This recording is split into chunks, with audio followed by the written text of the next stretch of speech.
Greetings, everyone! Welcome to your monthly-ish installment of Who Could Have Predicted This? Neither of us got enough sleep, aka Dayglow, with David Groom and me, Alex Glow.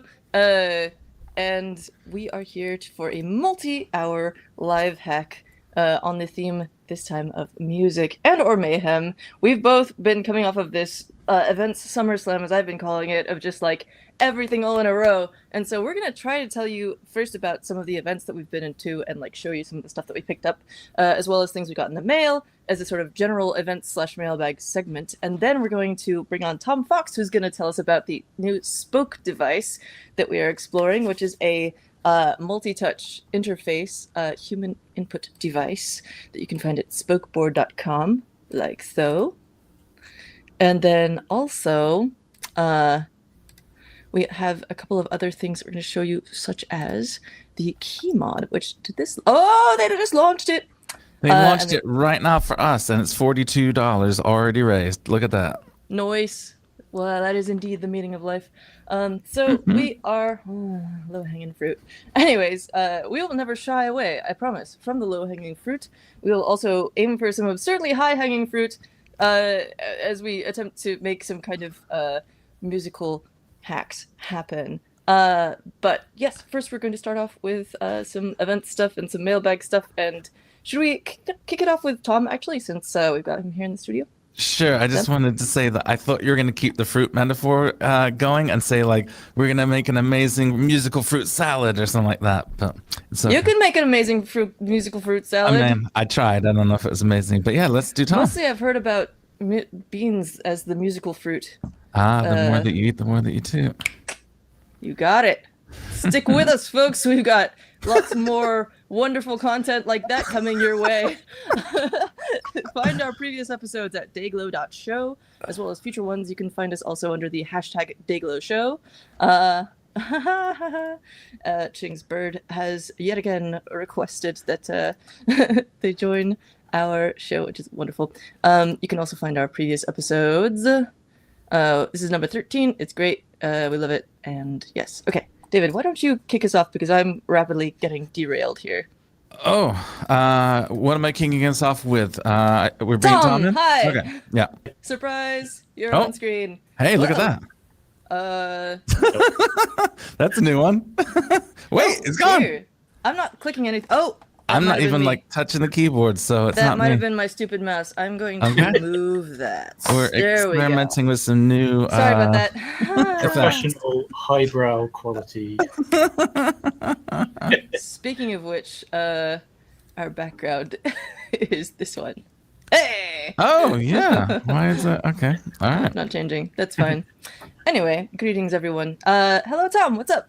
Yeah, I'm good. How are you?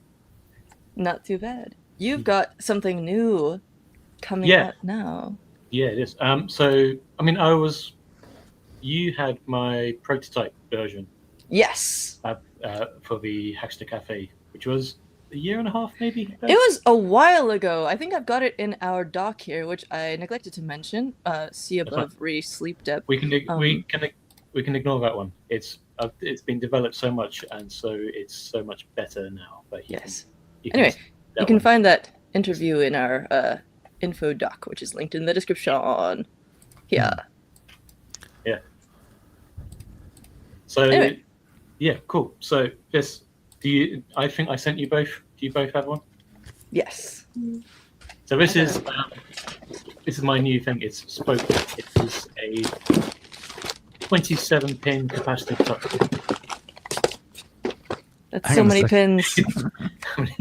There you go. Oh, that's the old one as well. Yeah. Cool. Mm-hmm. Yeah. So it's CD size. So it's a disc with 27 capacitive touch sensors around the outside, and it runs on only the RP2040 chip. So there's no additional chips. It's not like the NPR 121 or anything like that. It's all straight from the RP2040. I love this packaging, by the way. Yeah, I'll talk about that in a second, if you want, because it's there's lots of little Easter eggs on the packaging. But yeah, so this can basically take any conductive object and turn it into any computer input. So it's along the spiritual lines of the bare conductive boards, which no longer are produced or manufactured. There you go. Thank you, Alex. But it's got like 27 more pins, and it's so much easier to use. I've been working a lot also on web tools to make it more accessible. So tools to play music with it, to recode it, to remap what the pins do. So it's not just the board. If you go to the play section in the top left, there's the play button. Yeah. So on here we've got loads of different tools to just get making music straight away, or to record your own sounds straight into the browser, or play with the code with a browser-based IDE, or if you don't want to get into the coding at all, there's also there's a mapping page where you can just tell it exactly what pin is going to do what, and then it does all the code for you. So it's producing tools to make access, like the barriers to access, just even less. So you don't need fancy doors or fancy IDEs. It still obviously works with all of those because it runs on CircuitPython. So you can use all of your regular IDEs, and you can use all your regular doors because it's just a USB MIDI device.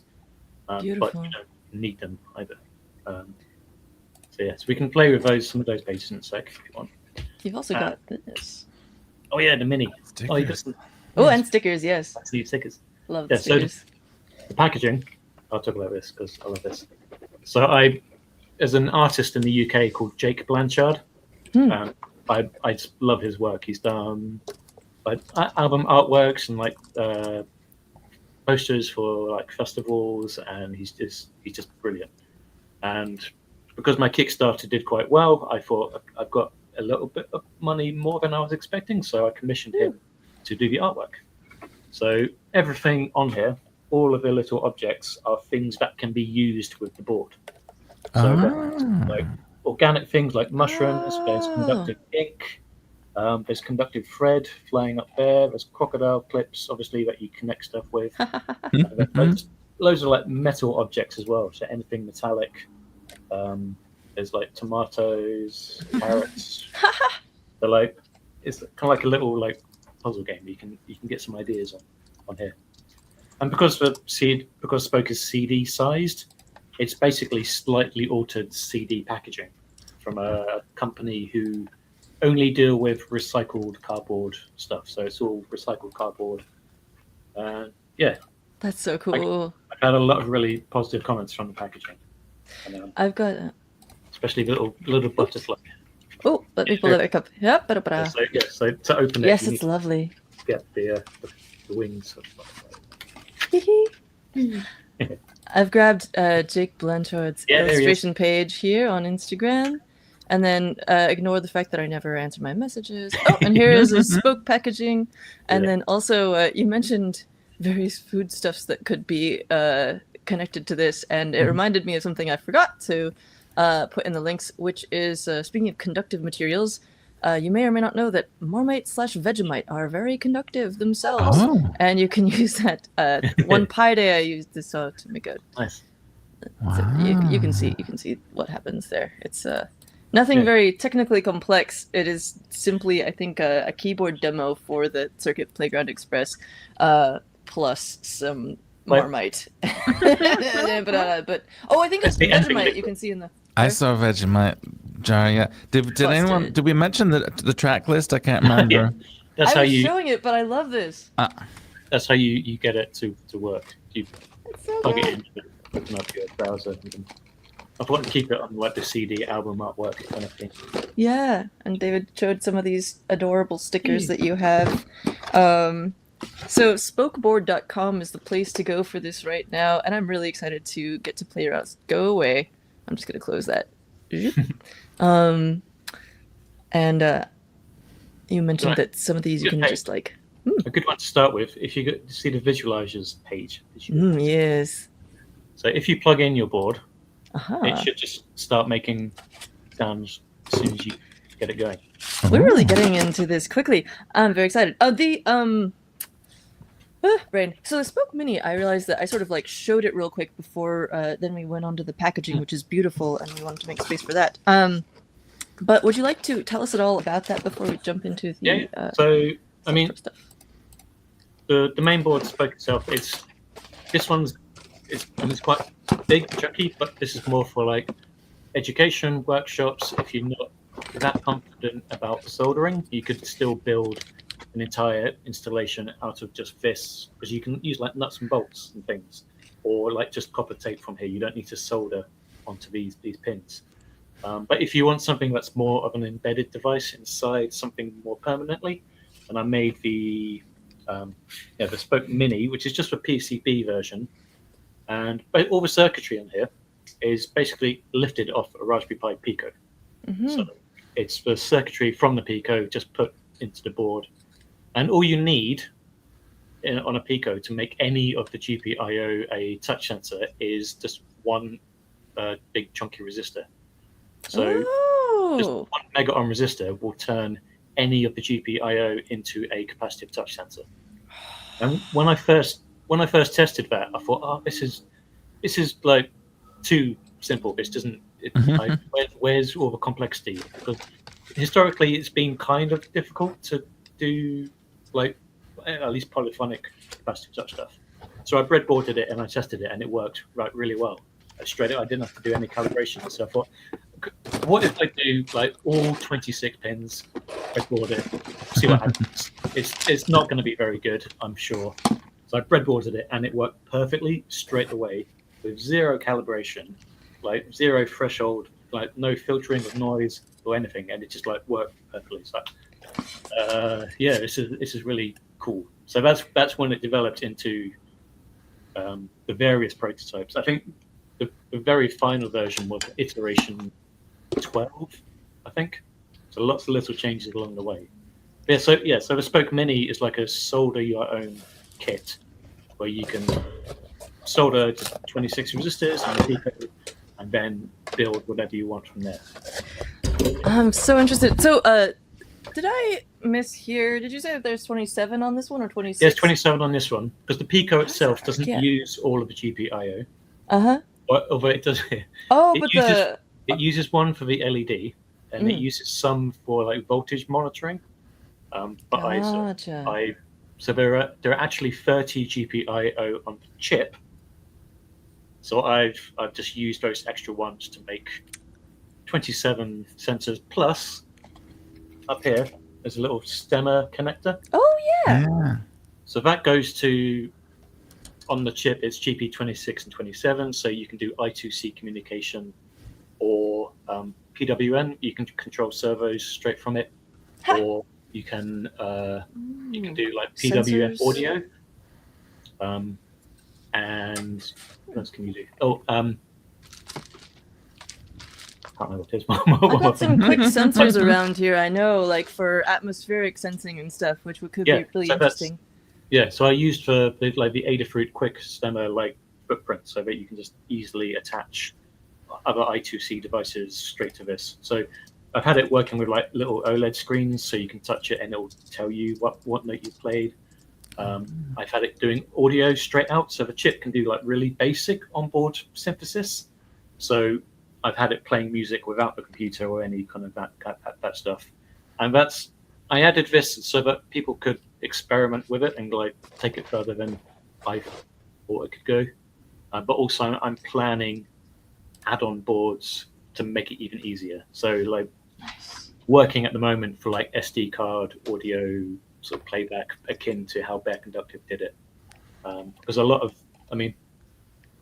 the great stuff from Bear Conductive was once you set it up, often you wouldn't need a computer to make it run. Yes. So that's like the next step. I wanted to get this like really good first, and then that's the next one. Also, you plug it in. The other thing that this has got. I'm gonna lean in here and swap out. Because really, my background is in like education and workshops, and I've been doing it for 15 years or so through music therapist and through my teaching. And when I did workshops with capacitive touch things, one of the tricky points was actually seeing what sensor you're triggering. So this one has got a neopixel light per sensor. That's awesome. And so when you touch that sensor, the light next to it obviously changes color. And it's really simple, but that visual feedback just makes it so much easier to use. I believe that. I remember seeing the Maker Uno doing some of that on their like version of the Uno years and years ago, where it was just like I don't think it was RGB though. It was just like a simple. It just had a purple LED next to every pin. Yeah. And it was like I was like, oh, that's so brilliant. And like this, now you got RGB. Woo! Obviously, you can customize to do whatever colors, whatever animations. But when you plug it in, it should do a rainbow animation. Ooh, okay, I'm gonna do it. This is where we hope it survived the shipping. Yeah, and hope that my computer doesn't eat itself. And you got the memo about using USB-A, Alex? What up? Oh, yeah. You got the memo about using USB-A, not C? Sure didn't. That's because I've been That's okay. running around like a madwoman. Let's see. I've got another. For clarification, I sent these to a sort of slightly dated version that doesn't have little resistors on the USB-C. So if you use USB-C to C, you guys have got, it doesn't. I remember this. Yeah, whole but if issue. you use C to A, it works fine. Yes. But okay. That issue was solved if you want to buy these, because that was my own little mistake. Maybe story episode. He knows what this episode is unofficially sponsored by Soldered's purple USB. Soldered.com. Mine's pink. Oh. Mine's got a little LED right in the end. I don't know. Oh, fancy. There you go.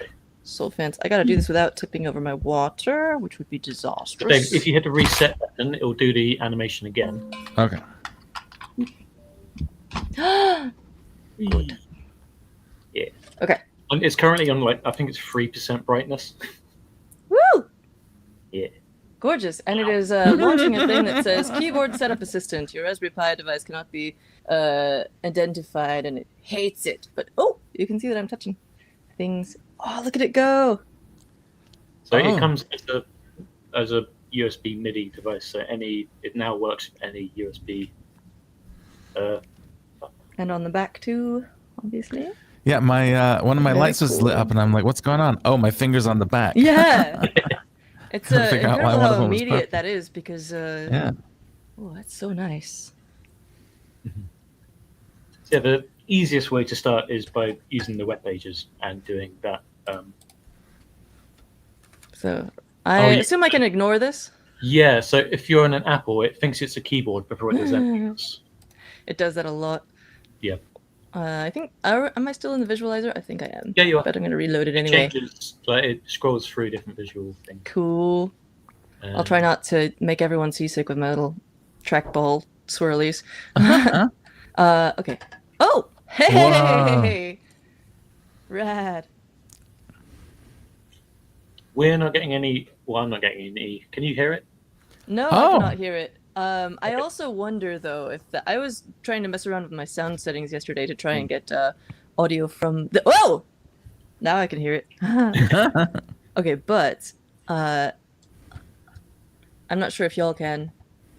I currently. I think I had to mess around with OBS somehow to make this happen. So I might. OBS really messes up audio settings. Oh, I mean, I think that might be the only way I've gotten it to work before. But I was trying to mess around with it yesterday on a live stream, and totally failing. And I was like, I should get this working before the thing, because otherwise I'll be all screwed up. And then this morning I completely forgot. But I will try and get that working. In the meantime, I might work on stuff that I can externalize the audio somehow. I mean, I can. It'd be stupid. I'd get your audio as well, though. Oh, okay. I'm gonna minimize that again, but wonderful feedback from Ching's bird again. So, it is making some. Ooh, that's a really nice one. I'm distracting myself by making pretty little noises with the visualizer. So there's a little pause button at the very bottom, and the pins closest to the USB, they will scroll through the animations as well. Oh. So you can go to the next one, you've got to touch those ones. Oh. Yeah. So that's great, because now I can stay on one that I really like. Yeah. Where's that I unknown pleasures one? That was good. That was fun. So good. Yeah. And then what I tend to do when I demonstrate this one is I go to this one and then I show them how to craft a sensor or make a sensor, and then how to recalibrate it. So I don't know if you've got like crocodile clips on you. Of all the people, Not you're like on you my definitely person, but I brought so much stuff. I don't know. definitely do around here. or copper tape or like just bit of wire or foil or anything conductive.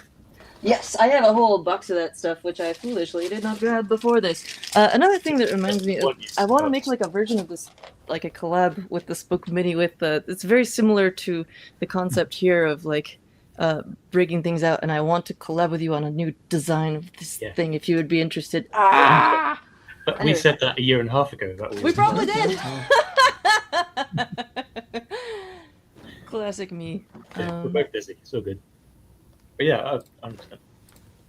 But yeah, so if you don't have stuff, basically, if you attach something conductive to it, it will think that you're still touching it because you've added some organic mass to it. And Oh yes. otherwise, usually when you're doing capacitive touch sensing, you've got to go back into the code and adjust the threshold levels and do all that stuff. But with this one, there's that big chunky reset button on the front.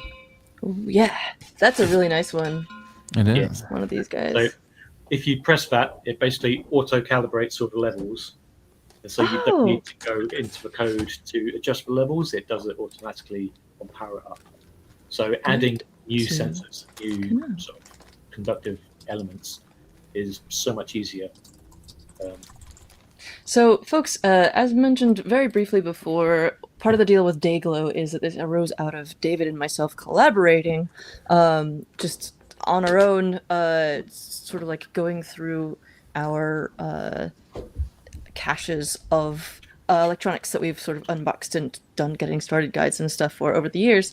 And so we have this collaborative document which you can view and we can edit, and we'll be adding stuff here to this document as we go through the show. So you can see both the initial Spoke link here, and I should put spokeboard.com, but well, you can see these links also, and then I'm going to add a note here, adding conductive material to the contacts may make them auto trigger due to increased sensitivity. You said something about mass, but so how capacitive touch works is when you touch it, you suddenly add yourself as a giant lump of organic matter to the circuit. So it takes longer to charge up, and that's how it knows like the timing of it. And so when you're prototyping different sensors or like doing a workshop or just like getting experimental with it,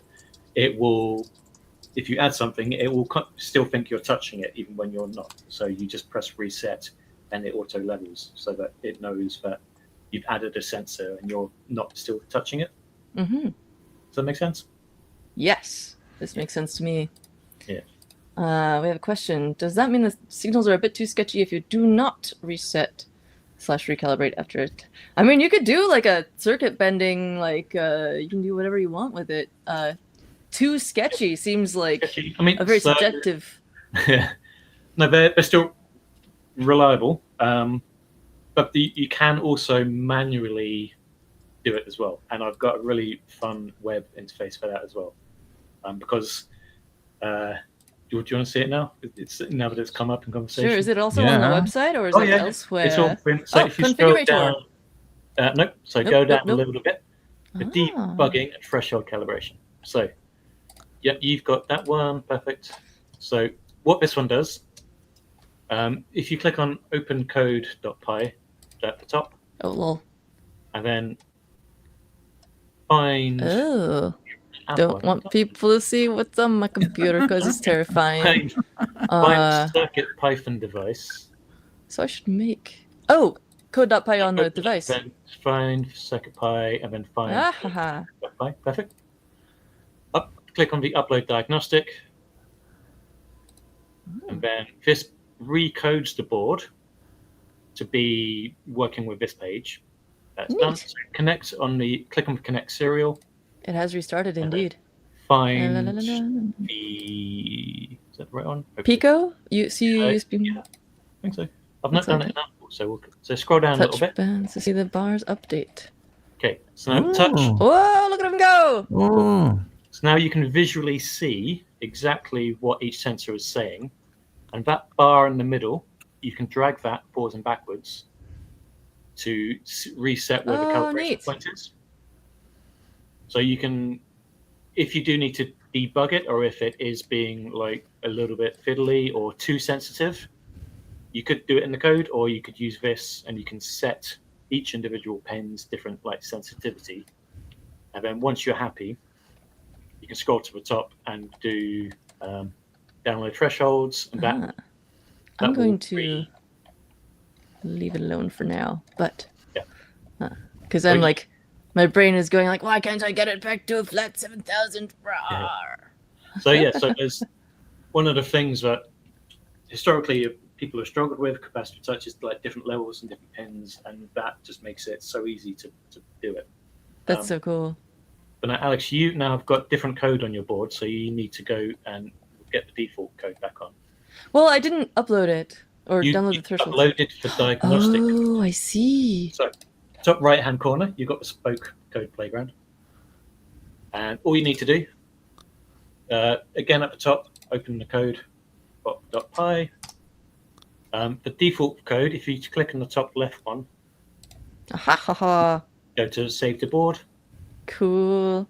and then that's the default code already back on. You should see the rainbow animation. Wow. So easy. On the left hand side, I do there's- indeed. Awesome. On the left hand side, there's different example codes for different like MIDI options, such like scale, building, arpeggiators, sequences. Oh, this is awesome. All sorts of. And then you can also use this to edit your own code. Or one thing I struggle with a bit when I'm teaching is that my IT department aren't always that happy for me to download IDEs onto the school work. So doing it in browser just skips that step completely. Let's see. Do you have like a sampler? Not yet. Or That's on a different page. Ooh. So have you saved? Yeah, you got the rainbow, didn't you? Cool. I did indeed. Okay. Go back and go to the audio playground. Neat. I really wish I'd gotten my direct audio set up for this beforehand, but so it goes. Ooh! Oh, neat! So if you Yes! so this is where you can start doing lots of fun audio stuff. Mm. So if you go to Let's Go,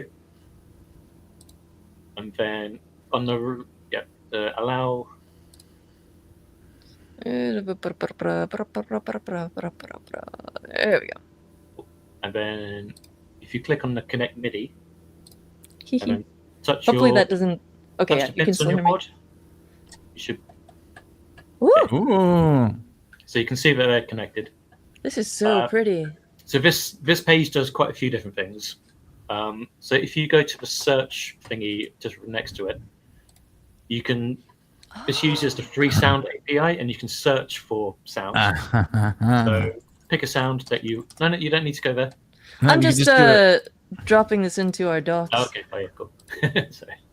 No worries. I also would love to really quickly grab the BBC sound library. This is what I use for brilliant. the kalimba thing, Oh, and yeah, it cool. is awesome. Right. Okay. We can do So- that later as well. All right, so now What search should we look for? Screech. Isn't screeching your main sound interest at the moment? I am into comedy screeching. So Perfect. if you Perfect. Oh, that's classic. interesting. hit the play button to see. Uh-huh. Okay, you just put it I straight. really wish I could Oh. get this to play through. So that's a 21-second clip. Oh wow.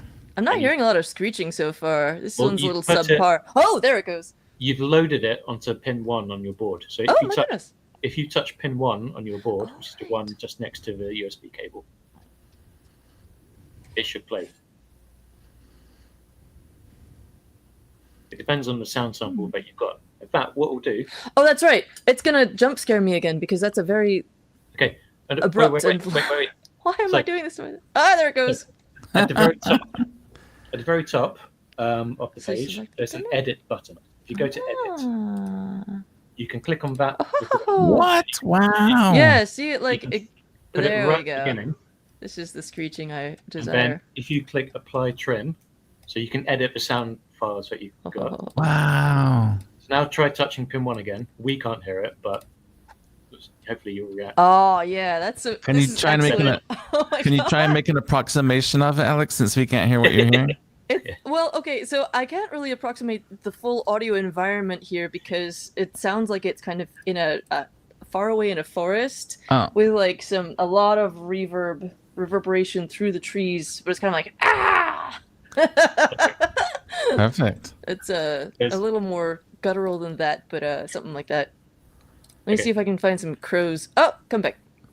For some reason, I feel like 100% of English TV programs signify nightfall by the sound of a fox like that. So I don't know why, but like every single TV show, it's like, oh, it's nighttime now. Here comes the fox sounds. Well, it's very appropriate for you, Tom, of course. Yeah. Vulpistruments also being your handle. The Vulpis. I also recently, I think we'll all appreciate, I recently introduced my boyfriend to the clangers. So now I've got to go find some like slide whistle stuff. Yeah. For these little critters who live on the. We can make a clanger. Oh man, is there such thing as a clanger plush? There needs to be. I feel like it'd be easy to fabricate one. They're not. Right? So how do I choose which pin to... Oh, I see. Next free pad. Ha! It's so good. So if you click load, it just goes on to the next one, or you can assign it to each pad. Or cool. If you like all of the sounds, there's an auto load button, and it will automatically put the first 15 search results onto the first. Oh, cool. Can you chop a sample across different pins and say like cut this up and put it onto different pins? Oh, not yet, but I'm going to add that feature because that's a really cool idea. I mean, if you put the same one on... No, I can't do that. Yeah, interesting. Gotcha. So what? So, do you want to see the next really cool thing? Yeah. I hate cool things. There's another tab up there that says record. Oh. Oh. And if you start recording. Oh, I'm so excited about this. Then make a sound. Yay! In the circle, click on one of the pins. So yes. So your recording is now on that pin. If you click that pin, click the pin on your board, and it should play that. I'm attempting to do so. It doesn't seem to be liking me right now, but maybe that. Oh wait, connect MIDI. There we go. Oh wait. Now it works. Yeah. Because Screeching Fox. Oh, the Screeching Fox went away. Did you refresh the page at some point? I did. I went back to the previous page and came back. So all of this audio is being stored in your browser's cache. So if you refresh the page, it loses everything. But there is a way around. There's a way to save your work as well. Now, this means like if you go to the upload download tab, which is you can download like your whole session as a zip, and it renames all the files as like 1, 2, 3, 4, 5. So now that is on your computer. So if you want to redo it, you can upload that archive using the function. Or if you've got your own audio samples, if you wanted like the BBC sample library stuff, you could upload those samples using that page as well. Neat. So is there a way to make it persist outside of this IDE? No. Okay, cool. Because I mean, if you wanted to do it in other places, you would use the upload download function and just bring that zip file with you. Right, fair. Because this makes it so, because I don't want people to have to deal with like cloud storage or logins or any sort of backend server stuff. So this is actually a lot easier to just have it accessible to people. Mm-hmm. And it makes sense. So you're not storing these on the device. It makes sense because that would take a ton of memory. And this way you can have, like, is there any limit to how long the samples can be? Because it's just an input device. So it's literally just like your interface. It depends on your browser. Cool.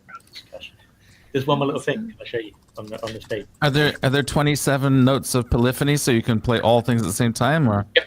Yep. Brilliant. Oh my. So you said one more thing? Yeah. So if you go over to the pads section, Mm-hmm. so when you play stuff, sometimes you just want it to play once. Sometimes you want it to loop. Sometimes you want it to play only when you're holding it. And so this option, you can assign each individual pin. So let's say you had like a drum loop on one pad, you could loop it. And then you could do like a gated vocal on another, and like a one shot that plays like a whole sample on another. So you can change how each pad acts. That's basically That's so like cool. an NPC. Yep. What'd you say? It's a really cool page, and like I've been using it with some of my pupils, and the stuff that they've built has been just so much fun already. Did you say something about an NPC, David? An MPC, the Akai music hardware that uses different pads to trigger samples, and you can either loop them or do a one shot, or Oh yes. so it's like a 27 pad MPC. Yeah. Or it can be a polyphonic like orchestra. Yeah. You can set it to arpeggiate, so it can like go up and down scales, or you can do chords, or if you if you don't want to do any coding at all, but you want to change what it does, there's another page for that. Ooh. So if you go back to the play page and go to the board configurator, Indeed. and then go down, begin setup. You board. connect it. Oh. So touch one of the pins on your board. Ooh. Oh, wow. So if you go to the MIDI music stuff, you can tell it to be cool. a single note or chord, Oh, or neat. chord stuff, which is really fun. So if you go to the chords, you can set what chord, what scale, what. The saddest chord, according to Nigel Tidwell. Yep, perfect. So that once you've like gone through all of them, then again this will just like put the code together and put it on your board, so that you don't need to know how to code in order to chord. That's awesome. Yeah. Let's do. What is it? Oh, I chose D minor. That was a foolish thing to do. We'll do C major. You can also play around with the LEDs in this one as well. Oh, ooh! Is it updating the code in real time, or do you have to like say, okay, now put the code onto the board? Yeah. So you calibrate it all on the page first, and then it compiles all the code and puts it up for you. I don't want to mess with that because I like it. Although I can make it Let's see, better. 100% brightness. 100% brightness. 100% brightness. It will probably blind you. What are you trying to do to me, David? This feels hostile. If you go before we do this. Oh yeah. Oh. So if you go back to, we won't sort of properly do it. Don't try to talk me down from this. We're committed now. So you have to do it again. Yeah. But also on this, if you, instead of the music stuff, let's say you want to build a games controller. Mm-hmm. Ooh. So go to pick one of the pins. You can also touch the pin on the spoke, and it will sort of. Oh right, yes. Oh, so you know which is So do the keyboard mouse one, and you can either click on the single keys. You can do either just single key inputs or consumer commands. So you can do like volume, brightness, mute, next track, that kind of stuff. You could do this is rad. Or if you click on back, man, you can also do like so combinations. good. So you can do combinations of key inputs as well. Wow. To do like copy, paste, lock screen, and it can do mouse control, because this uses for the Adafruit HID library. So you can do like mouse control and clicks. Nothing bad can come. Well, it's a Mac. It might be. But regular. Your music ones aren't on there because you. I know. I'll put some new music. I'm so sad that I didn't get this set up properly with audio so that I could share all the beautiful things that were happening here. We can imagine. It's all good. Let's do a relative minor situation. Oh, I'm very excited about this. Unreasonably so. Either copy it and Copy it. paste it, or if you scroll down a little bit more, Indeed. I'm going to copy it anyway. Whoop. if you scroll down, you can just save it straight. 54. Oh! I can just, So replace the code.py. Yeah. So it's got the MIDI and the file system going at the same time? Yeah, can do. Oh! Oh, that does look like 100% brightness on some of these. Whoa, yeah. Only those 3 though. Because you only did 3 pins. Uh-huh. It's only doing the 3. Gotcha. Oh, right, yeah. I didn't configure the other ones. Yeah. Neat. And the rest are still hanging on the old code, so they haven't been told to be turned off yet. So I love that there's a hole in the middle of this. I don't know why, but it makes it so much more elegant to me. But it's not CD sized. It's just small. No, but there is a secret some people are box. always going to complain, huh? A 28th button? A 28th capacitive? Well, that's actually a ground pin. Oh! And there is a way, I haven't properly developed it yet, but there is a way to turn these, instead of capacitive touch, to be like toggle switches, like physical contacts. Oh, yes. Build buttons and toggles and stuff. So which, of course, people can also do on their own. Oh, yeah. I'm going to drop this. On the Mini, where is there firmware for the Pico that you can put on there, or is it just freestyle? All of it uses the CircuitPython code, and on my webpage I've got a walkthrough of all of it. So it just uses the capacitive touch library is native to CircuitPython, so it's a touch IO library, and it just needs for the USB MIDI library as well. But I've got all of the instructions on how to do that on the website as well. So, Brilliant. Yeah. This is so cool. Oh, it's so cool. I already want to rebuild these previous things like this Thunder Kalimba, which I don't think I ever published a tutorial on this, but basically I think a kalimba sounds like rain, and so the more that you played this, it's just a single touch thing, and I could have so many touch ones, but basically the more you played it, the more it would build up this intensity variable, and it would start playing these BBC sound samples of thunder or stage thunder effects and stuff, and then start flashing these lightning effects and whatever. But this would, it's so pretty. Most importantly, yeah, of course. But seriously, all this design is gorgeous, and it's so even without you walking us through it here, I feel when I'm running the AV stuff, I only have 25% brain power. So but it really helps to have you walk us through what each of these guys does. But also, I feel this stuff is so self-explanatory and intuitive. I even on little sleep and stuff, I just it's so easy. And then you got these yeah. I'm trying as hard as I can to make it as easy as possible to use, because it's people who know how to use tech will know how to use this, and that's fine. They can just get on with it. They know how it works. But another cool thing this can do, that video playback one. Video playback. Oh, yeah. So I did a project with some of my pupils where they built an interactive map, and they did different landmarks of the city where we're from, and they recorded some videos about those landmarks. I couldn't find a really easy MIDI to video just playback thing. So I just built one instead and put it on this page. So if you wanted to have a project that had video playback, you could control it with MIDI without having to recode anything or anything. So that's just another useful tool. What formats can this take? Because I got a bunch of GIFs. Just GIFs. I'll just try it. I don't know. Let's see. I'm kind of terrified of what I've got in this folder. No, keep in mind you will need to get the default code back on there because you've turned it into those 3 pins. Yes, I was actually trying to remember which area that was under. Let's see, it's under in the code playground. Code playground. There we go. And then default.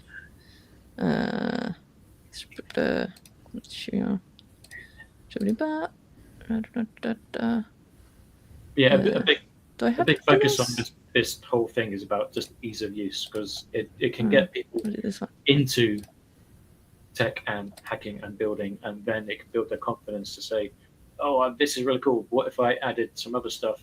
Maybe then I need to go to microcontrollers and build from scratch. So it's powerful enough to do like really complex stuff, but hopefully accessible enough that people can not get frustrated with it. They can just start making and building and creating. And absolutely.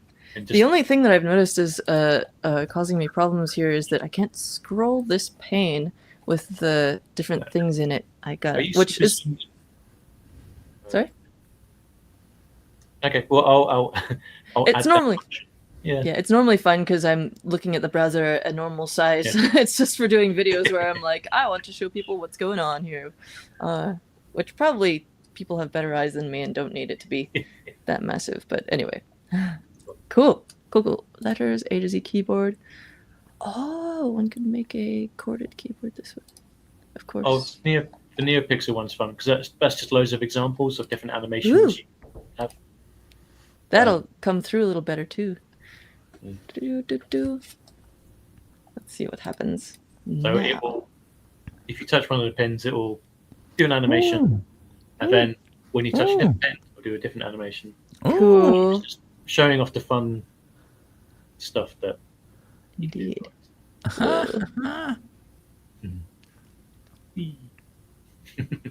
That's great. That's brilliant. Little sparkle princess action. More sparklies. Yes. Denser and less dense versions. Oh, I like that one. Oh yeah, that is nice. Oh, come back. Where was it? Ah, yes. Nice. Ah, gorgeous. So we're at 12:51. I feel like we should transition into our events and mailbag, but this is so delightful, and I'm definitely going to be messing around with this today. Thank you so much, Tom, for cruising through and showing us all the amazing stuff this can do. Thank you for having me. It's it was a pleasure. Everybody, spokeboard.com. You can find it there. Tom is, if you go to actually, I think either of our social media stuff on like Mastodon or Blue Sky or stuff, which you can find via the doc in the description. You can also find links there to Tom's all the Spoke stuff, including GitHub, Instagram, and YouTube for the board. And then also you can find our own things there as well as everything else. But yes, good stuff. Cool. Have an awesome one. Thank you. Thanks, Cheers. Tom. Awesome. Well, that was fantastic. You know, I found some alligator or crocodile or whatever kind of snippy clips you want to call them, but they're these cursed ones with a USB on the other end. Is that from the brain stuff last time? Yeah, it might be. I don't know. It looks like it with a super long thingamajig. Yeah, I saw your face when it was like time to go back into the events and mailbag, and I would just like to point out that we already did technically do some hacking, so we're not actually behind. We're just going back into the intro section. We're returning after already being successful to yes. It works for me. Awesome. So let's see. I'm overwhelmed. Why don't you start us off with what happened at OpenSauce? Happy to. Open source. Oh, I thought you were gonna say teardown. I forgot all about open source. I know. It's because we last did this in early July, and then it was like there was the Open Healthware conference actually as well, which was awesome. I made it to very little of it, but that's just because of my own dysfunction. I did then manage to make it to part of the reception, and then go hang out with a number of the people that they brought to the event, which was rad, and a bunch of really cool people doing cool stuff. And you can find all the talks for the Open Healthware conference put on by OSHWA, same people as the Open Hardware Summit, on YouTube, and I will put that in the links in the description. Open Healthware. Yeah, I'll find that. And if you want to kick us off Open Source. So I didn't really plan ahead very well for open source coverage, I don't think. I did do a big write-up on Teardown, but open source is incredible. We got to hang out with someone who we're going to be mentioning soon a bunch. My friends Billy and Kevin from TechX Artisan were there showing off their key mod that we'll talk about soon, and some other stuff. It doesn't really need this USB cable. It's so small that I've been using this USB cable as a way to not lose it among the other stuff. But yeah, I was absolutely blown away by the open source event. Absolutely great energy, tons of cool content and cool makers, and fighting humanoid robots was pretty exciting. And yeah, I can't recommend it highly enough. I'll definitely be going back next year.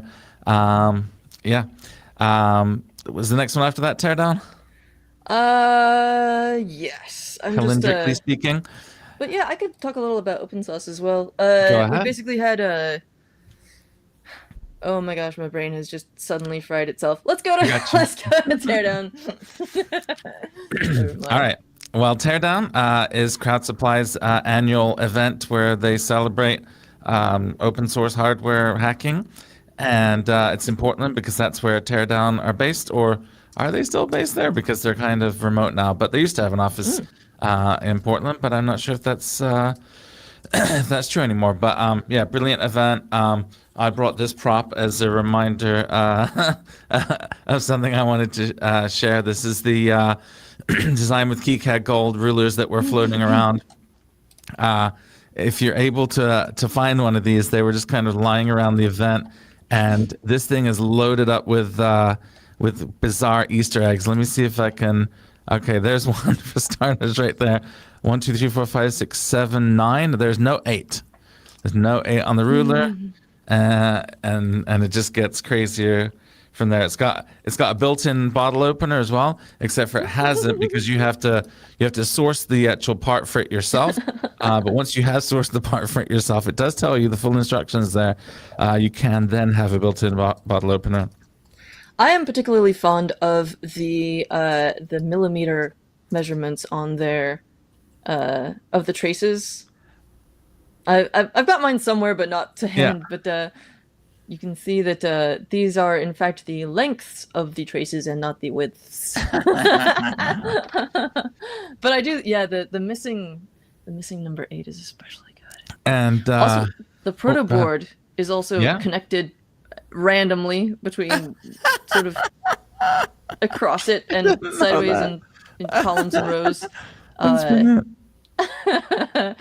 I actually did this to myself last time I tried to build a USB adapter for myself, and it was stupid, and I didn't even have a joke board, so KiCad Gold.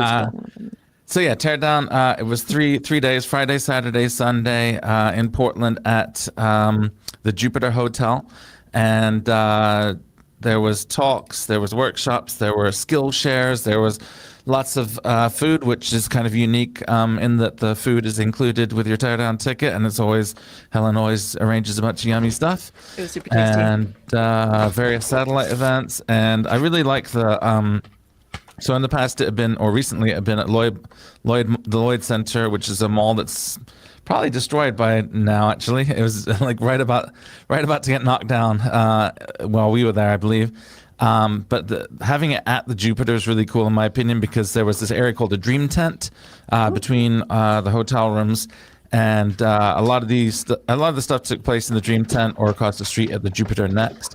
But we ended up just kind of hanging out in the dream tent all night and then flopping back into our rooms and then doing it again the next day. But in the document, there's a write-up that I did for Hackster about Teardown, and you can read all about it there. I tried to include a lot of pictures taken by the official photographer and by friend of the show, Paul Beach. Oh, what we got? Oh, a Crow Supply mug. Hang on a second. You got the black ruler? I suppose so. Elecro ruler. Oh, that's the Elecro one. Okay. I do have a black KiCad Gold ruler around here somewhere. I don't know if I can. I believe that the green is the limited edition prototype. This is more rare. You're just trying to make the green one seem cooler than the black one, which is never going to happen. It might be that the black one is never going to happen. Is actually the limited. I can't remember. Yay! That's a special one. Lots of cool swag. That's for people who gave talks or otherwise contributed in some kind of special way. I got this cool little badge there. Wow, brilliant segue. I'm even wearing mine and I still forgot to plug it. So yeah, that is the official iShotJR prototype badge. And I had another one that isn't around my neck because I thought that'd be easier. Oh, here it is. What's So you got iShot the red JR? one there. So this is done by my friend David from Cyber City Circuits. This is the iShot JR badge. I wonder if the battery's even alive in here because I had it running. Oh, yeah. The battery is running. You can see the iShot JR, which is actually Starman from Pro Wrestling for the Nintendo Entertainment System. But my friend David has a website called badges.com, and he does these event badges. You send him your idea, and he turns it into a board instead of a sticker or some other less interactive type of swag here. And so yeah, he tossed together an iShot JR prototype for the event. And I had these and a bunch of other badges by him and other people and a bunch of other boards by other people stuck in my hotel window next to the Dream Tent, which was pretty fun. So yeah, thanks a lot, David. Badges.com. Yeah. And there were a bunch of really cool t-shirts and stuff. And I also led a panel on biohacking, but unbeknownst to me, I sort of like... was swamped with many things, and then by the time that I reached out to my panelists, we realized that I am mostly used to doing biohacking stuff on humans, mostly myself, and they were largely microbiology nerds, which was amazing for me to learn about, and I had an awesome time talking to those people. Also got a little iFixit SAO here, which another thing that I picked up there was Darcy's dagger SAO holder. So I got a I didn't get Darcy's. I was gonna say, I'm so glad you said that because I bought a lunchbox with a teardown lunchbox with some SAOs and stuff in, and I totally forgot that I had it with me. Yeah, So well, I bought this from Darcy there, and then they ended up selling like a ton of these at DEF CON afterwards. I think just because like it became very apparent very shortly after they pulled these out at Teardown at the after party at Control H Hackerspace, shout out to them, that these were just going to be incredibly popular. And I've got some videos somewhere of like a one with a nice smooth LED strip glow through this shine through element here. And it's funny because my 3 SAO holders are all various forms of cutlery. I got this original one from, I forget who this is by. It says like Bose or something, and I've never quite been able to track down who that person is, but it's from a few years ago. And then later on I got Darcy's one, I think maybe at Maker Faire last year or the year before, Bay Area, that is this little feller here, and then we're just going super ultra mega with this one, so I'm very happy about this collection. But this is for the original ones where it was only 4 pins, and then these are the ones with I2C, but either way they're just kind of more stable. All it does is give them power. So anyway, my stuff is all disorganized. I hadn't really unpacked since me neither. any of these events, honestly, and so all the stuff that I thought was where anyway, stuff's all over, but I have found some things. This was Claire's Yes. excellent badge about staying hydrated and other things. Claire Danielle Cassidy made that. Where's the other thing that was just in my hand? Oh, this was Dylan's board. Badge. That's Dylan's board, which... Oh, that's cool.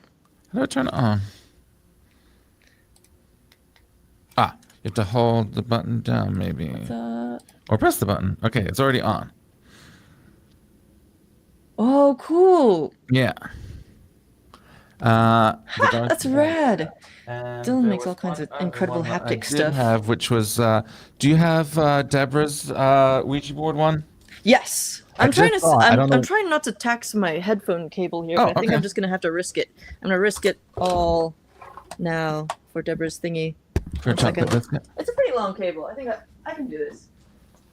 Just got to be daring. Well, while you're looking for that, this is another cool badge that I had in my window, which was the 8-bit workbench. It's basically like the very first computers that people could have the kits to learn about 8-bit microprocessors. They were just basically a thing with some switches on the front, and we had a lot of fun with this. There's a game on here where you have to type in or flip switches rather corresponding to the decimal or hex or octal value, and we got pretty competitive with that one in the late evenings. So got some stuff from open source as well, but another cool thing about the Teardown conference is the swap table. So I got a bunch of stuff that Carrie of Alpenglow had passed along, so I now have a ton of like isopropyl wipes that I can use to clean the flux off of boards with, and I got a bunch of jumpers now, which is just great. Also, here's the badge from Open Source, and later on, so I helped Evan, our friend who runs the repair station, with some teaching people to solder and stuff, and doing a little bit of media recording. But later on at DEF CON, I got hold of, thanks to their oh, and you mentioned just real quick. Yes. Geek Mom Projects' Ouija badge, which pairs very well with my Ouija planchette ESP8266 programmer earring. But anyway, so later on at DEF CON, I was able to get hold of, thanks to our friends, this. I have not organized my stuff. I just realized it's the 13th episode, too. So Yes? if things were ever going to go wrong. Oh, ha! I don't know. I find 13 auspicious. Here we okay. go. Press badge. And then this little T-shaped add-on that they had for it. So that they made the regular badges for everyone. They had a ton of SAOs, including these ones. Shoop. With little robot eyes. And then they also had, oh, look at the back of this. Anyway, this like T-shaped add-on that would make the board a lot smarter. And then on the back of there, I just noticed that they've got more robots. Did you have to stand in line for each of those things? No, because I got these at DEF CON. They were like extras, like very limited leftovers from our friends. Feel very lucky, but shh, Because I will not tell who. Open Source, we'll just edit that part of the video out. Open Source, you had to get in line and then roll the dice and then predict one through six which number you're going to roll, and that was the only way you could get the T because they only had like 2,000 of them. Yeah. And they were like live assembling them during the event to make more. It was a whole thing. Yeah. But anyway, so that was Open Source and Teardown, Mm-hmm. and then the most recent in my memory is DEF CON. Well, let me just double check that. Oh yeah, just a bunch of stuff I scavenged from the Teardown mines. And their classic lunchboxes. Do you got anything before I go into DEF CON real quick? No, go for it. Okay, so DEF CON was rad. I went there kind of on a last minute lark. I was trying to get my micro SD card jewelry bits, data jewelry thingamajigs ready for sale by then, and it did not happen, and I'm not surprised. But I did learn a lot about selling at DEF CON, and now I know a lot more about the restrictions on it. For example, like how stringent they are about not selling stuff on the premises if you're not a sort of a registered vendor. Turns out that they're extra strict because of Nevada state tax law, meaning that they have to, like, the venue and the organizers have to make sure that sales tax is collected on anything that's sold, and apparently there may have been some kind of like a big problem with that in the past that has made them extra circumspect. So if you want to sell stuff at DEF CON, make sure that you do your research first. But one thing that arrived right before I went to DEF CON, and you got this too, is the Bao chip, or the Dabao board, which has the Bao chip from Bunny Huang on it. And the deal with this chip is that it is extra super shiny because it is manufactured without an epoxy coating on it. And this makes it so that it is inspectable via iris, which is Bunny's term for in situ infrared scrutability or something. And basically means that you can use a 1,000 hertz frequency LED. Is it 1,000 I think it's a 1,000 nanometer infrared, wavelength LED, because that's wider than Yes. Anyway, silicon is transparent to that frequency of light, and so you can use a camera, and he's got directions for how to use and modify a USB microscope so that it will pick up infrared wavelengths so that you can illuminate the board with those wavelengths, and then you can look straight through the silicon and check that it hasn't been messed with. So they also use this board on the DEF CON badge, or this chip rather.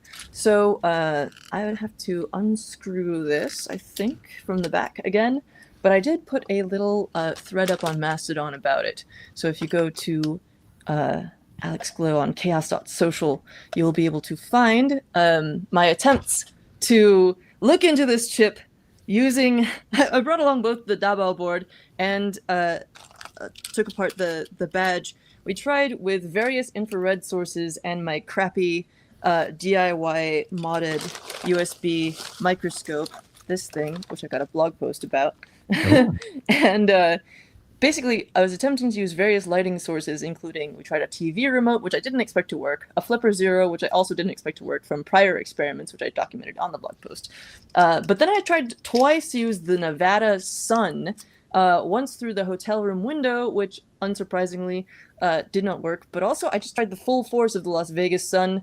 Still no infrared in the proper frequency, but I think the problem is that like the sensor on this camera is just crappy and not able to pick up that wavelength. So now I'm going to hit up Timon, who said that they can have some of these 1,000 nanometer LEDs from Bunny, so that, or I might just see what the source is and like go grab some so that I can have a proper illumination source. You can use this, so a very cheap one, with a full spectrum grow light bulb to look at many things that are transparent to infrared, such as the little window on the Flipper Zero's infrared illuminator and sensor.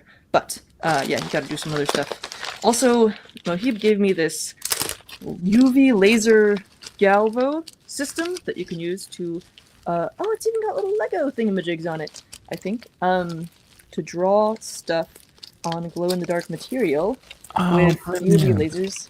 And you can, if you go to Mohib's channels on Instagram, which I'll link soon, you can see video of that, which I shot and then dropped to him so that he could edit it, because I'm terrible at getting around to that. And then also, let's see, there's some other cool stuff here from DEF CON. There's some various things that I will not show because they involve profanity, but I did also get a cool kit from Electronic Cats, the Hunter Cat, which is, I think, for Magstripe spoofing and registry. Very cool. So these are folks that I met in Guadalajara, Mexico during Campus Mexico a few years, no, probably like 2019 or something. And then I'm gonna take over the screen for this. Extremely exciting visit to the Badge Life village in DEF CON, where I ran into Abhinav Pantagale, who is someone I've interviewed before about his PCB badges for events and stuff, such as RSA Conf. And if I can get this out of here, he has made a ludicrously cool set of badges, including this. Oh, I can get it out of here. I know. There we go. Ooh, gotta be careful. This thing has a little noodly guy on it. It is a book-shaped badge that basically acts as a little grimoire. Wow. Right? Which of these is the power button? Here we go. Just it's upside down. And then this noodle LED thingy functions as basically a bookmark. But then you can see this thing. You can actually like turn the pages and stuff. Yeah. I've got a bunch of video of this of explaining it, which I will also post sometime soonish. But for now, just like check this thing out. Like, this is for another specific village, I think, and you could input a code and have different stuff happen. The previous one that I covered of his was a CTF badge, so a hardware capture the flag challenge, and you would load it up. I'm try not to break it. It's so cool though. This That is thing, incredible. right? And you like put the little thing over there. Anyway, and then there's another one from Abhinav that I'd love to show real quick, and make everybody jelly. Where's the switch? There we go. You can see why I was trying to be a little bit careful with that one. This one though, I'll just no. This one is also ridiculous. Just prepare yourself for ridiculousness here for a sec. This is the first one that I saw Abhinav wearing and using. Oh, it's upside down again. But I gotta swap the batteries into here because it has a servo on it. And this thing rotates and lights up. And I'm also gonna post some video of this. I'm sure that also, let me see if I can just load a page for this or two, because instagram.com/stuff from Panda, I think should work. Yes, here we go. Doop-a-dee-doop. If you want to check out more of Abhinav's work, you can find it here. Although, some of this is fairly old stuff, like this Bugsy badge for an older conference. But let's see, what was I going to... Oh yes, I was going to pull up the project page, hackerware.io/arcanum. And it's just these ludicrous thingies. It like spins and stuff. I'm going to try and port over, just pull the batteries out of this other one and put them in here so that you can see it go, because it's truly mind-boggling. You prepare to be boggled. I'm going to pull us both on screen for a second while I get these. Yeah, Grimoire badge! Absolutely! I gotta figure out how to get those spammers off of this Twitch, but anyway. Thank you for bearing with us in the meantime. Swapping batteries. So this was a, Badge Life Village at DEF CON. Okay. Okay. It's fine. Okay. What? Look at it! I was just walking around wearing this thing. I know! And one thing I especially love about this is that it's got little crystal gems on the interior parts of the badge, which is something I've used moonstones. I've used moonstones in Archimedes' eyes because they're really good as diffusers for LEDs, and I love that effect because they look cool when they're off and they look cool when they're on, and they look kind of like neat and witchy, and so I love anything that uses crystals. Abhinav also had another badge that has some little crystals on it, which is a lot simpler. It's somewhere around here. I may not have batteries in there though. Here we go. Just a whole, it's an SAO. Just a whole series of cool little thingies. But, you know, I may have flipped that a little bit when How do you affix the gems to the PCB? That's a good question. So they do kind of go through here. You can see that they're sort of reverse mount ones. What'd you say? Oh no, that's awesome. Something about Steven Universe, perchance. I also like this sort of almost an infinity mirror you get with the internal reflections between the acrylic layers on here. It's got a little bit of flux capacitor vibes as well with the three thingamajigs.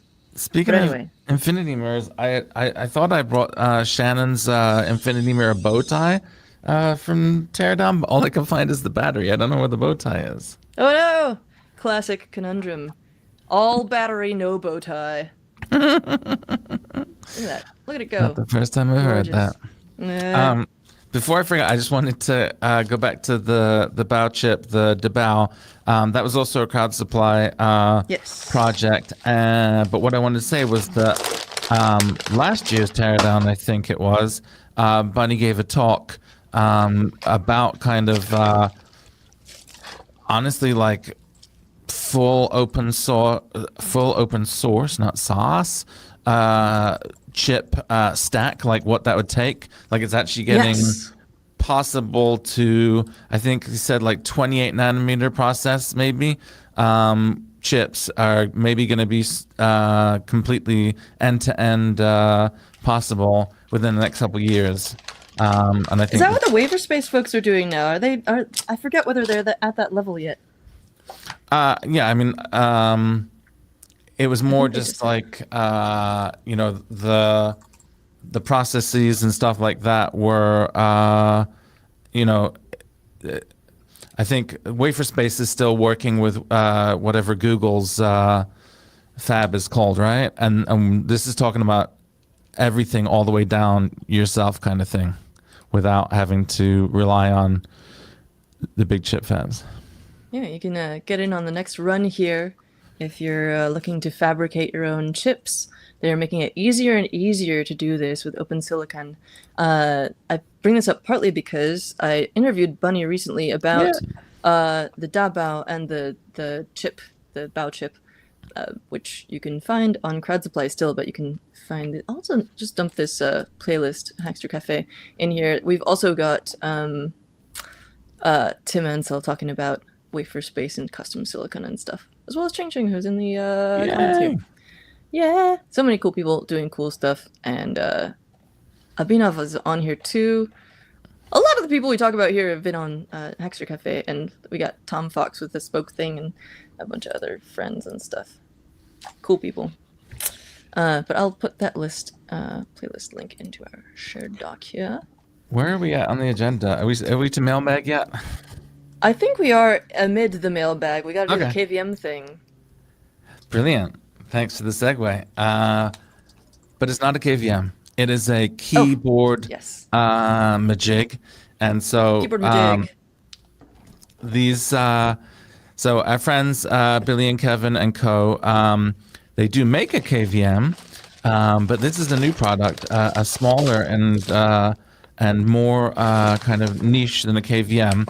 It is a keyboard and mouse controller. Basically, you can plug this in. I'm not going to plug it into my computer during the live stream because I just don't want to cause a problem.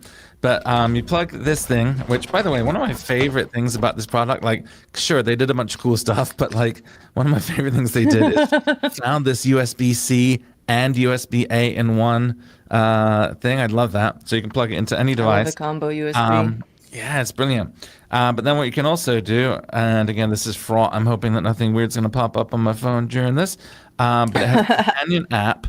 And so what you do is connect this to this via Bluetooth, and you can type into this, and it will USB HID out of this, or you can trackpad around, and you can also do like pre-saved entire things.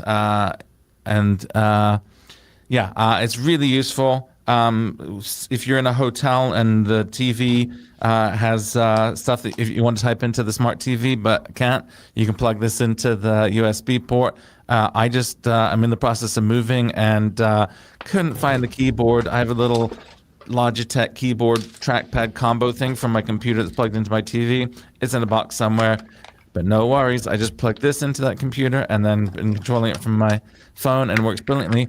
It shows up as a USB keyboard. Can't forget the plug. They are now on Crowd Supply. Yes. I believe that they just launched their campaign to coincide with our live stream. So they're now live on Crowd Supply, and their campaign is kicking. And I've just lost the tab, but I will pull it up in 2 seconds. There we go. So many Crowd Supply tabs. There we go. I know.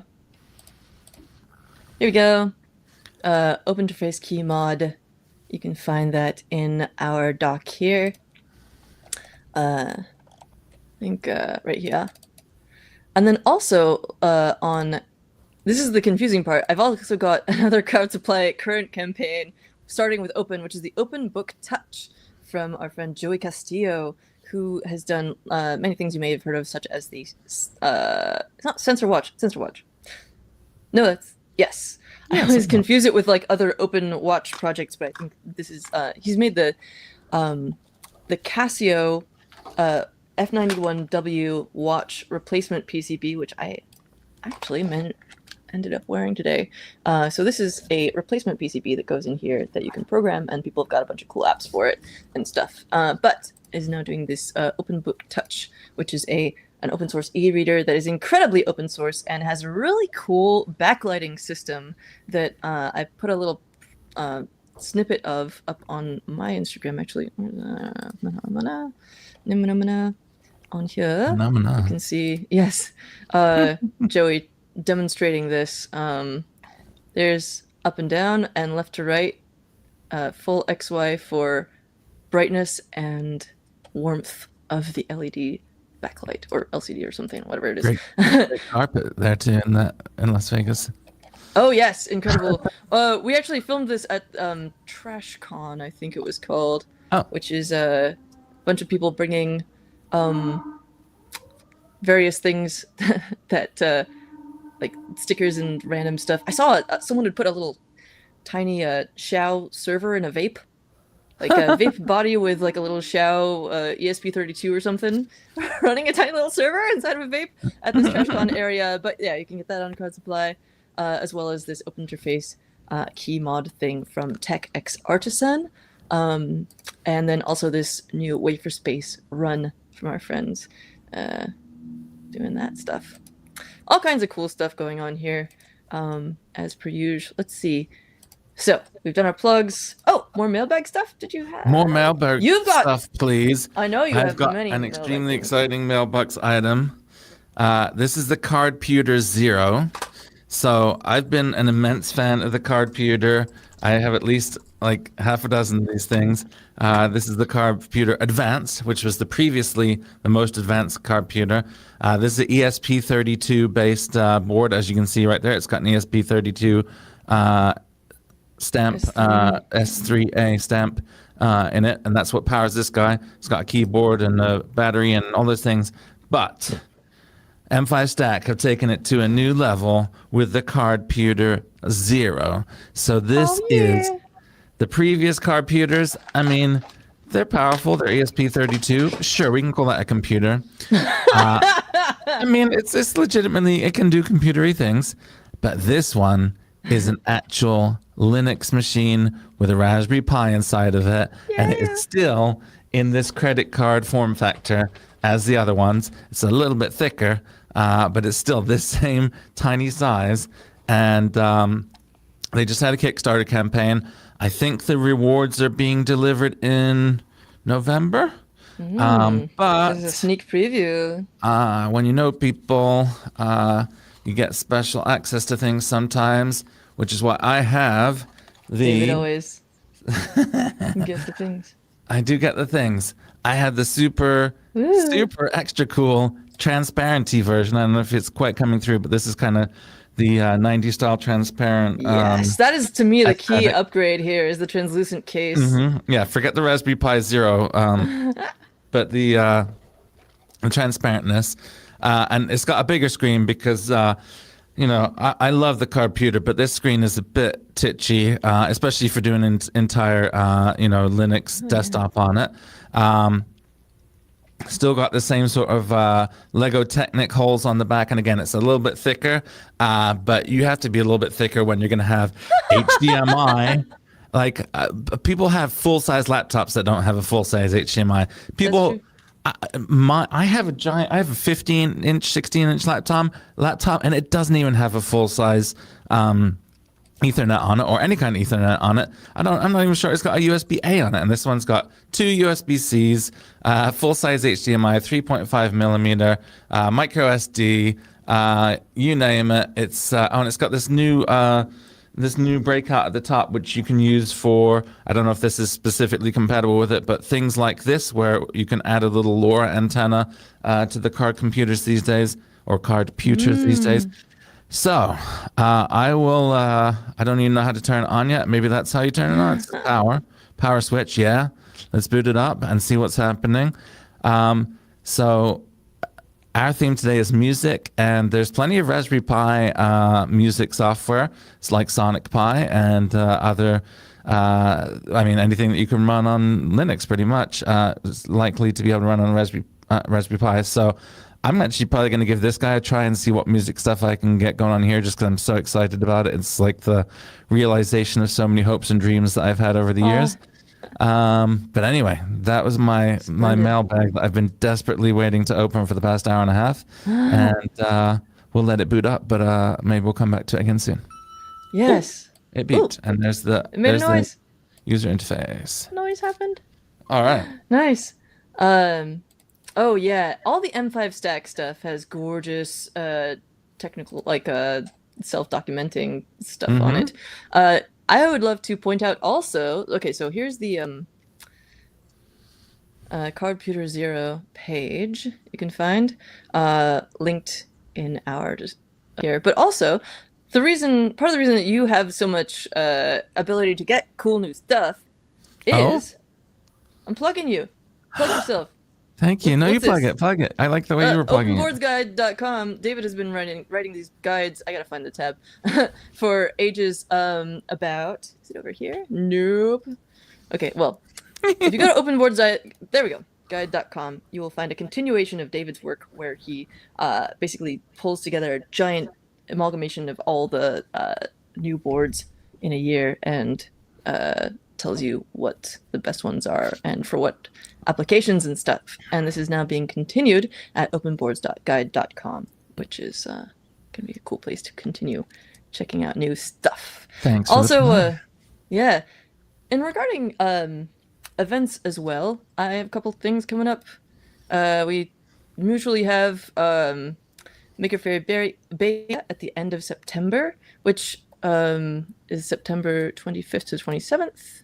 We'll be there. We may do a live episode. Who knows? Also, Hackaday SuperCon, the tickets are on sale, and also they've extended the call for proposals for talks and workshops and such until August 26th. So I think that's next Wednesday, maybe. Anyway, you are able to still submit things, and then if you don't want to buy a ticket, then you can get one for free. I mean, ideally, you also have something cool to talk about, but like, if that's a concern for you, that's a way you can get in. Yeah. And then also at the end of this month, I have a slot in NamFest 26. It's a Mastodon / Fediverse based group that does promoting indie music artists. And I'm going to be doing a slot on what equates to August 27th at 11 a.m. Pacific / 6 p.m. UTC, and going to be doing some new stuff integrating my personal sort of toy cult thing. I've decided to start calling it that. The IU Society of One Mythos. I need to get it off of GitHub, but that's basically the way that you learn about it and follow it is on the GitHub wiki. But music and stuff and things I call shell scripts for the soul, and also some binaural stereo audio music, which I'm going to be digging into today because I love binaural immersive audio, and you can find some of that on my SoundCloud, which is linked in the document as well, I think. Yes, if you scroll down, you can find some previous recordings that I've made with various things. So, look at it go! Just wanted to point out, it's doing the DVD style screensaver thing with a little carpenter. Oh, it's brilliant. It's also got stickers, so I guess your keyboard can have light mode or dark mode. I'm not quite sure what's going on there, but we'll figure it out. Awesome. Dark mode always. I'm still mad that like Google Docs has never added a dark mode for the actual docs part, as far as I know. Yet another reason that other platforms are superior, and I was gonna say I'll have to move everything to Proton soon, anyways. So. Well, yes, and also Obsidian. Doing some Obsidian stuff. I know that they stole your ideas, but yeah. Oh, they did. It might take a while. Did it hit the corner? You do whatever you need to do, and I'm just gonna hold it up. They make it like do the whole solitaire thing if it hits the corner, and then it goes all over. Oh, I thought that was gonna be. I can't look at that. That's gonna be too unsatisfying. I'm gonna look at. I mean, you can hold that up as long as you want. But, maybe you should take a video of it or something. Okay. So I dumped a bunch of stuff into the doc, but actually, there's some Bella stuff too from you. Hang on a second. There is some Bella stuff, but I got too excited when Kevin said it's only 350 days until the next Kevin Con. Everyone's definitely looking forward to. Kevin Con this year was very good. Nice. Oh, I should have worn my jumperless shirt. Actually, one of the cool things I got from the teardown surplus pile was an Alpenglow t-shirt. I also got a jumperless shirt, and also. Oh, and also. Also, I actually can't find the jumperless shirt right now, but here's the Alpenglow shirt. Carry. I should have actually worn one of these today, but I didn't. Oh, that's on the back of the shirt. How interesting. Oh, it's shiny. Anyway, also, jumperless shorts.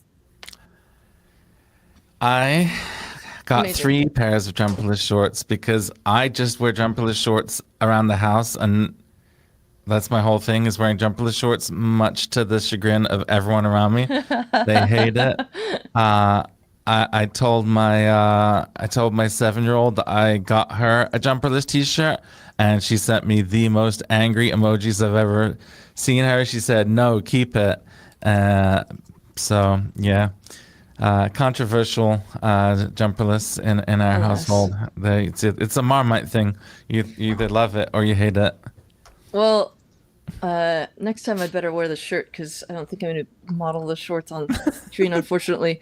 You can if you want, though. I mean, I'm not even joking. I was wearing them this morning, but I put jeans on to come to the co-working space. But you lack commitment, my friend. I find your lack of faith in the jumperless. Whoa! Wait a second. Kevin brought 10 pairs for me, and I only ended up with 3. What happened? So sad. What were we talking about? I guess I was one of the people who stole them from you. So. Oh. So we're talking about Bella. Did you say Bella? Yes. Okay. I said Bella. You say Bella? I say Bella. You say Bella. Bella. Bella. Wow, this musical episode's going great. This is an older version that I have with some of these cool little trill touchy boards with like XY. You know how more capacitive touch, right? Round guys and stuff. Yeah. This is a newer version that I have, which is the Bella Gem Multi. And it's so large and cool looking. I like how it's all like multi-level situation. Yes. Can you show us that again? Yeah, it's like a VA engine of sound. Look at that. You got your Beagle board down there, and then you got your breakouts there, and then you got all your little TRSS 1/8 inch kajiggers there. TRRS? Sure. And remember, I didn't get much sleep. Yeah. And then this is the Bella Gem stereo. Ooh. Hence just the 2 TSRLSRSs on there. Does that have a pocket beagle at the center of it? Yeah, always a pocket beagle at the center of it, or pocket beagle 2, I believe these are going to be. So this is the BeagleBone pocket or beagleboard.org pocket beagle, a tiny little Linux computer. And critically, this one's missing a micro SD card, but don't worry because it's right here. I know you were worried. I was so worried. I don't remember what I was doing with this, but I think I had the touch interfaces hooked up. Oh, there's some kind of unholy TR, however many R's to header breakout that I made. I don't know what this was for, but it's horrible. What was I doing? Who can say? This was years ago. I always wanted to make like a version. Oh, I also have a Bella Classic here. Ooh, what's this? And some trills. You talked about me having a bunch of noise. I think earlier. I think it's just because I was digging through these containers of things. What's this guy? Trill Hex, Trill Flex. Oh. I'll have to look it up. 2018. What is Bella.io. What's gonna be in here? Any guesses? I can't. What was it? Just like a little envelope. It's not another touch thingy, is it? I don't know. Is it a tiny little cable? I don't know. Is it stickers? Is it? A sticker. There's a sticker on it, but I'm trying to open that sticker. I think it's jumper wires, but I also think you'd be able to feel that through the packet. Have you palpated it? Give it feels flat. Give it a palp. All right, I was trying to not tear it and stuff, but it's gotten we don't too have those, stressful. but we could build them. Next theme is pedipalps. We done brainwaves. We've done music. Oh, that makes sense. It's another micro SD card. I could have guessed that. Get out, but you didn't. Rub it in. I do have around here the micro SD card from the touchboard kalimba thing with the original sound samples from the BBC. For the Thunder Kalimba. Oh, that's what I was doing. I was trying to find a picture of that. Yeah, tell us more about your Bella situation. Where do we find that? Bella.io? Bella.something, yeah. Perchance. I think we put it in the thingy there, didn't we? Bella. One of us probably did. I feel like we were talking about it yesterday or some other day, but yes. I'm not seeing it. I had dumped a bunch of, like, a really chaotic list that I had just made in my Sublime text. So it's somewhere in here, along with Pocket Operators, Pocket Chip with the Sunvox and Pico 8 tracker options. I didn't bring over the Hudson Handmaker thing! Okay, I gotta bring this over and then unbox it real quick before we get into hacking, even though we're an hour and 40 minutes in, but there's just so much cool stuff to look at! Oh! Dude, I was already predicting this is going to be a record-settingly long episode corresponding directly inversely to our amount of sleep, but... Yes. But we already had a hack happen, so that's cool. I mean, hack, we followed a tutorial, but... got the Oscatone. Can I inject the Bella into the Ultra Chaotic dump, or should I put it outside the Ultra Chaotic dump? Oh, maybe at the top because it's a new thing. So up with the key mod and stuff, maybe under key mod. Okay, gotcha. And I'm gonna actually make that bold and stuff. So, folks, I'm so sorry about the structure of this document, but I'm also not sorry because you come here for the chaos. Even if you don't, that's what you get. In the meantime, I shall pull out the Oscatone Scout. Pow. I think I also did a Hackster Cafe with this feller. I forgot it had the... What do you call that? Sliding? The, like, glissando? Yeah. There's a word for it. The slide thing. Slide? Maybe? Slide. It's slide. It's that easy. Yeah. Oh, okay. Yeah, slide is the word for glissando on a keyboard. It's that easy. Well, I'm glissing onto. Ondo, I think, means ing. Anyway. Very cute little thing. You can get these at the website in the doc, and you can assemble it yourself. And it's got even a little spot, like the Pocket Chip, where you can stick in a writing implement and use it as a stand, which I love about these things. Only this is more like a pocket joint, and these are just straight through. You got pencil and pen options. We seem to have activated Ducky with the... I should have tried playing an actual tune with this.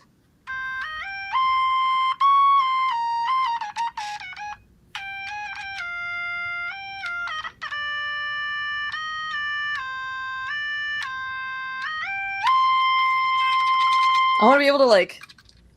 Yeah. Do you know, have you seen the Wiggler? Yeah, definitely. Yeah. Yeah. I want to be able to wiggle it. Keep seeing new versions. I'll pull up the Wiggler as well. Got a video of that guy. The Wiggler. Synthesizer. I think his name's Chris.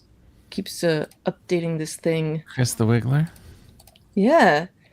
I think I might have been the first person to play the binary sunset on this thing, which is just the perfect thing for it. Anyway, it's got this keyboard thing that, per its name, wiggles around. You make little tremolos and what's that thingamajig? The little scroll wheel and things.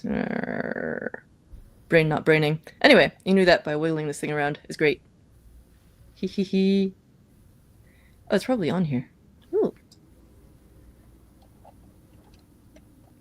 Anyway, it's really fun to look at, and I'll try and find a video of that at some point. Another thing I got here to share is actually all these things here. That's a step tone generator. I should pick it up. Make yourself. Oh. I'll just show all the stuff that I always have this stuff on the shelf behind me. Yeah. There's always a bunch of music things. So this is also the 3.5s kit from Evil Mad Scientist Labs. So you may be familiar with the 555 timer chip and the 556, which is two 555s. And this is just one of those, except instead of being all inside of a silicon chip, it is individual discrete components, which you solder on yourself. And you can go grab it and have it now. And then these are little like screw, not screw terminals, but little screw. They are terminals and they are screws. So whatever, they're screw terminals. Where you can connect wires and things, and you can use this literally as a 555 chip, which can be used to generate square waves. That's a really common thing people do with them. Or you can use it for much more boring timing applications. You could do LED stuff with it if you like do PWM in all its forms. But yeah, there's always some really fun stuff to do with 555s. You can look up the discrete 555 timer or 3.5s kit from Evil Mad Scientist Labs. Very cool. I have to weigh this down.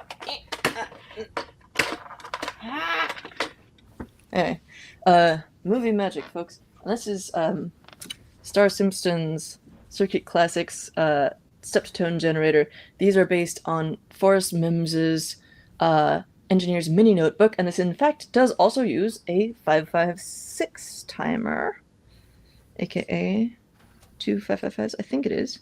Yes, NE 556N from Texas Instruments. And you can use that to make an actual step tone generator.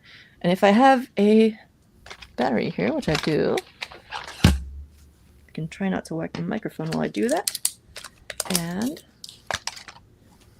I think this is very similar to an Atari Punk console, which I turned into a guitar thing, a horrible guitar thing at some point. Oh wait, was I having trouble getting this to work? Do you gotta do something extra here? I think you have to like connect it to some other stuff somehow. I forget. But anyway, they're really cool little kits and stuff. And in the doc, I have links to my horrible electric guitar breakouts for both the Atari Punk console, and the Stylotar, which is a stylophone turned into an electric guitar. They sound horrible. This one, there's an article about how it's finger-licking nasty because you have to increase the conductivity of your skin somehow. And before I got hold of EEG gel, I would just lick my fingers and it was gross. But you can see an ancient video of that at this article. It's horrible. I love it. I don't still have this, alas. I also made a keyboard out of a horrible thing out of a skateboard, which was just like rubber band strings, but that wasn't electronic really. It had a little piezo pickup on it, I think, to make horrible noises, but yeah. Your turn. What? Oh, it's my turn? I was just... The mention of the Atari Tar made me think of the C64 bass that Jerry Ellsworth made. Yes. Jerry Ellsworth Commodore 64 based bass guitar, which I think, alas, got stolen at some point. Oh. Jerry Ellsworth. I think it was like a long time ago. Yeah. The Marmite references are bad. Oh yeah, I should have just used Marmite. Why didn't I think of that? Marmite's always the answer where you need more conductivity. Did you? Come on, zoom, you little thing. This is from long ago. Incredible. Where's like a full view of it? There we go. So cool. And I do want to go through the other stuff. I'm definitely going to pick up the Hatsune Miku thing, but I think I'll unbox that later in the episode because I think we should get into making stuff. Is there anything that you feel like urgently needs to be... Well, I'll call out Teensy right now because Paul sometimes joins, and Paul is just a legend in the community, and pjrc.com is where you will find all the teensies and various breakouts for those things. They are low latency microcontrollers that can do any type of HID device, but or HID, not HID device. I'm doing the ATM machine thing. But anyway, who wrote those blog posts on there? I know. Let's look at these blog posts. Go under. Go to the blog thing. Okay, now the blog goes down. There we go. Oh, we're back. Haha. And just a bunch of cool stuff on here, as well as a recent interview with Moldover, as mentioned on my recent Hackster Cafe interview. Ooh. Anyway, lots of cool stuff on there. Oh, I think I might have seen this at sarcasm. Slightly annoying Rubik's Cube automatic solving robot. Very cool. Who does write these blog posts? Something called Ish Ott Jr., according to that. Well, aka our friend David. Oh, yeah. And somewhere around here, I should have, not there, the Hackster Cafe playlist, which includes an interview with Moldover, who is also featured on this blog. Anyway, another thing I'll mention really quickly is binaural stereo recording headsets. This is something that's fascinated me for ages. On my Instagram, I actually have a recording of Imogen Heap performing at an ex-nuclear facility in, I think it was Sweden or Norway. I'm so bad at that. During Music Tech Fest a number of years ago, which I think Tom Fox was at as well. Anyway, I was using the Hook Audio binaural stereo recording earphones, which basically you put these in your ears. These are ancient, so they look all crusty and gross. I promise that's just the stuff aging. But they have little microphones on them, and then it records the way that the sound enters your ears and is reflected sort of around off of your pinnae, the external features of your ears, the external structures. So there is I forget what the acronym is, but there's a type of head model that you can do where you can actually model your specific ears, but also you can get like these fake ears and put them on a thing, which in my case is an Omnivice box. But you can also 3D print ones, but these are designed so you can literally just stick them in your ears and wander around and record stuff. So I have a recording of Imogen Heap doing some really cool music stuff, but those stopped working with recent technology. You can no longer install the app. So then this year, it's been like 6 years or something since I got those ones and started messing around with them. This year I got hold of this Sennheiser unit, which is the Ambio Smart Headset. Does the same thing. And if you want to hear what these sound like, you can go to my horrible SoundCloud, which, where is it? Here we go. I'm going to be upgrading to Mirlo.space, a fair music platform, which is also in the dock. But this is something I made in a tracker, which is something we can talk about later. On the Pocket Chip, you've got Pico 8 and Sunbox, which are trackers, basically programming music. This is a whole binaural spatial audio track that I recorded with the Hook audio system. It's literally just rain on an umbrella and cars going by and stuff. It's very nice for soothing audio. There's also a thing where I tried to mash up spatial audio with, this is like recorded in a tunnel, spatial binaural audio. I tried to mash it up with regular audio in another song, but it didn't work super great. Not sure why that is. Somewhere in the transition where it was like being mashed up with non-spatial audio, it just got screwed up, which kind of makes sense on some level, but I don't really understand it fully enough to get why. Somewhere in here I was looking for my kalimba, but you can go up here and find the is it under vibes? Try and find the heap clip, which is in here somewhere. Oh, that's not gonna do it right now. I'll spare you, but if you go to there, you will find it. And then there's also some other clips that I've been doing with the Sennheiser. Before I forget, you mentioned something about Imogen Heap, which reminded me that I believe that Helen made a project called Mini Moo, where you can recreate the gloves that she has using a BBC microbit. Yes, so she has these Mimu gloves, and also so Imogen Heap makes these Mimu gloves, which are really cool smart controllers for live audio. There we go.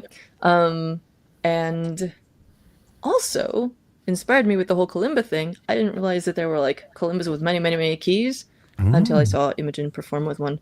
And then Helen Lee has created the Mini Moo, which are these gloves that you can make very simply with felt and alligator clips and a BBC microbit that sort of emulate the same kind of concept. Very cool. And somewhere around, I have a video of these things, but as per usual, I will drop those in the doc later on. But there's a ton of links to a bunch of the things I've been talking about already. Oh, yes. Gotta make a Ouija board PCB. Do I have my planchette over here as well? I think I do.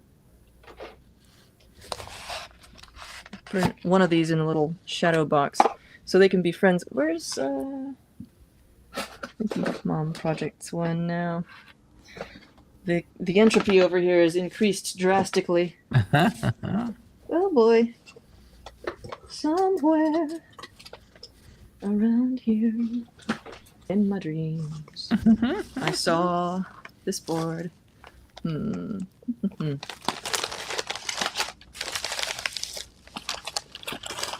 anyway, here's the planchette. Shoopadoo, you gotta make it. I love that presentation. Oh, thank you. Yes. Cool. This actually was from a piece of jewelry I bought that came in this like fancy little box thing, and I just like yoinked it. But now I've purchased some more of these for showcasing charmware jewelry. Okay. Oh, here it is. Friends. Here's a. Did you set your Ouija board up, or is it on the default mode? It's on default mode. Okay. I have not looked up anything regarding this. This is why we have these sessions, so we actually set stuff up. The user interface lets you program it with your name. You can just type in your name. So I think right now, when you turn it on, it probably said "Hello World."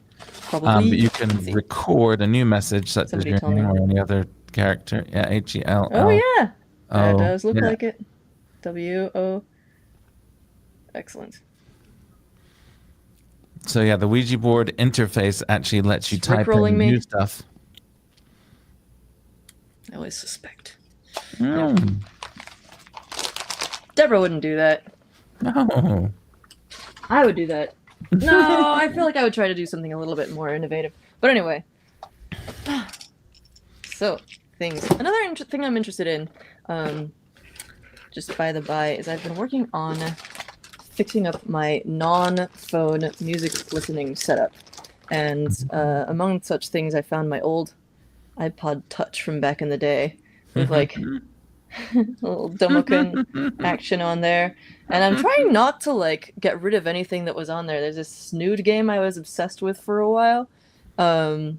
Epic Win, which was pre-Habitica. Some audio memos, which I'm terrified to listen to. And then check out this skeuomorphic YouTube icon. What?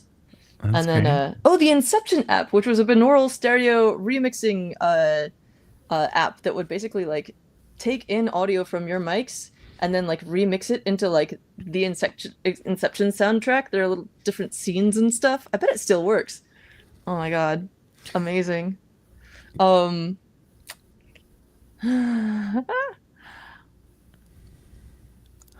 gotta try and figure out how to up the brightness on this thing again, because it's been let me see, can I do that?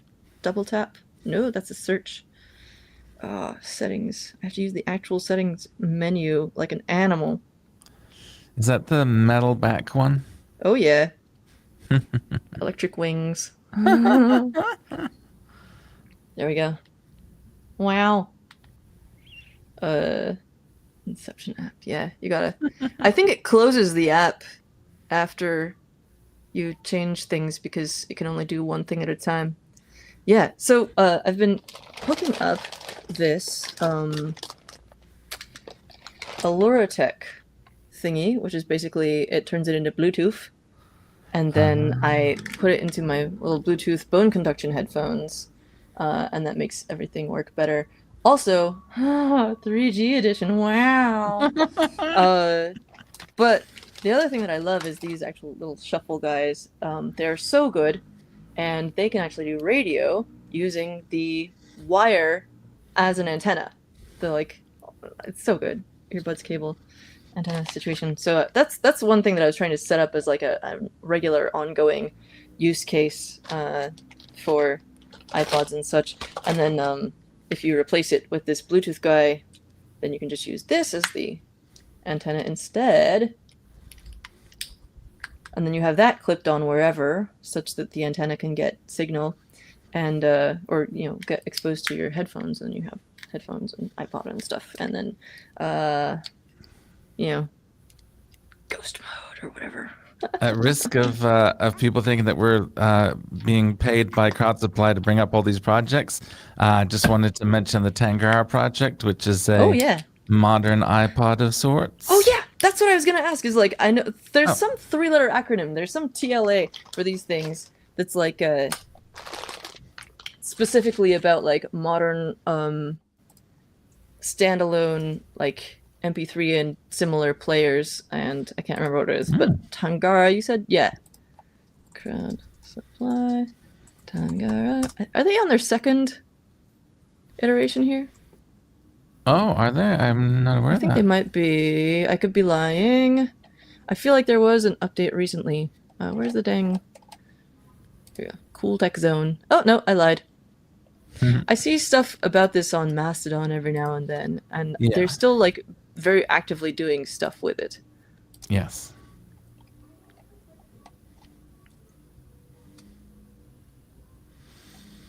So you can still get it among Crowd Supply, I think. Not available. I lied. Sorry, everyone. Wow. Second lie in a row. I know. What's next? More lies. But I believe it's open source, so you can just make your own. Yeah, just make your own. Just make one.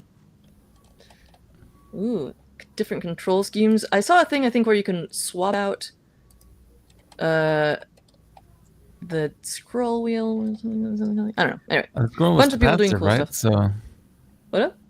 The scroll wheel on that one is capacitive, right? It's just part of the PCB. Sure. I believe so. Ah, neat. Oh yes, look at that.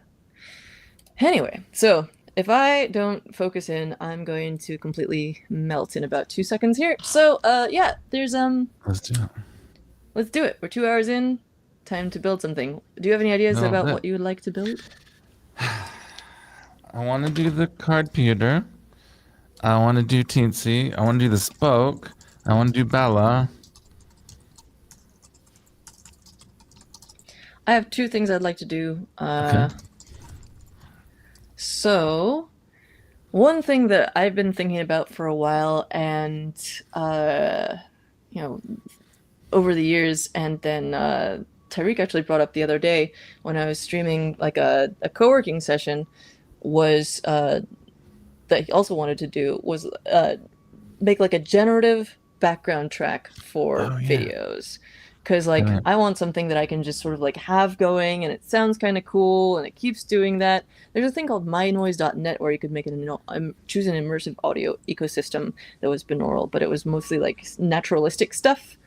And I would like specifically to combine my electric bass, some nice kalimba sounds, and humming, and maybe also some like pocket operator stuff or whatever. I feel like there was another thing I was thinking about putting in there, but I forget. Maybe some nature sounds. I don't know. But definitely binaural tracks, I think, pardon me, would be really cool.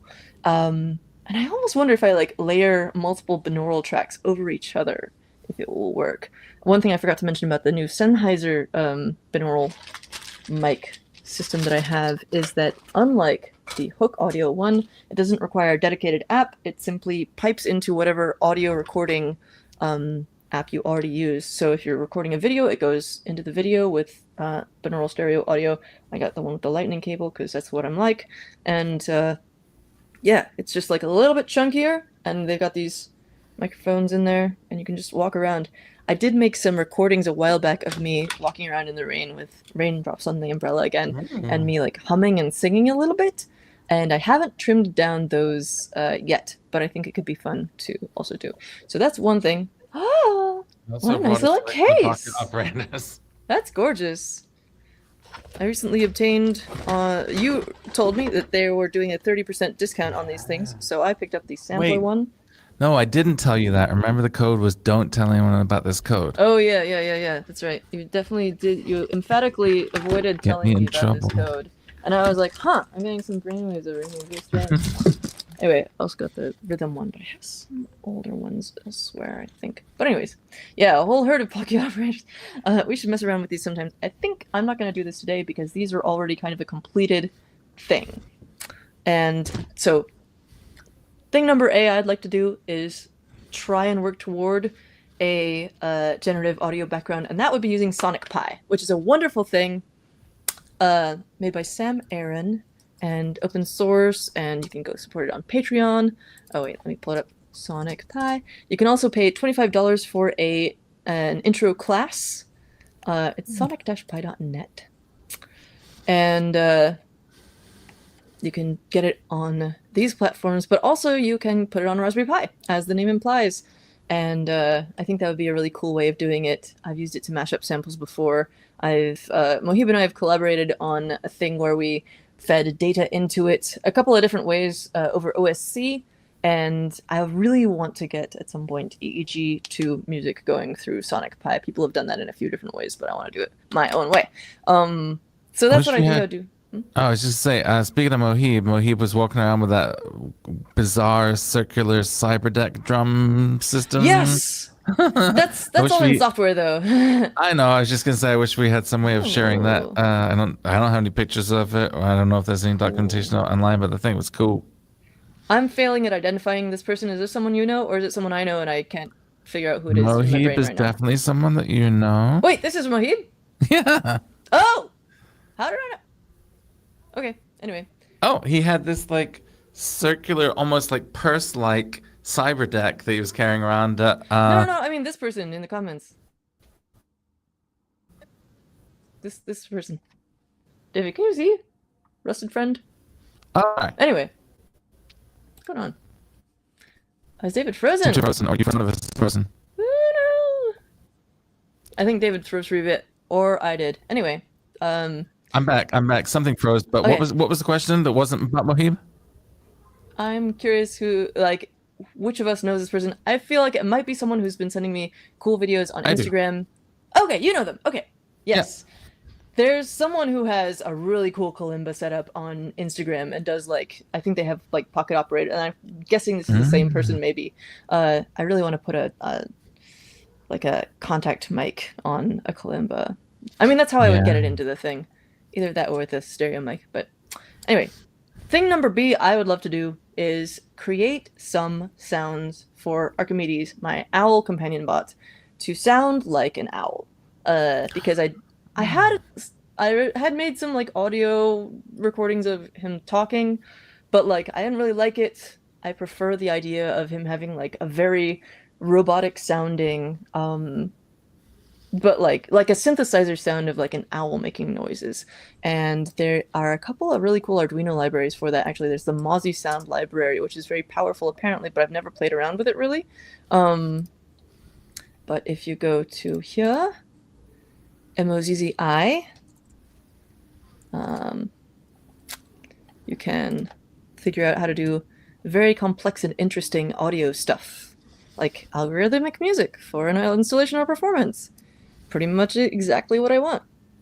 And all kinds of little examples and stuff. Really nice documentation. This has been around for a long time at this point, at least 10 years. So they definitely have just combine a who and a square wave. Cool. Anyway, there's lots of interesting stuff that one could do with that and make him like emote or whatever. I think those are my two ideas for what to do. I do want to refresh myself on Sonic Pi, and do some little mashup-y stuff. Oh, sweet.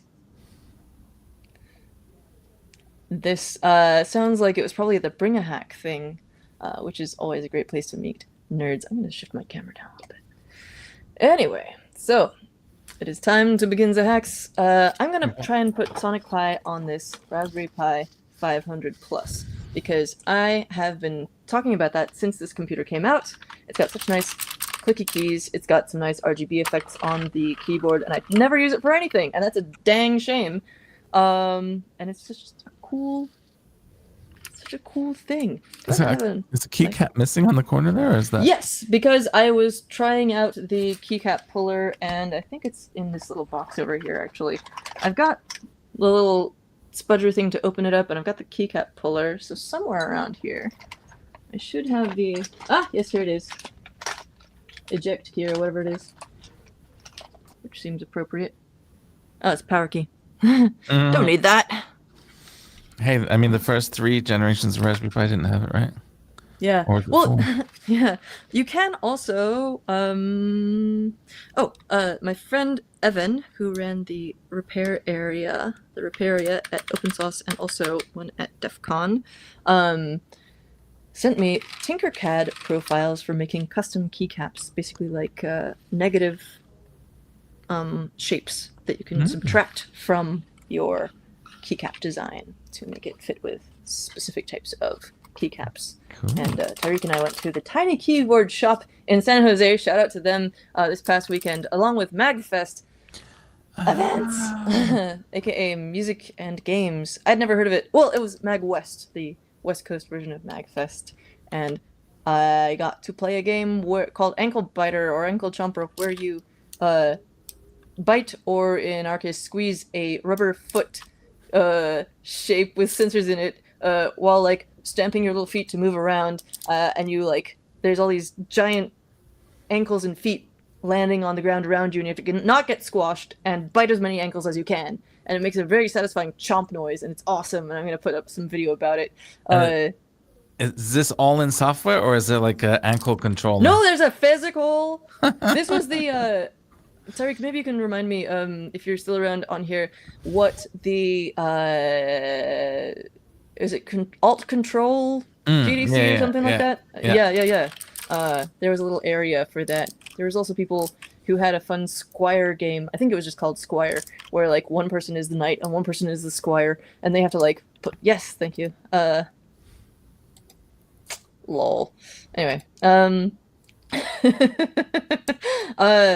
yeah, one person had to like do the fighting, and I sucked at that, and Tariq was doing the squiring, which is like a bunch of NFC thingy-majigs, keys and cards and stuff. Anyway, I'm gonna try and get this set up, and I think that it has a built-in RP2350, I think, in here that controls the RGB lights and such, but it does not have a micro SD card with an actual OS on it.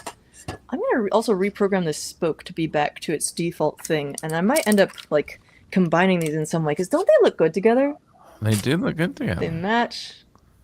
And yes. But later on, I would love to... I found an old Android tablet. There's a... Speaking of these things, there is an iOS app, but it's in test flight right now. Presumably by the time these are actually released, then you'll be able to do this. We might actually do a like custom version of this, like a limited edition run of like I might design a custom one that's like goes with the Charmware stuff. Maybe. But it would be really cool. And I want to use this with an Android tablet and the Android app, which is already out, as you demonstrated, to control other Pis. But this one has a keyboard built in.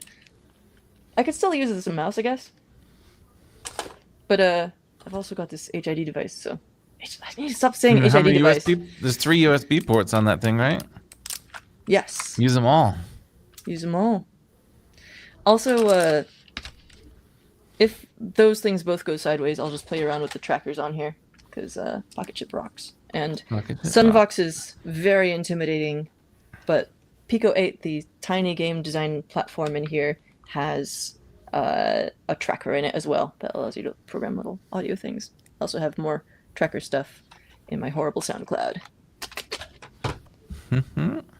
Oh yeah, perfect. Okay, so this is the ankle chomper game. All right, so I need to hydrate, and then I will do some brain stuff.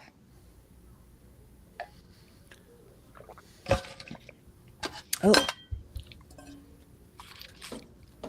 this is an alternate version of the SAO from open source. Oh, you got that one. Pretty good.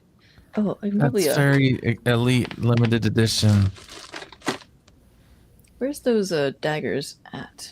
They're over here. My desk is a nightmare.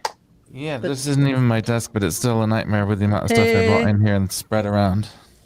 Come on, turn on. Is there a switch on here? Or did I just run the batteries down somehow? I run the batteries down.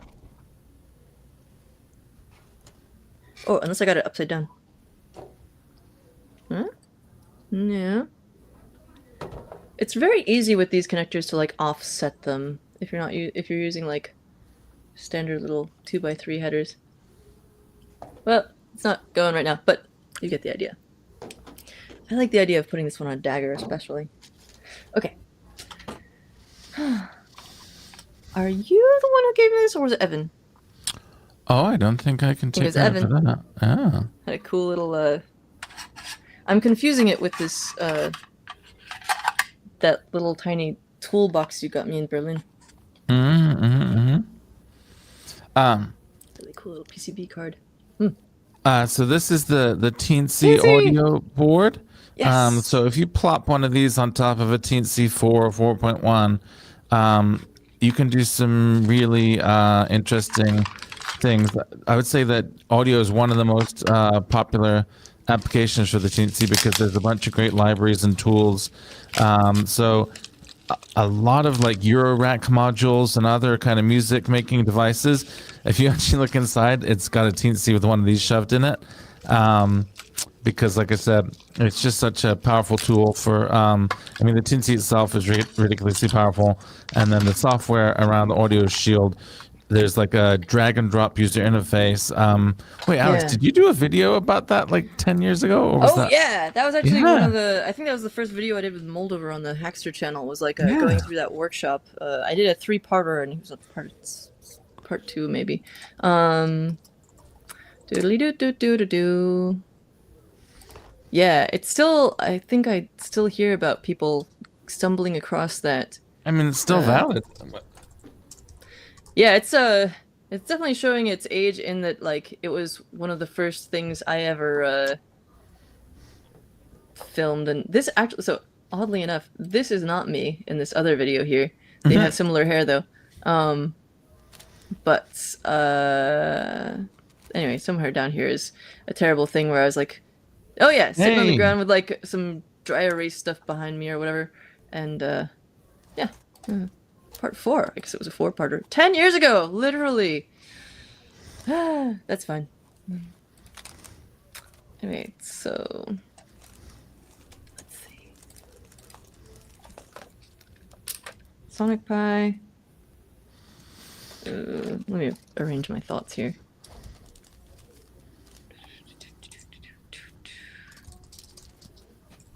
Oops.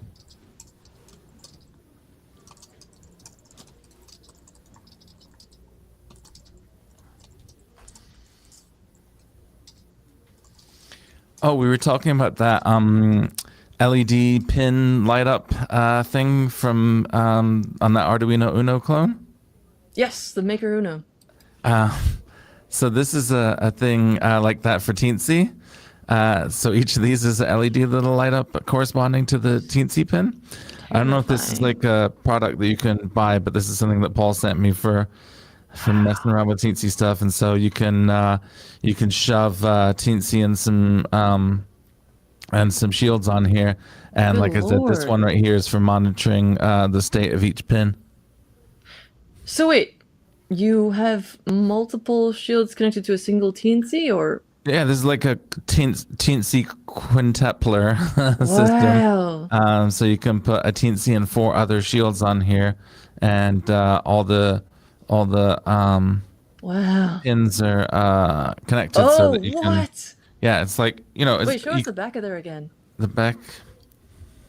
What? That's ludicrous. Yeah, I don't know if this is like a commercial product or just like a tool that he made, but so for example, you could stick the shield on here and stick a teensy on here, and then instead of trying to physically stack them or whatever, breadboard them. While we're here, I will mention a cool site called pinout.xyz, Mm. which is very useful for telling if like your Raspberry Pi stuff is going to collide. So if you have like you can see what the different ones do, but then there's also all these pages for different Raspberry Pi hats, which where are those? I don't know. There's a bunch of them somewhere. You can. Oh, here we go. You can see if they're compatible or if they collide. Like if I've got this shield on here, can I still like use this pin for XYZ? And you can be like, oh yeah, I can, because the shield isn't using it, or the hat, pardon me. Or you can be like, oh no, it is using it. Oh no, blah, blah, blah. And then you cry. That's how it goes, right? Anyway, pinup.xyz. Very cool. So, I am going to start with Sonic Pi. I have to grab a USB speaker out so that we can actually hear stuff. Yes, I think that's the main thing. What are you, did you say that you just didn't sort of like dip around and see what happens? I grabbed the teensy, so I think I'm going to play with that for a little bit. I mostly just wanted people to kind of be aware of the capabilities of it. It's just got such a rich ecosystem for audio projects, but the drag and drop thing builder is so cool. It's sort of like a Node-RED interface, or where you can like build graphically a sketch, and then you can download Arduino code that does that thing that you just hooked up in a graphical UI and just put that on your GNC. So I need to double check that my pins are correct here, but basically I've got my teensy 4 here, and then the audio shield here with its thingies there, and so this is what this teensy quintupling device does, is lets you easily stack things without stacking things.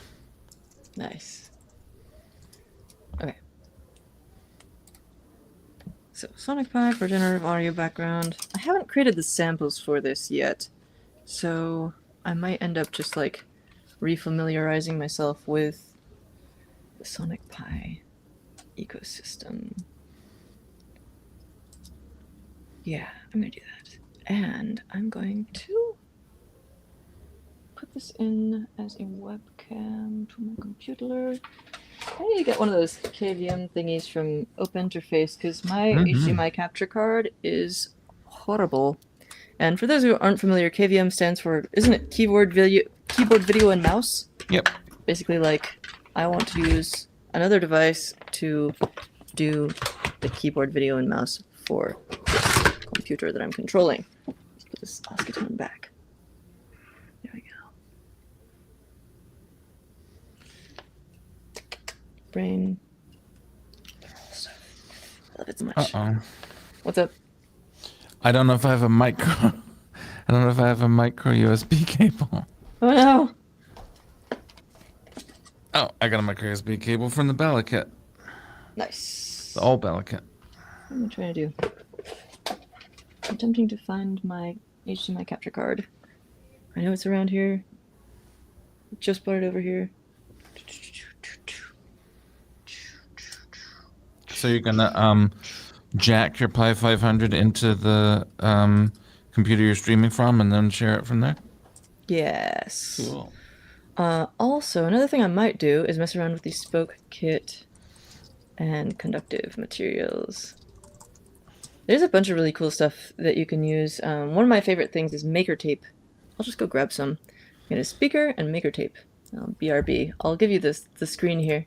I'll take it. So you can see there, pin 13 is the user assignable LED on the Teensy, and so using the Teensy show me what pins are doing what board, which again I'm not sure if you can buy it, but I'm pretty sure that the files are at least open if you want to make your own. So pin 13 is blinking there, and that's because pin 13 is blinking here because I just unwrapped a brand new Teensy and put it on the board, and there you go, pin 13. They blink together. And so I'm gonna grab the Arduino IDE and the Teensy tools for that, and then see if I can. Oh, I also don't really have a way of making audio out right now.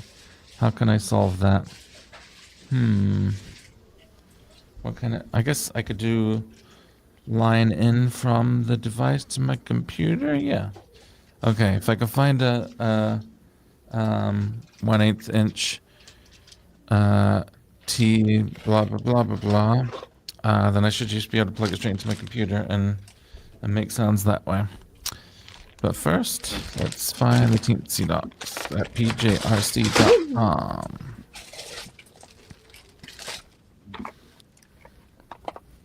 Did you find What's up? What's up? Did you find a speaker? Yes, I found a bunch of cool stuff, and I also remembered where I put my capture card in a clever and convenient place. Therefore, of course, I could never find it. But also, I found a couple more things. So there's this maker tape stuff. I did some tutorials back in the day, and I'm trying to revive this now. Is this? I used to do LED tattoos, basically. With little controllers and stuff, and I used maker tape for part of that, for like the conductive connections. There's like aluminum conductive tape, there's copper conductive tape, and you can use Capcom tape to insulate stuff. In this case, this maker tape stuff is from Brown Dog Gadgets, and they got 1/4 inch and 1/8 inch versions of it. It's this nylon based conductive tape that is conductive also in the z-axis. So the adhesive is also conductive, and it's conductive vertically through the tape. So unlike with most conductive like copper and aluminum tapes where you have to like somehow solder it together still, you can literally just like layer this tape on top of itself, cross over the traces, and there'll be a lot of, a fair amount of resistance, but you'll have a connection. And so this to me seems like a very useful thing to use with the spoke system because it's a lot more durable than those metal-based tapes. You can flex it, you can pull it really hard, and it won't and flex it a bunch, and it won't break itself. In fact, it's quite difficult unless you use scissors to cut or damage this. You can smush it between Lego bricks, and it retains its properties. Yeah, which is what they started carrying it for. And I want to do an episode sometime, like a little video on just some of my favorite tapes, because there's also that self-fusing silicone tape from iFixit. But anyway, really cool stuff. And if you're doing the spoke thing, I kind of recommend getting some of this. I should send some to Tom Fox, or at least the link. Let's see, Brown Dog Gadgets maker tape. I'll put this link in the yeah, here we go, in the doc at some point, but not right now because I'm trying to get myself to actually do the thing. So I'm gonna get started with this feller. Oh no, yeah, still got the strange background. Beefy. Yeah, I tried switching it over, but I guess it'll probably change it when we end the stream or something like that. Oh, there we go. Haha, yay. I do not. Hey, there we go. Trying to open up the Arduino IDE is taking forever for some reason. Anywho, let's see. I'm going to take this ghastly object. This has actually worked really well for me over the years. I had this probably for at least 7+ years. Made well, USB HDMI capture card. Very good stuff. It makes working with Raspberry Pis and stuff so much easier. Actually, what size? Oh, I do need the adapter on there. How am I? Mini or micro, whatever it is.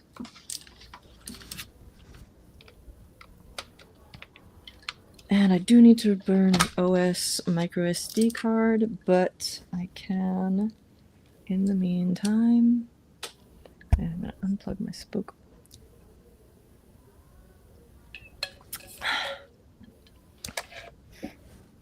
I'm gonna take the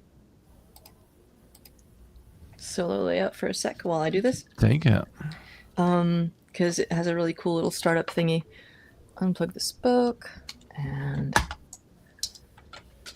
plug in this as a webcam. And then I'm going to, before I insert a micro SD card with an actual OS on it, oh dear, I have to free this power cable. Ah! My webcam might die for a sec. Oh no, this is my desk cam. I'm not even using that. Ha! Lol. Okay. Let's see if I can get this on the screen. Oh no. Oh, I actually found that I can use this other HDMI port. Give myself a little more space, at least on earlier versions of the Pi. Come on! Do the thing! Oh, there we go. I thought it was going to betray me. Anyway, there's a really cool little startup animation on there that's just baked into the keyboard itself. This is quite heavy compared to like the Pi 400 or even the Pi 500. Because it's got this like massive heatsink board with swappable RAM or other M.2 keyed components, and then also all these RGB LEDs on here and some heatsink magic. There's also this cover over the 40-pin connector. So let's see. I'm going to, yes, make a micro SD card for it. Or I think I've got one already, actually. No, this was, I think I reflashed this. Oh yeah.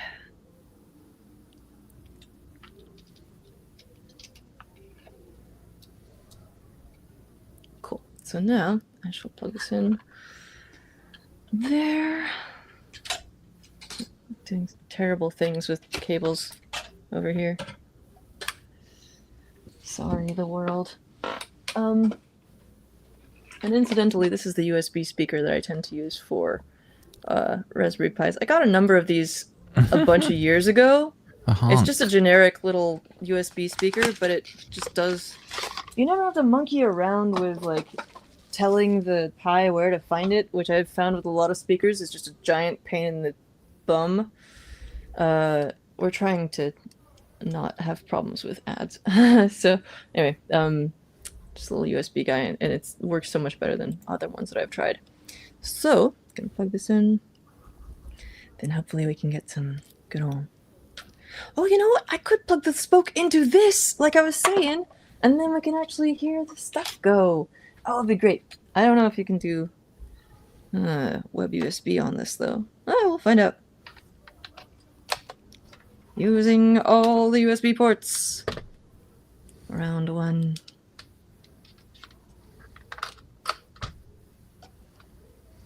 Stick that over there. Got this. Ooh! Capture card situation set up. Okay.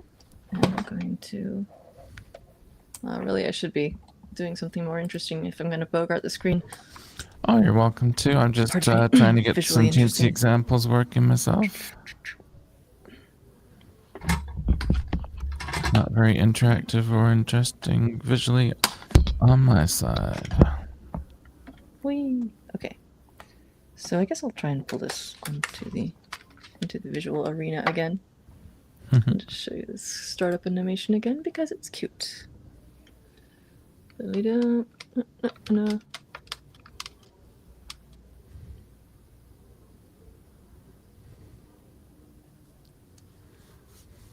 Come on. There we go. And now hopefully, if I haven't screwed this up, I'll be able to... I wish this had like a clip on it. So I could... Anyway. I'm going to try and screen share and see if I can get video out from this bad boy into my computer. I'm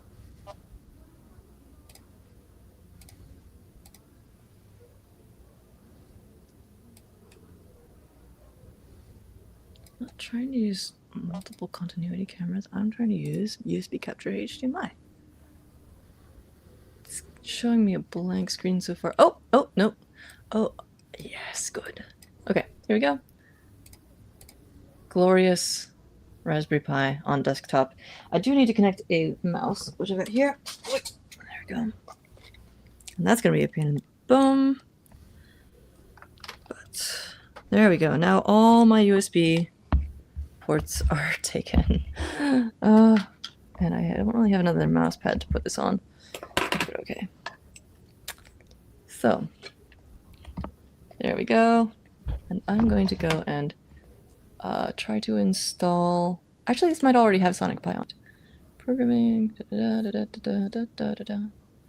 Oh, you know what? I probably should reflash this with a Pi 500 Plus thing, because I bet it's going to be more advanced. But do we have... I don't think we do. Just out of curiosity. Oh, run a command. Never mind. Forget it. I'm just going to shut this down and reflash with a more modern OS. Or I should keep this one the same and just flash a new thing.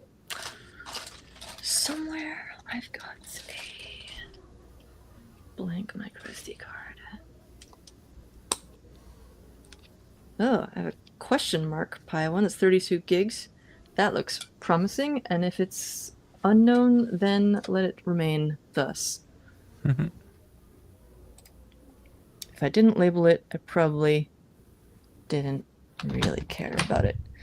Let's see, where's my little adapter for microSD to USB? I just had it, but I put it somewhere stupid. Ah, here it is.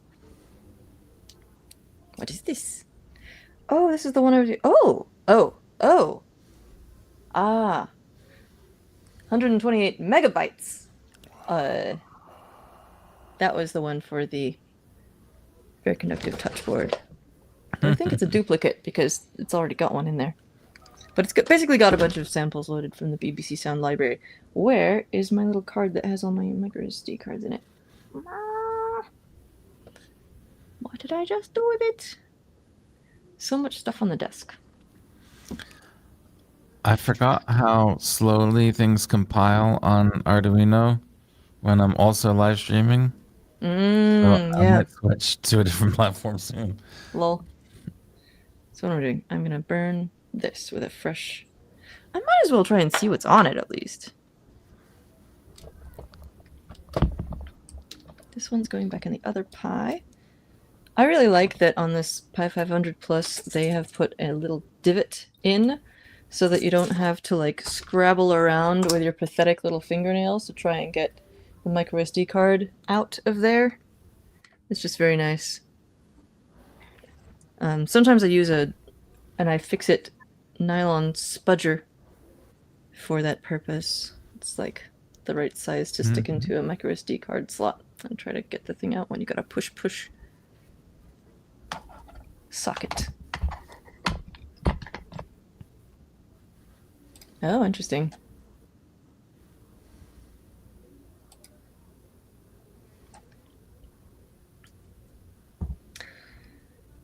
Now I was looking for that little card holder. Oh, here we go. Yes. Virus checker. Touchboard Kalimba. There we go. Windows Defender.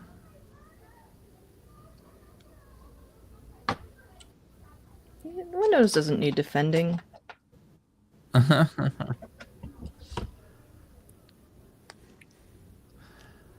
Security at a glance. Virus and threat protection, account protection, firewall and network protection. Where's the button that turns it off? I need to launch Raspberry Pi Imager. So I remember when it was resin.io and then it was Balena etcher, and I think it still is. There's just now is a version specifically for Raspberry Pis. Mm-hmm. Okay, Windows Defender, virus and threat protection, real-time protection off. Wicked. I am kind of curious to see actually what might be on here, but I don't think you can tell very easily from just looking at this thing. You can turn the setting off for a short time before it turns back on automatically. Cool, guys. Ew. Thank you for letting me do that for a short time. I really appreciate you. What shall I call it? Allowing me to use my computer in the way that I have chosen. And already a thing has popped up that says, turn on virus protection. Tap or click to turn on. No, thank you. Go away. All right. Oh, yeah, there's this weird thing where it, like, asks you to tell it your capital city now. What? Yeah, there's some reason that they have a tooltip on a different version of this. For time zones or something else? No, it's for something else. That's... I think it has to do with some kind of regulatory thingy. I forget. But then we're going to put the time zone in here. Los Angeles. There we go. Click on it. And US. Splendid. It's so tiny. Oh, I will hide this for no particular reason.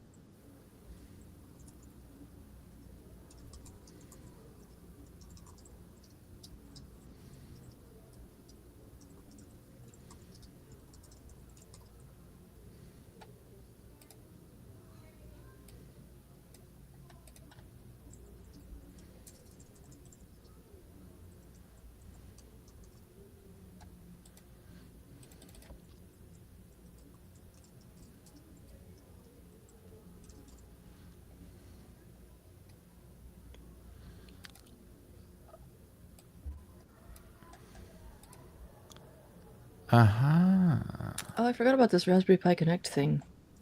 It's like a weird new thingy. Oh, that's interesting. Ty says maybe it's to do with, it chooses the correct Wi-Fi frequencies, channels, and things like that.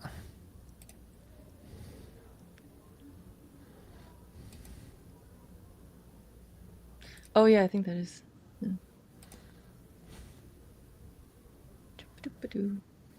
Let's see. All right. Yes.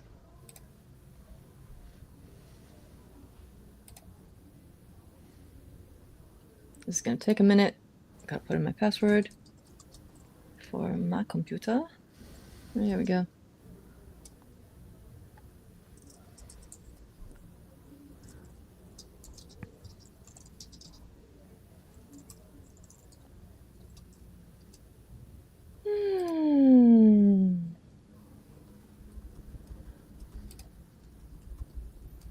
Well, that goes. I think I will take a quick bio break and stretch a little bit because we're gonna need some extra help to get through today, I think. Are we? Who are we getting extra help from? We gotta be nice to ourselves because we're both low on sleep, and if we want to go the distance, as Cake says, they don't really say about how to do that. No. But they talk about it. Anyway, my brain's already doing things, so I'm gonna go and BRB. Sounds good. Can I get full? All you control? Sure can. I think you also have like full control, but I mean, I don't like to press things when you're pressing things because, like, what if we both press at the same time and like the whole live stream exploded or something? I don't know. It's a fair point. Yeah. Very unimpressive, but I just wanted to make sure that the CNC board was working because it's a brand new board, and the first thing I did was plugged it in, and it comes with the blink exercise or example already running, so just giving it power makes it blink. And so in order to check that I was able to program it real quick, I gave it an alternative blink of my own creation, which is just a regular blink, but set to 200 millisecond delay instead of 1,000. And so now I'm confident that that is working. and I'm going to start looking at the Teensy Audio Shield examples, which are on pjrc.com. And if I was better set up, I could probably screen share. But since we got a second, I can just set that up while we're talking. Screen share is here, plus this little guy. Let's do a share screen. Oh yeah, let's just do this whole screen down here. That's perfect. Okay. I'm gonna do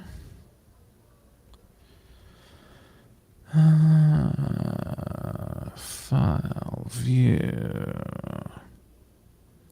How do we do a full screen on this one? Zoom in, zoom out. Does Vivaldi not have full screen? It must. Window? No. Full screen, F11. There we go. All right, so now if I just share that entire screen, and it's shared, and now if we pop it up to replace my face,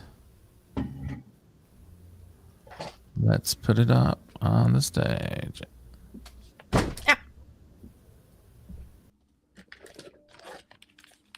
Oh dear, we lost David somehow. I'm here, but I tried to put my screen up, and it said I had to remove myself, and then I removed myself, and it still wouldn't let me do it. There we go. Yeah, there we go. Why wouldn't it let me do that before? Okay. Did you do that, or did I do that? I removed my screen share. I think. Oh, your screen share was okay. Somehow your screen share was also blocking mine. Yeah. Okay. So yeah, this is the Teensy Audio Library on pjrc.com. This is the design tool that we were talking about earlier. It lets you just drag and derp and then drag and derp. Code. I love it. And so I'm going to be working through some of the examples, the example sketches here. Nice. And just kind of remind myself how to work with this thing, which is helpful because I'm writing a tutorial about how to do that for SparkFun. So, oh, nice. It's all part of the job. Hell yeah. Mm-hmm. Cool. I have returned. I am going to refill my water real quick from this weird bottle situation. I don't need to do that, actually. I can just so do I need to stop sharing my screen in order for you to be allowed to even potentially share a screen? No, I can handle it. Okay, that's what I thought. Thank you, though. I thought we could both have them like in here and just waiting to go. But something was blocking my ability to do it earlier. No, I think that we can't have them both in. I don't think we can both have them in the. They can't both be backstage at the same time? Well, let's see. Share so entire screen. You try sharing. Oh, you're right. They can be, but there's like a whole extra. Okay. Oh, never mind. No, that's great. Okay. I stand corrected, or I sit corrected, or something. Sweet. My right is complete. I'm going to eject this bad boy. And let's see. I'm going to go off camera for a second to try and find a 1/8" audio cable so I can connect hopefully from my computer to my Teensy. You take control.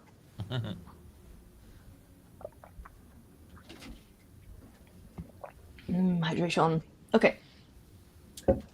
So now that I have that burned, it is ejected. Beautiful. I'm going to grab this micro SD card, insert it into slot B on the Pi 500 Plus.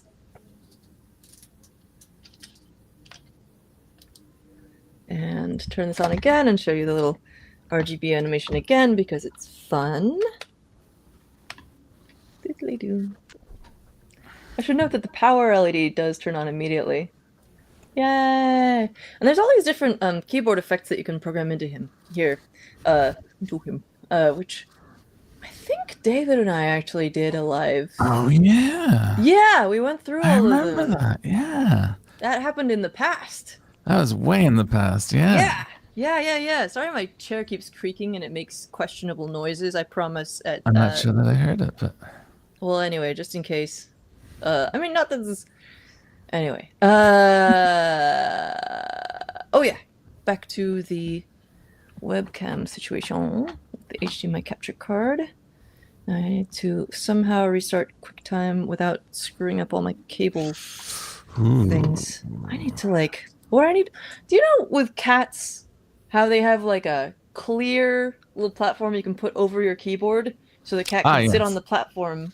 I need like that, but just for 2 keyboards, like upper keyboard for the Pi and lower keyboard, because the Pi is basically a cat. I could 3D print I could make this in like 5. Okay, whatever. Not right now. So, QuickTime, yes. QuickTime Media Player. This is how I do the webcam capture display. It's probably the wrong way. Actually, I don't think it is, because it makes it really easy to record as well. If you're doing a recording or a tutorial with like the Raspberry Pi, you're just not gonna... Oh, there we go. Haha! Removable medium is inserted. I put a large in there, I thought. Well, it's only 32 gigabytes, so I guess it is a medium.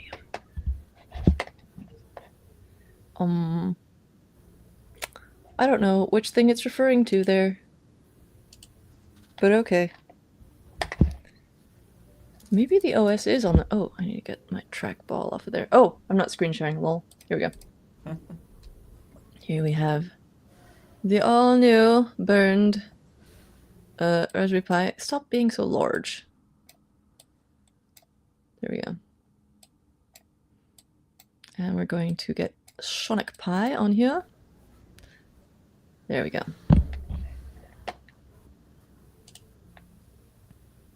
Rooming. SenseHut emulator. Okay, I don't think any of these is... Office, nope. Internet, nope. Sound and video, nope. Graphics, nope.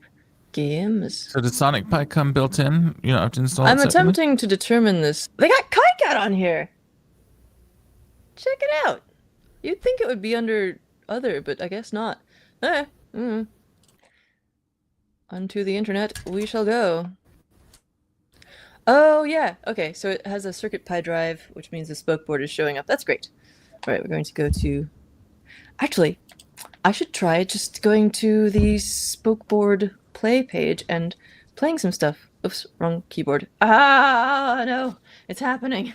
Okay. Did I do something strange to my audio for a second there? I don't know. Didn't hear anything strange. Spoke board.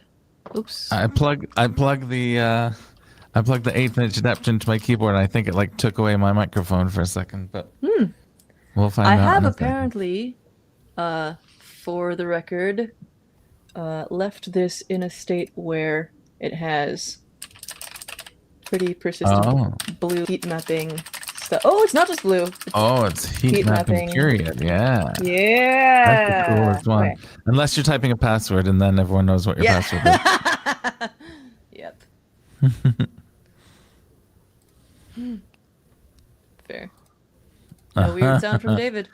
Okay, cool. Not yet. Thanks for the confirm. Yeah, give me a second. I mean, there's your usual weird sounds, but I think that's just your voice. Oh. I've learned not to ask. Oh. Such a meanie. Ain't I a stinker? Play. This is good. Redoing this right away will sort of cement it in my brain. Do I want to do Code Playground, I think. Oh. Uh-oh. Oh, right, yes.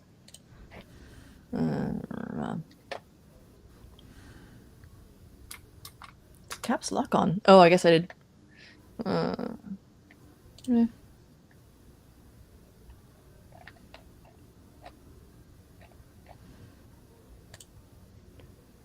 Give me the browser address bar, you piece of garbage. Where's my address bar? There we are. I wish to look at Sonic-Pi. Oops. I'm kind of bracing this between my legs and the place where I put my regular keyboard, like in a sort of semi-vertical fashion. Why don't I just put another box on my dang Here, Bella, you are now... The Bella box is now a prop for this keyboard. Okay. Trying not to, like, stress the ports on here. Okay. Sound of code. That's the wrong mouse. I guess it's Linux. Linux. Yeah, okay. Oh yeah, and here's the official course. It's like $25. Not too bad. Oh, it's doing all kinds of stuff. That's the rest. That's Raspberry Pi. There we go. Okay, that is downloading. I'm going to see if we've got another browser on here. Kind of like just turn you into a window. There we go. Internet. Whoa! What's up? So one of the benefits of not unpacking since the last little travel gauntlet there is that I have some of the headphones that they give around the airplane in my backpack, and so I was I have these I had this in my backpack always in case I need to connect audio things to each other. Nice. But I swear that when I plugged it into my laptop, it took away my microphone. So I was like, how else can I solve this problem? And I was like, oh, airplane headphones. And so I just did an example, and I think it's stereo. Let's find out. If I hold it up to the microphone, hopefully this isn't going to fry anything. And if I press reset on the Teensy, it's going to do this like sweep of like the entire range of audible sound, I believe. Whoa. Let's see. Whoa! Oh, I can hear that. The microphone? Yeah, I can hear that. Can you? Because I can't hear it anymore. It's gone too high for my old ears. And I think it's going to come back down in a second. So there's just a bunch of audio happening that I can't hear. I don't know if you can hear it. Here, it's back. Ah. Did that go into the microphone too? Yes. Brilliant. Okay, Yay. so that means the Teensy audio board is working. So now we can do more exciting things. I think I want this. I'm just trying to figure out which freaking version of this. I tried downloading Opera, but it gave me this app image thing. Oh no. I apologize that I wasn't paying attention. What are you trying to solve? What's happening? Oh, trying to get a browser that will it has web. Yeah. Yeah. Cause Opera gave me a horrible Firefox and Chromium? What? What browsers came on the Pi? Because usually it's Firefox and Chromium. It only had Firefox in this case, at least under internet. Huh. It used to be you could choose. It used to be it would install both, and you could choose which you wanted as your favorite. But I guess. Okay, what am I supposed to do here? Do I just hit this? I don't think there was a previous session. What? This is clearly not doing the right thing. How do I just open the dang browser? Oh my god. What? Just... Whoa. Well, I'm not gonna do that right now then. What do you mean archiving? What do I do with... Oh, I was trying to open it in this, lol. Just give me the file manager. There we go. Oh no, I think I did do it this way. Maybe it's not done downloading. Go away. X-Archiver. I think I remember doing this a little while ago. I was trying to get something working with Kali, and it wouldn't install anything I wanted to in any kind of reasonable fashion. I think I was trying to get like the Tor browser. I don't know. It says it's completed. I don't know if you saw this, but Nils says the latest Firefox does have web serial. Well, this one doesn't seem to like it. What if I update the Firefox though? Let's see if I can do that. Give me the... Can I just like control comma for preferences? No, I think I gotta go to hamburger.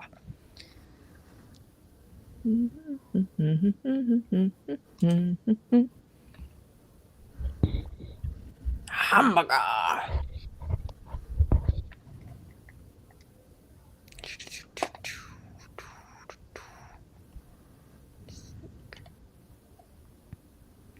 Usually they put the update stuff right up front and center. Oh, here we go. Doesn't seem to say. I did just download it. No, I didn't just download it.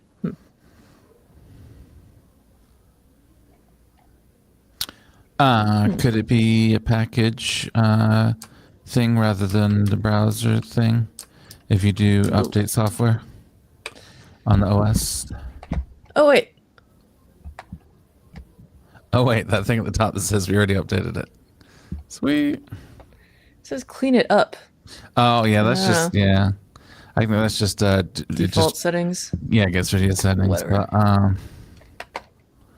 But I think there's a update software thing that will let you get.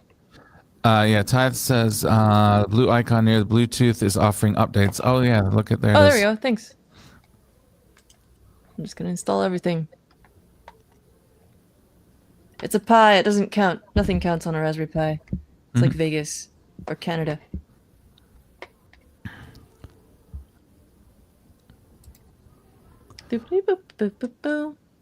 What are the rules in Canada? Everything's made up and the points don't count? According to Hannibal Buress, it's not real to him. It doesn't count. Canada's not real? Well, things like if you got stopped for jaywalking, which jaywalking in general to Hannibal is a fantasy crime. It certainly is. I've watched that video way too many times. You should watch it. I think I've made you watch it before. You should watch it again. You definitely made me watch. Yeah. Oatmeal o'clock. Oh, I thought that was another one of his videos that you were promoting. Oatmeal o'clock. No. You want me to take a screen share for a second, or do you want to demonstrate oatmeal consumption? Nope. I'm tempting. Oh yeah, I have to remove my screen share somehow before you can do that. Okay. So what I'm doing is I have I'm working with the Teensy audio library, which just comes built in with the Teensy functionality in general. It's not a special library that you have to download or anything. And I've just been looking at some of the examples. The one I did before was this tone sweep example. There's a whole selection of under the audio here. There's these sub-menus with all kinds of spectrum analysis and effects, and the tone sweep is what I did before from the hardware testing, so we could kind of determine that it worked. Oh no, why does it say it's not connected? Oh no, because it's programmed. Okay. Whoa. Okay, so it is generating guitar sound. Is this coming through the mic? Not really. Oh man, that's really disappointing. It is generating some pretty impressive guitar sounds. Man, it's always. I wonder if it's filtering it like in Zoom. If I was smarter, I've got a whole 4-channel mixer here. I don't know why. It's probably 1/4 inch, and I don't have the adapter. Let me see. Let me have a quick look at the mixer and see if there's some way I could connect the Teensy to the mixer. But it is this sketch here. If we just look at the actual. We've got a What's that? Mixer. Nothing. I should get a mixer. Yeah, that's cool. I wouldn't judge if you didn't, but so this guitar sketch though is playing these chords, and it sounds really cool. In fact, the Teensy's got a mixer. Even the Teensy's got a mixer, so it's pretty embarrassing if you don't have a mixer if the Teensy's got a mixer. But it's just looping through C major, G minor, A minor, E minor, and it's just it's playing these guitar sounds, and it sounds really great. Neat. So let me see if there's a way I can. I might see if I can get the kalimba to still play if I hook up an audio source to it. Oh, system is up to date. Yay. Okay. You can't hear the chords that are playing, but behind Alex and my heads right here, it is outputting them to the serial. So just imagine the chords that it's playing here, and you can get a good idea of what I'm experiencing. Neat. All right, let me see if there's a way I can plug this into the mixer. I don't think there's gonna be. I'm gonna see if I can get this. Knock my drinks over while I'm doing it. Firefox. Oh yeah, that's always a good move. Yeah, always thinking ahead. Oh yes, it does work. Thank you, people. Okay. No, the mixer only has XLR in, and I definitely don't have a 1/4 inch to XLR adapter. Well, while you look at that, I'm going to go and see if I can get a functioning speaker set up. It'll take like 2 minutes. All right, 2 minutes. Okay. Well, in that case, I'm gonna mess around with trying to get this guitar sound to happen. Now, I think plugging it directly into my computer could work, but I would also lose my own microphone. So let's see how that works real quick. So, okay, the guitar is still going. Good. All right.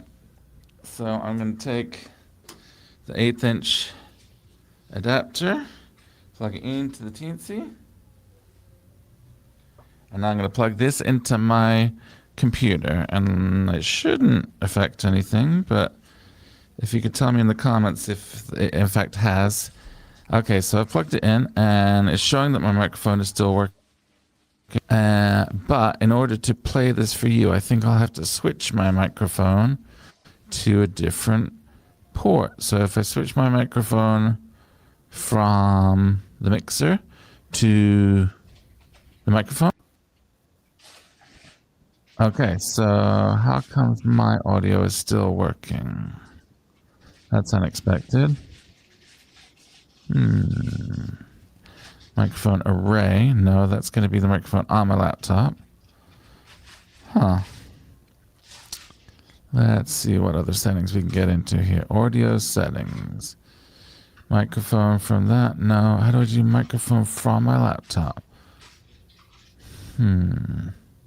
Oh. I probably need a T. Yeah. Has this got enough things on it? It's got 3. That should be enough.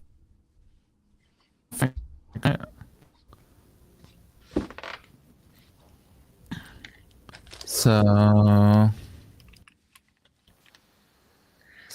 Alex, help me reason through this.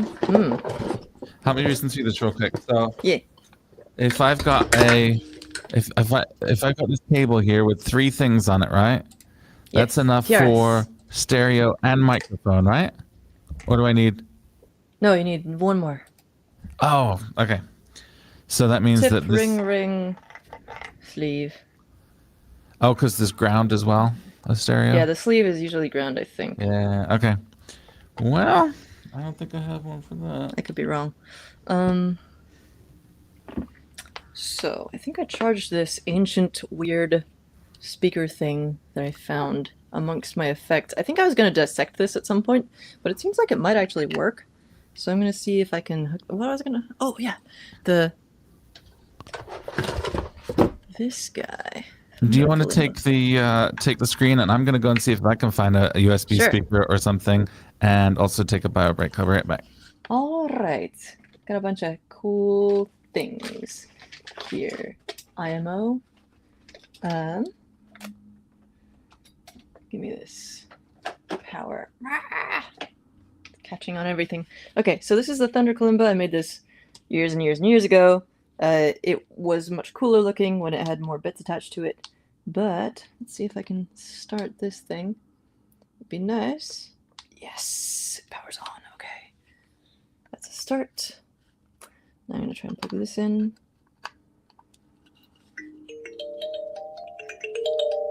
So in theory, once enough like storm points build up in here, which is just from like touching it a bunch, it should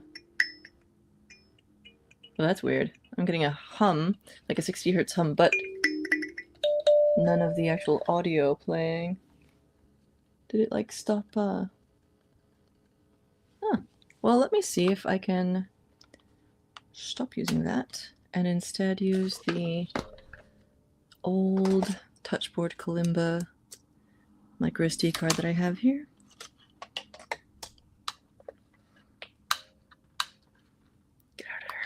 There. 2 gigabytes. maybe I can get away with this. Let's see.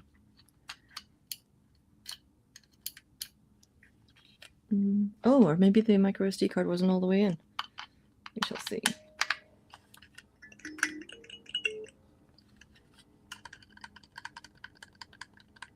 Is it shorting somehow? Maybe it's very quiet.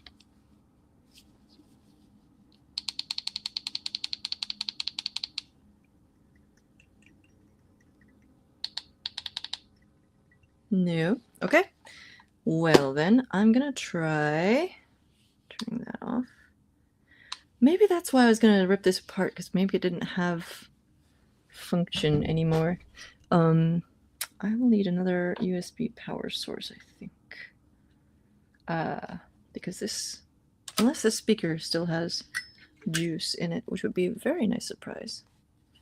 Where is the power thingamajig? There we go. Oh, yes! Beautiful. Okay, so let's see. Oh, yes, I know. I don't actually want you to be on Bluetooth, though. I want you to be on audio. Okay.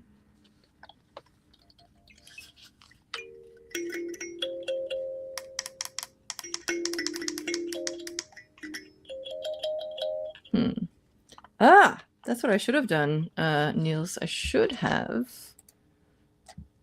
tried apt, and then I can get Chrome off of my machine because it's a curse. But I'm not using it anyway.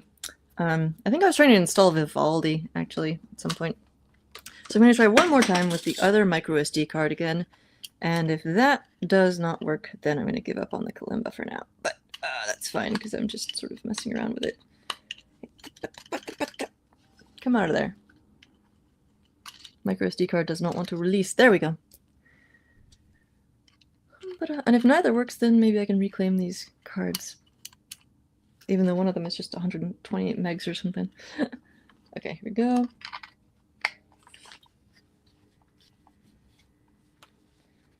It seems to still think it's got some kind of Bluetooth connection, but maybe not. Do I have to, like, switch it on? Oh!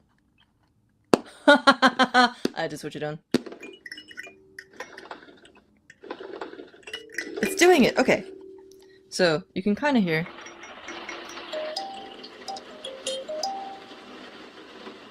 So the more you blink on this, the more, like, adds to the storm quotient on here.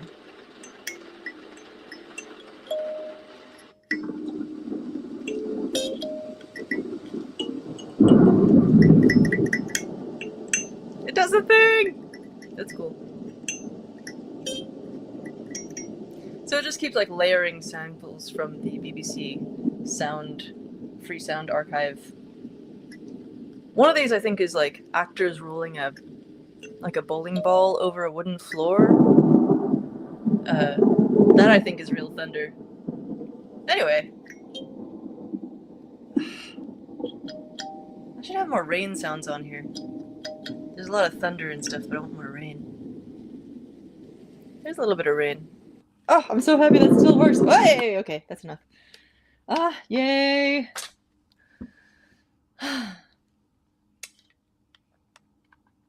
Now I want to see if that other speaker still works. Because maybe that was the only problem, was I didn't have this turned on. I don't know if this has ever worked, but if it does, we shall soon find out.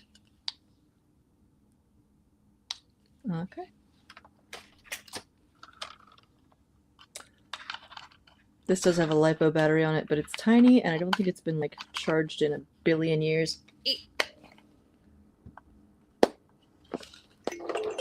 it works!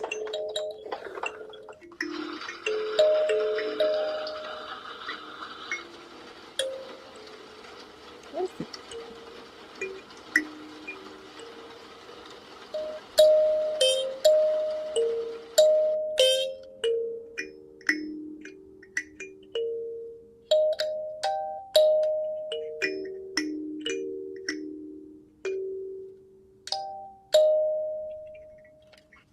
Okay, well now it's stopped.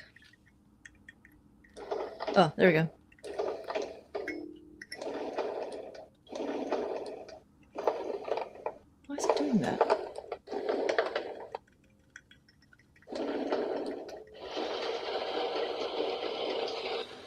I'm just tapping it.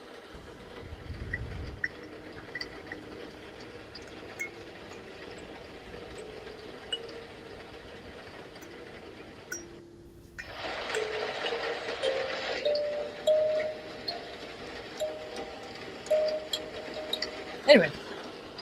Cool! Yay, all those things work. It's still not Sonic Pie, but it's exciting. Cool. So, a little more caffeine up in this. Okay. And some more water. I'll get there.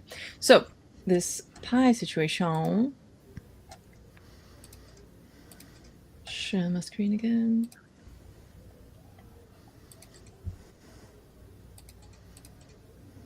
There you go. Okay. Alrighty. So, spoke CircuitPython editor. Great. I'm actually not sure anymore whether this was a working micro SD card or not, but we'll get there. Okay.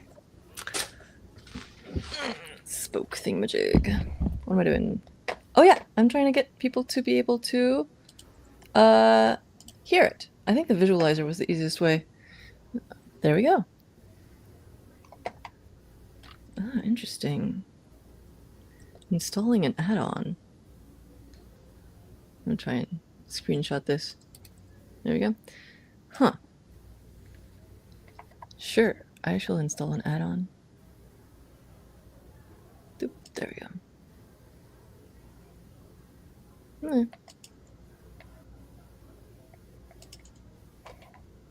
Cool.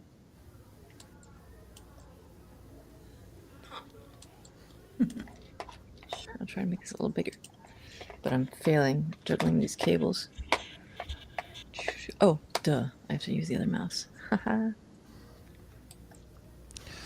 So I wasn't able to find any kind of speaker, but while I was wandering around looking for speaker, I was inventorying things that could record and produce sound in my head, and I remembered my phone. And so I thought, what if I just hold the earpiece from the airplane back up to the microphone, hold that up to the microphone on my phone, hit record, and then amplify it through my phone. So that's what I'm doing. Cool.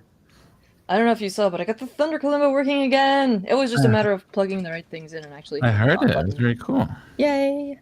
It looks way less cool than it did before, but that's fine. Oh, it sounds cool. Sure does. Okay, now I'm going to see if I can get Sonic Pie to play through this little, or not Sonic Pie, you know, the spoke board thing, to play through this little thingamajig. Just FYI, I'm gonna mute my computer so I can record this thing without your audio coming into it. So okay. If you don't say anything exciting. Cool. Be right back. Nothing exciting. Anything exciting. I said it.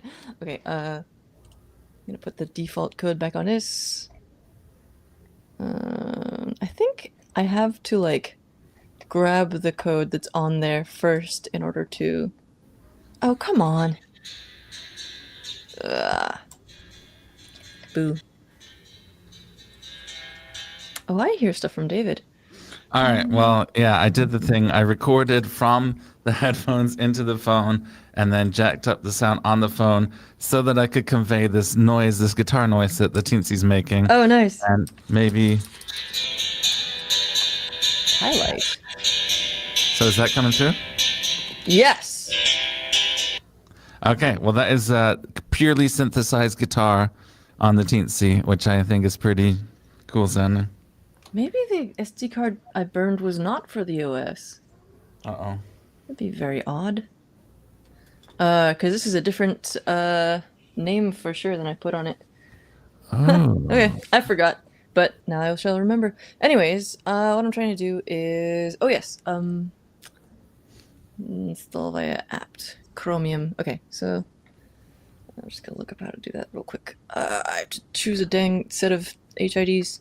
Okay. I just had another idea. What's that? The Pocket operators are also capable of producing sound because they have a speaker built into them. Oh, yes. And they have different modes where you can synchronize them with a click track, but you can also just pass through audio through them. So if I plug the Teensy into a Pocket operator and use that for an amplifier, that could work. Nope. I said no. Oh, apparently that doesn't work anymore. I thought there was a no AI flag on here that curse you. I'm not even going to dignify this, but fine. Boo.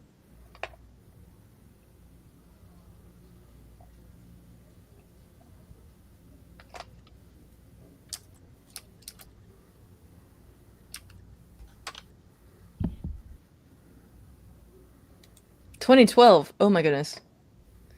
Also, go away. Okay, we're gonna go to, or we're gonna Kagi. No. Org. Dip. And we're gonna look up at install Chromium. I'm trying to look up what the actual name. It looks like Chromium-browser maybe. Using the Snap Store. I don't want to get a Snap Store. I don't know what that is. I just want to pick. I don't. Do I look like I know what a JPEG is? Snap is their alternative package management system. I hate it. I just want a picture of a goddamn hot dog. Can you hear my guitar? I can hear your guitar. It's great. It's brilliant. So I hooked the Teensy up to a Pocket operator and used the Pocket operator as an amplifier for the Teensy. And now I can play my Teensy through the Pocket operator. For this. Wait, show me once more. You're very Okay, so I got the Teensy and it's got an audio out, but I couldn't figure out a way to amplify it. So I connected it to the Pocket operator, which has its own built-in speaker and various pass-through modes.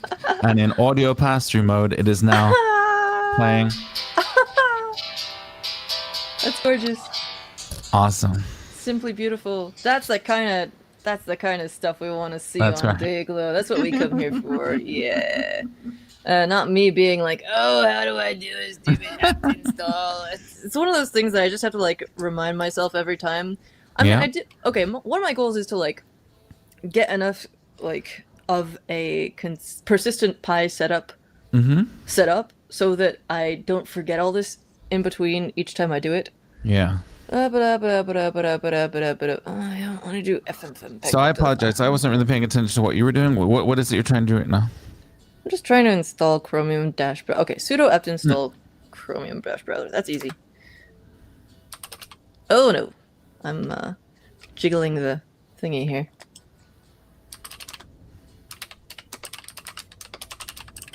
Chromium. Okay, there we go. Yes. Okay.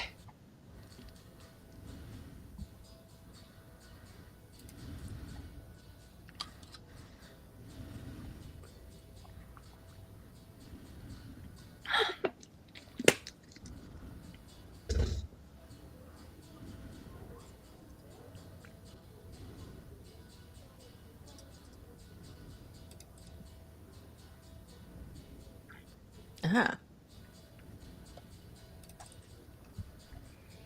Let's see. Where did it go? Aha! Beautiful. Thank you, Niels. Splendid.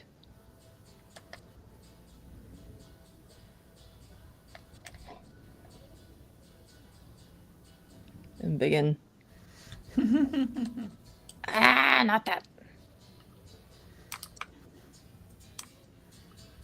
Oh. I don't care about that. Oh, I didn't have to put in my password for the sudo command, so am I just root on here? I don't really like that, but okay.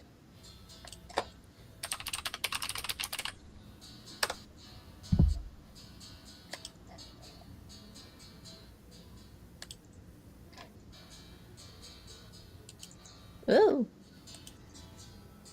Site cannot get BeReadSpokeBoard.com. Qua? This browser doesn't seem to like me. Won't load anything. Details.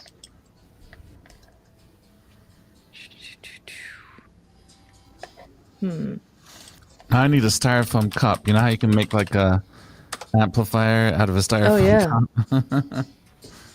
Okay, well, why does it hate me? Oh. Hey, I don't wish to do that. Oh, I see. It just wanted to make me a little keyring for itself or something. Do not consent. Hee. Okay, we're getting so close. I'm getting more excited. Ah, we might be nearly there. Yes. Oh my goodness. Why are you all the way up there? Zelda. There's an example called Audio Synthesis Wavetable Zelda. Ugh. What do we think that means? Okay, this is odd because when I click on the screen, it's doing noises. Yeah. Can you hear that? Yeah. Okay. But, oh, right, I think I still need to re-up. It's got the visualizer code on here. That's what's Wait, is this from your local computer or the Raspberry Pi? The Pi. And it I've has got HDMI audio? It has audio coming through HDMI? It has audio through this USB speaker. Oh, duh. Yeah. Yeah. Code.py. Select. I've noticed that you have to load the code.py before you can save code to the device. Okay. Now, visualizers. Mm-hmm. Oh, come on. Oh, maybe it didn't finish uploading. Whoops. Hope I didn't bork it.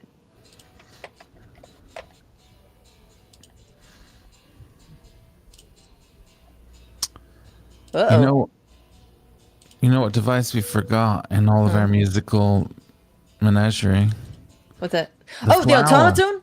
The flower. But yeah, that too. The flower. Oh, the flower! Yes, the flower! Okay, I did have a thought a while ago that I put the automaton in the picture for the thing. Yeah. And I put it in the description, so I at least have to, like, You gotta. pay rubbery lip service to it. Yeah. Hey, automaton! My apparently doesn't have batteries in it right now, but I'll fix that. Oh, no. In a beat. I have two. I need to but I don't 3D know where print you can- some new kind of little ring for this because it came off. Let's see. Oh, the spoke has rebooted itself. It's rebooting. Okay. I need to. I cut these both into one little hand here. Yes, this is the way. Gorgeous.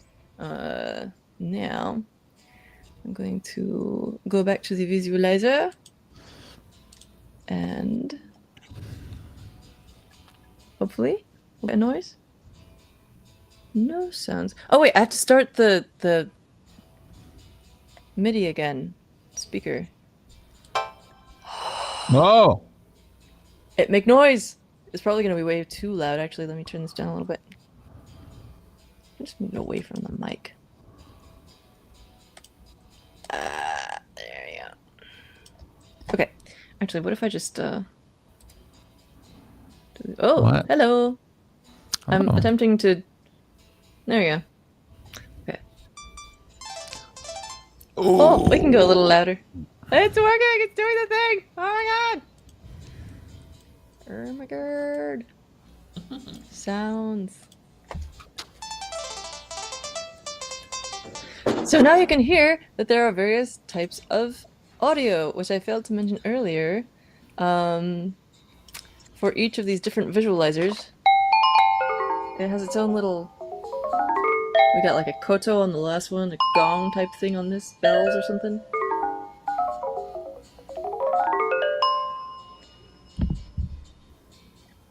Man, I thought it was that way all the time, but I guess not. Huh.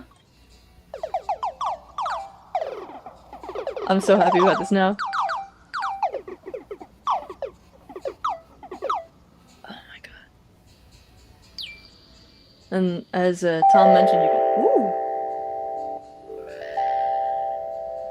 Is that unbearably loud or is it fine? I like it. It's good. It's clipping a little bit. It But is. I kind of like that. It's like lo-fi. I want to get it more bassy. I'm gonna see if I can edit it to be lower. And then we have a nice harp type effect with this one.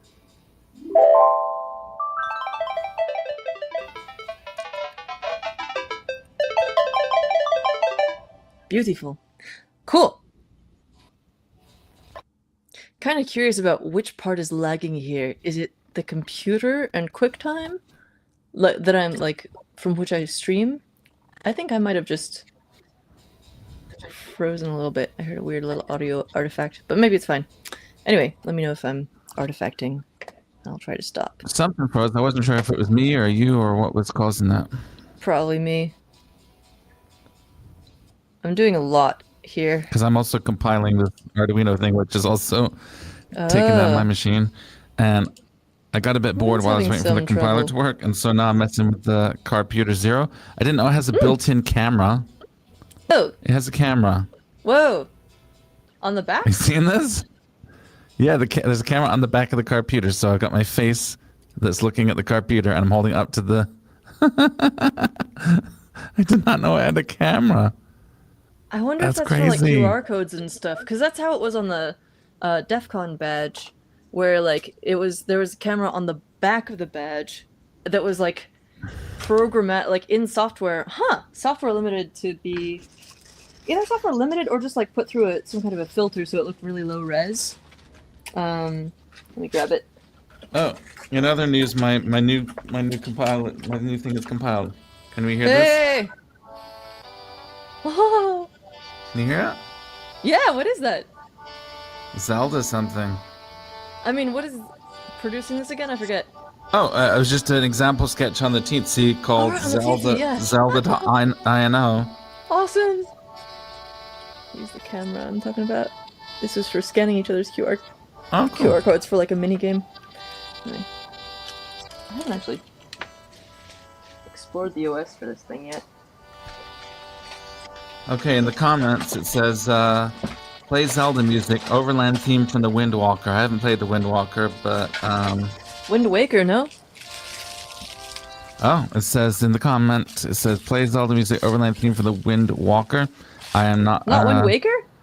I'm not a Zelda person enough to know which it is, but I'm sure we'll get some comments about whichever one's correct shortly.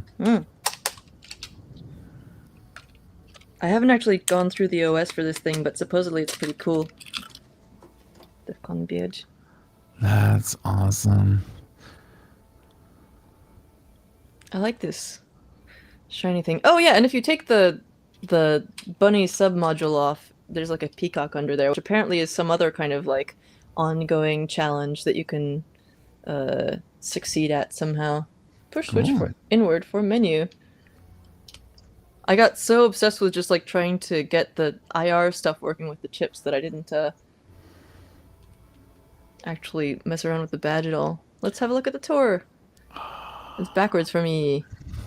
Your badge has a unique light pattern. Press any button to advance. Cool. You can mix light patterns with other badges via an encrypted QR code exchange. Sharon, no. I don't like that. I mean, I know that that's a thing in programming, but I still don't like it. Sender scans your... No. This is the scan button. Keep mixed pattern. Or revert to old pattern. Oh, there we go.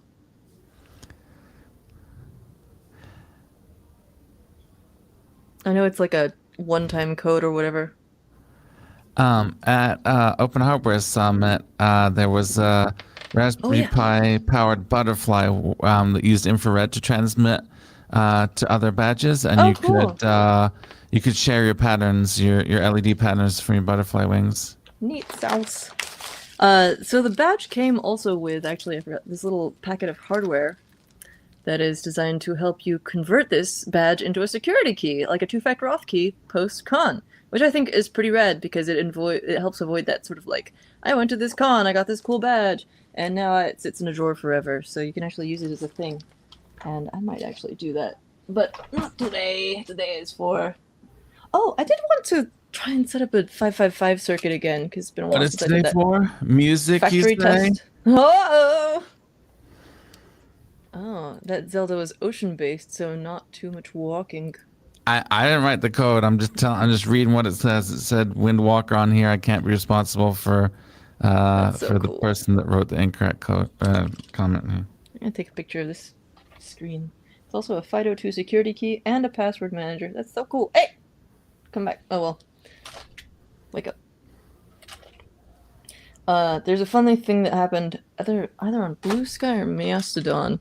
But I was posting about how I was trying to use the IR to get this to see into the chip, and some account that was like anti-goon, like was like, oh, they think that they're special. They try to make this thing inscrutable to us, but It's just some kind of troll thing. That was so yeah, weird. Yeah. I like it anyway. It's hilarious. But citizens with cheap cameras can, through time, make it stop being a talisman or whatever. Detach the core module by removing the 2 screws on the backside. Diddly-da, connect the core module to a computer via the USB-C port. So you detach it from here, and then you can use it as a, haha, that's so cool. defcon.org/34B. This is also where Bunny has put, I think, the tutorial. Actually, I'll just pull it up on the Pi, because that's easier right now.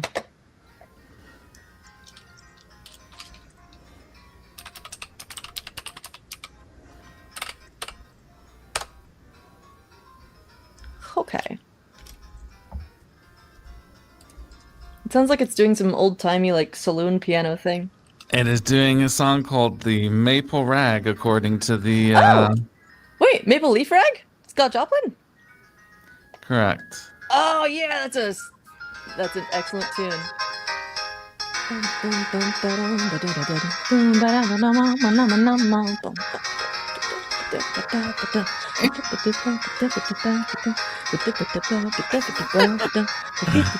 Why are you not recording your scat into the spoke for sampling?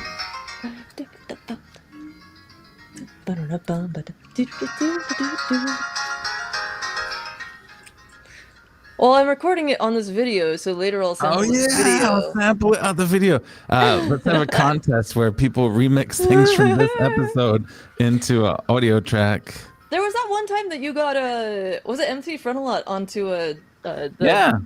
What was it? It wasn't Hacks and Snacks. It was it was our thing where it was me, you, and Ginger. Yeah. Like space themed. Yeah. What was that called? Hang Out and Nerd Out. Hang Out and Nerd Out, yes. And yeah, so you got MC Frontalot on there. During that thing, he like put together a little loop or something, and I actually ended up making a little song with it during the episode, but then didn't share it because I guess ran out of juice or something. He invented an entire micro genre called jankcore. Oh yes, jankcore, yes. Look at me. Actually, speaking of QR codes, we were talking with some friends the other day and found some really cool QR code tools. I might be able to pull those up. Anyway, check it out, the low-resified cool. camera. I like it. I terrified David the other day with a macro shot of my horrible eye.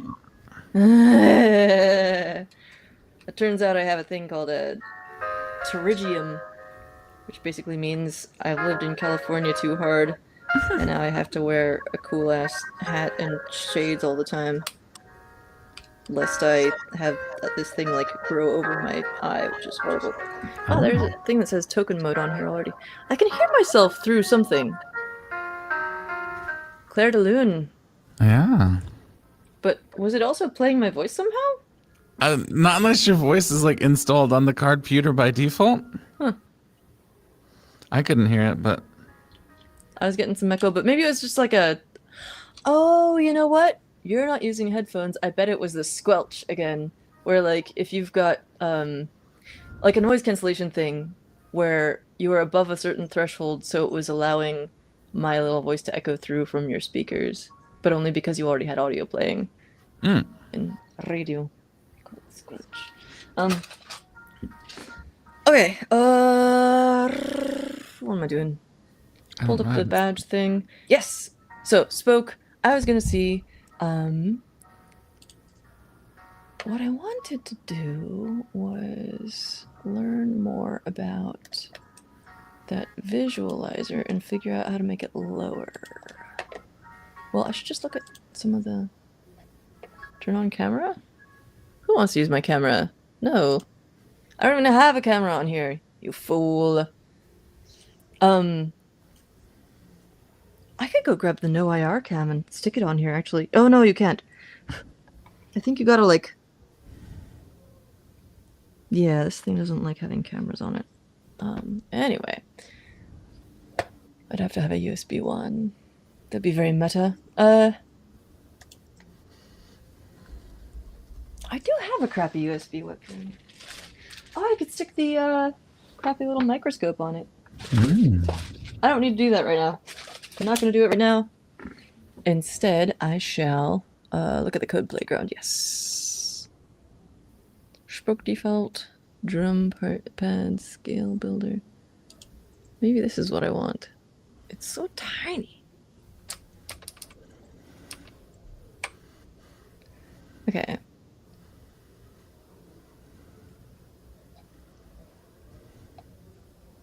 I actually want a chromatic. Oh, it is chromatic scale, yes. Generate code. But I wish to look at the code, please. Let me look at the code.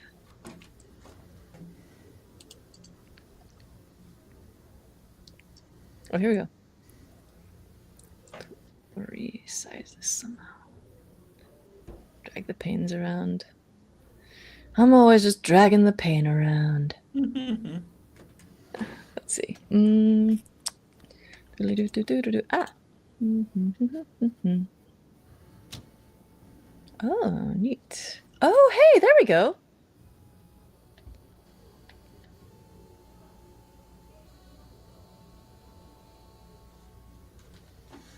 Cool.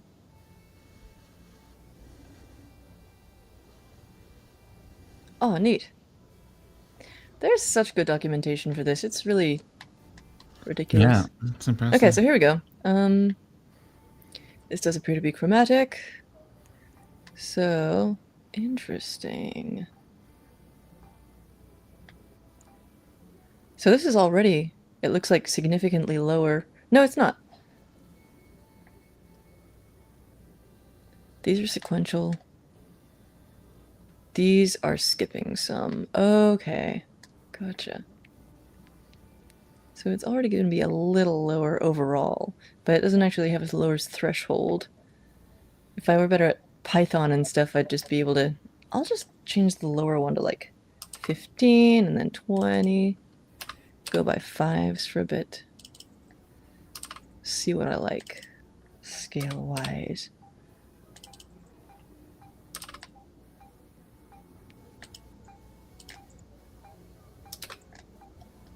Okay.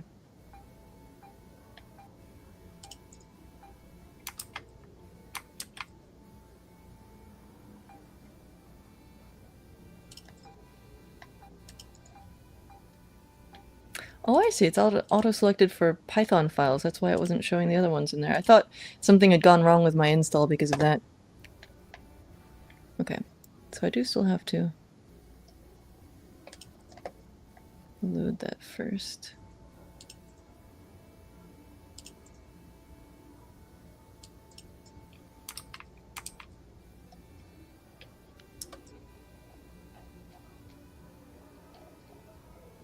Should have just copied this part of it, honestly.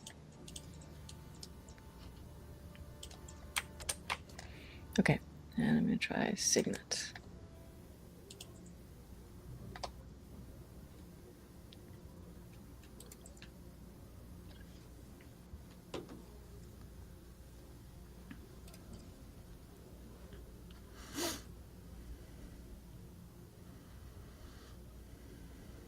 I didn't see it go, but that doesn't mean it didn't go. I'm gonna hit save to board once more anyway. Oh! It does have feedback in the browser, so it says in the little output thing. Save to spoke board. The board will restart automatically. I can just widen my browser window. That makes more sense than whatever I was scrounging around with before. This is such a tiny little grabber on here. Okay. I didn't see it restart, but I'm gonna... Wait a minute. I still need it to send MIDI somewhere. So... Curses. Okay. Oh, duh! Sonic Pie! Ha ha ha. Oh wait, there, duh. It's got a thing right there. Beautiful. Okay, and I need to put this around the other cable. Alright, so let's see. Ooh!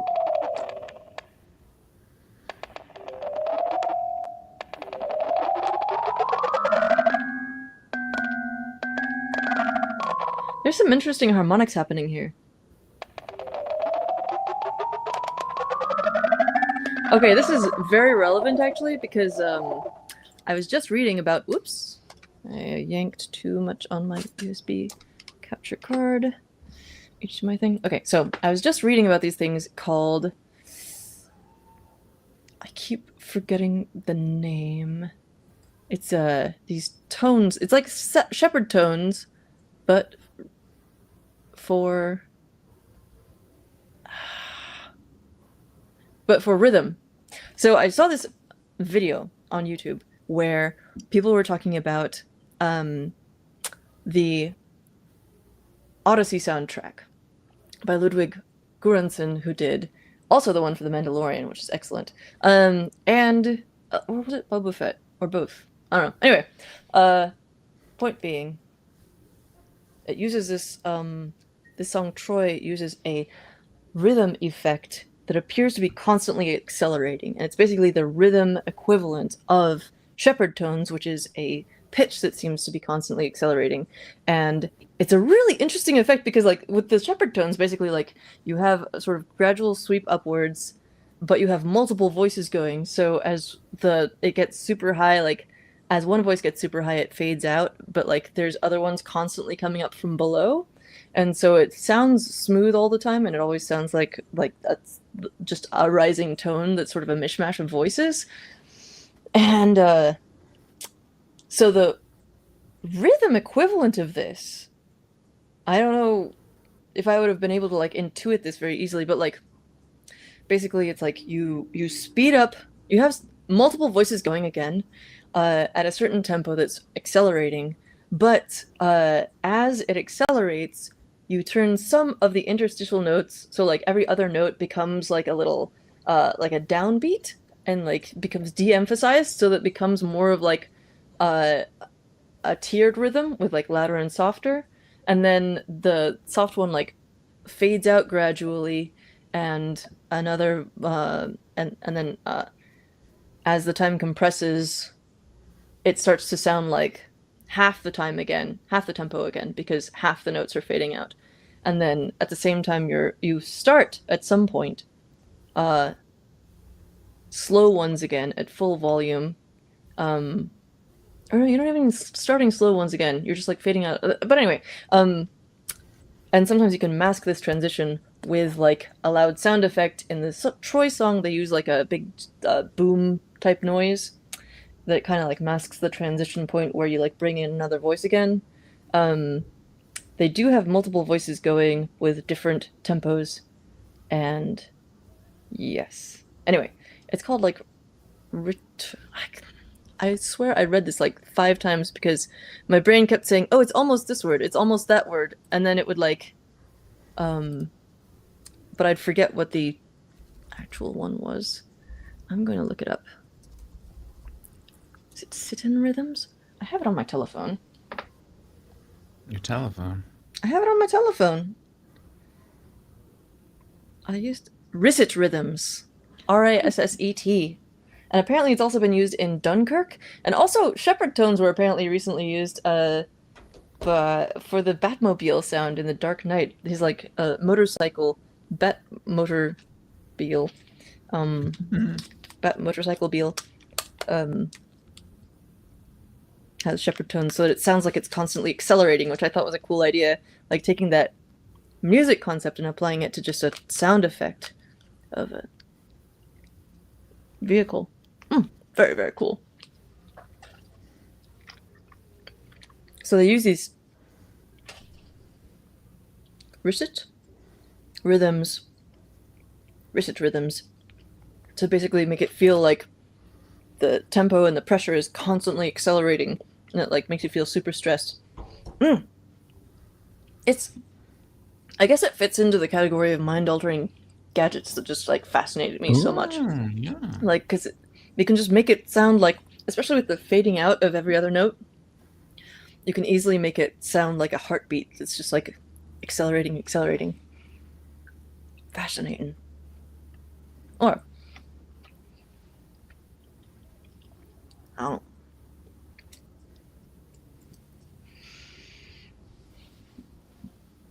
It is tree fitty over here. We've been going for 3 hours and 45 minutes. I'm very excited to have the spoke going. There was another piece I wanted to do. What was it? What do I got hooked up here? Spoke, speaker and spoke, mouse, webcam. There was something else I wanted to do with it. Oh, Sonic Pi. Duh. Okay. Let's see what we can do. I'm so excited about having this working. Yes. And I'm also gonna go grab something to put in my oatmeal to make it more viscous. Here, take this for a second if you're down.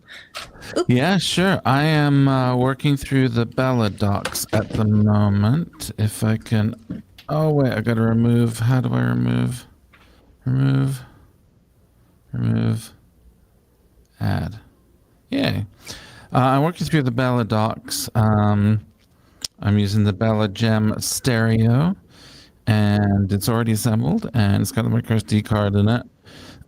But the one tricky... Pretty. Yeah. This stuff lives on the Pocket Beagle, right? Yeah. That's the idea, but right now I can't seem to get to either bella.local, which is where it's supposed to be, or the alternative IP address, which is the backup option. But I wonder if it's my USB-C ports are being taken up by my monitor and my fancy podcasting mixer, and so I didn't know if a USB A to C maybe isn't providing enough power, but I think I might have some more USB-C ports available around the back of my monitor. So let me just defenestrate myself real quick and see if I can find something back there. That makes so much sense. Oh, I love it. I'm going to fenestrate myself, and anyway, for a moment I'm going to continue stirring this wheat germ into my oatmeal because it's too watery at present. But then, oh yeah, and there's the Keymod thing too. Oh, but that's going to go on a different Pi. Oh, I could see if I can control the one Pi with the other one. No, it's going to be a pain in the butt. I was going to grab that Android device. That's not music. It's for another day. I'm going to do Sonic Pi. Okay, let's get back to it. Gotta remove David's screen and add mine. There we go. Okay. So, we got spoke stuff. That's beautiful. I'm so happy that's working. And I also need to install Sonic Pi. Did I do that yet? I don't think so. Can I install that via the CLI also? That was working so much better than whatever this horrible package manager situation is. I just don't like it. I just don't like it. There must be a way to get Sonic Pi via CLI. Sonic Pi on CLI.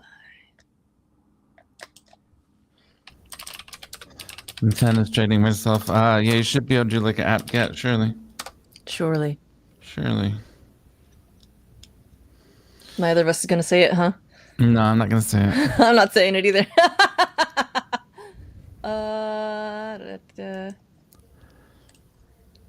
Let's see. Okay, I've got a USB-C plugged into it now. Oh, I remember these docs being so amazing. Ooh. Although I also made a gist. Oh, I forgot about this. Okay, so github.com/AlexGlow. Somewhere I got a bunch of gists for Sonic Pi. And, oh, maybe there are gists and not repo. Oh, here we go. Sonic Pi bits. Yay! I had a sketch to play all the different voices. Yes, here we go. I'm just gonna grab a zip of this. Ew, GitHub Copilot app. Gross. Ew. Do they not have their standalone desktop one anymore? I guess that is the cue for me to get good at GitHub on the CLI again, or Git in general on the CLI. Let's do it. Let's have a Dayglow mini about GitHub or Git. Yes, sorry. We should. And what was the other thing I was yelling about?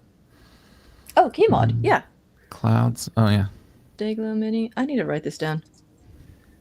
Which means accessing my keyboard that's under all the wires for the Pi one. DG Mini, which sounds quite similar to the DC Mini from Paprika. What were we saying? Oh yeah, GitHub or Git. Actually, I want to move over to Codeberg. Yeah, Git. I meant Git, not GitHub. Just Git general. Yeah. I think this micro SD card is not. We should also do the Obsidian thing. Yeah.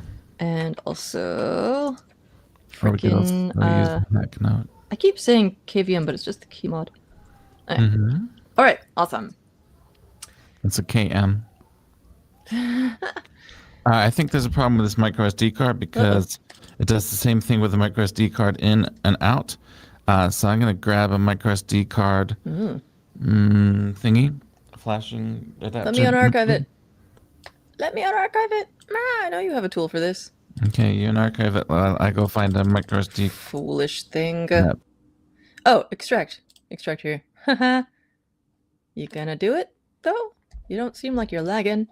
What's your problem? Oh. No. What if I just tell it to open it somehow? Psh, whatever. Anyway, what am I doing? Installing Sonic Pi. Here we go. On the micro SD adapter, but it is also USB-C. Why is everything got to be USB-C? Because it's elegant. I don't know. Also, guess what was inside it? Using a screen reader. What was inside it? Oh, Signaloid. That thing is so cool. Still. That's right. You were doing cardputer stuff. Yeah, that was Carputer versus Signaloid. That was some fun. Kill the other Xarchive view. Oh, I didn't realize I had another window open. Thank you. Oh. Aha. Thank you. Kill it. Kill it with fire. Why you no close?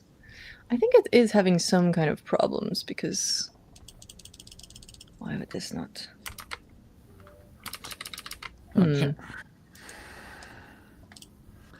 Let's flash this. I gotta be able to kill this process. Was it top?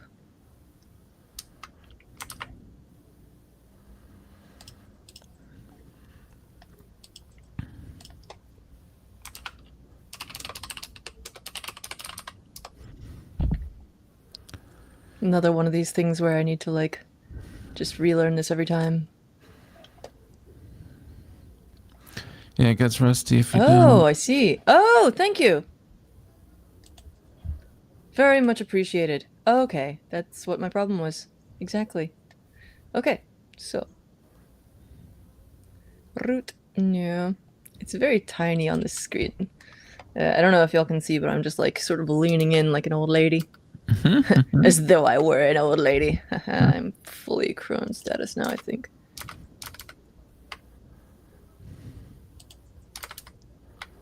Getting there anyway. Okay, so I wish to extract this now. Yes, there we go. Okay. So now we got that, and I also wish to install. I didn't have to do all that.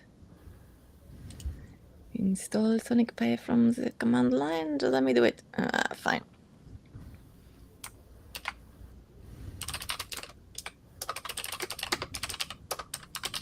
There's probably a way to just like look up.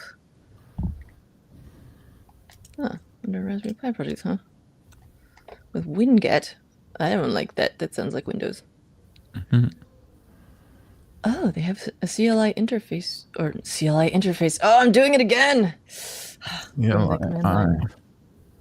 Huh, neat. Okay. Windows. No, oh, I remember this thing. This is foolishness. This is not what I need. Just.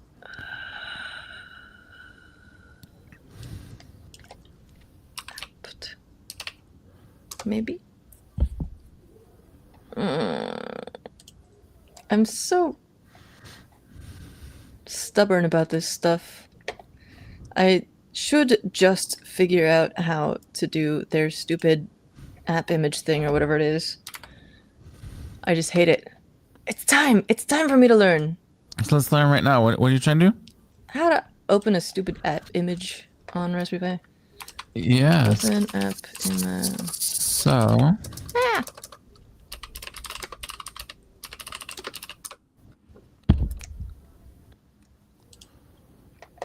I just remember being in Kali before and hating dealing with this and being mad at it. I think you might need to add execute permissions on it because you downloaded it, and then you can just run it, I believe. Yeah, I hate that. Why do I have to... Sorry. I'm going to stop whining about it. I'm going to simply... Well, try it. What happens if you open it?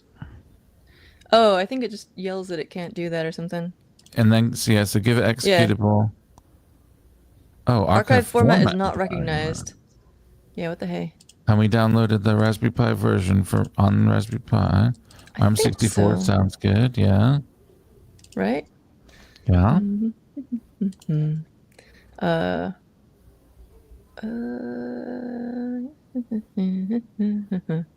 I'll look at the error message online. Archive format not recognized. I probably did choose the wrong one.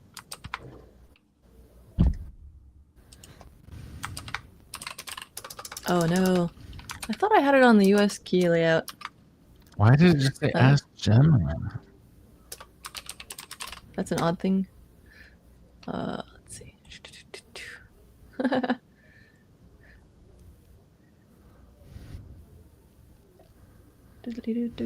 Oh, thank you. This is beautiful. Much appreciated. I'm going to screenshot that on real computer.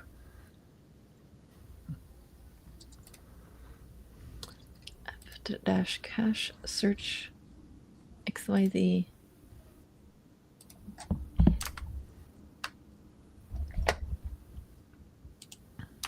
Archive format is not recognized. I'm just going to dump that in here real quick.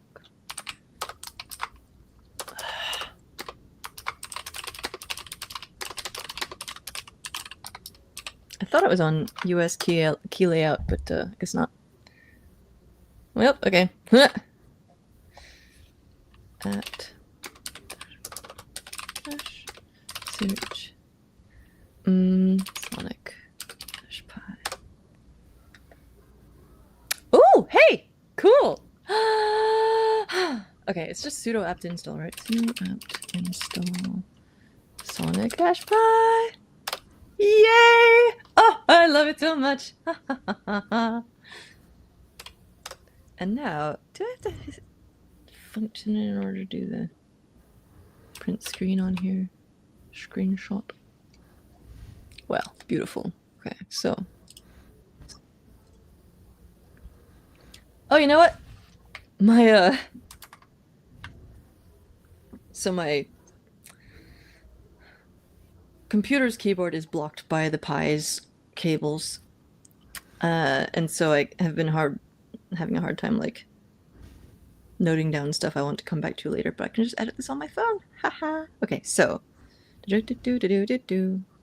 Oh yeah, I did have a question. If anyone else has a favorite standalone audio player, I know we mentioned the Tangara, but I think well, A, it's not available right now, but also B, I think that there are other ones that are fairly popular, and I'm curious if anyone on here has opinions about those other options. Okay, so Sonic Pi on Raspberry 500 plus. Okay, so sudo apt install. The first thing I did was. Oh, I was just saying, I'm my Pocket Beagle, my Bella. I had the micro SD card in it that came with it, and I thought it already had the operating system flashed in it. And when I put it in my PC, it did. It was called Bella something or other, Bella Boot. And now I'm flashing I'm reflashing it anyway. And it said it was going to take 11 minutes to flash, but now it's going backwards, and it's going like 12 minutes, 13 minutes, 14 minutes to flash. So. Yeah. Why does this always happen to you? I feel like this is a thing that you always have these evil things happening. So.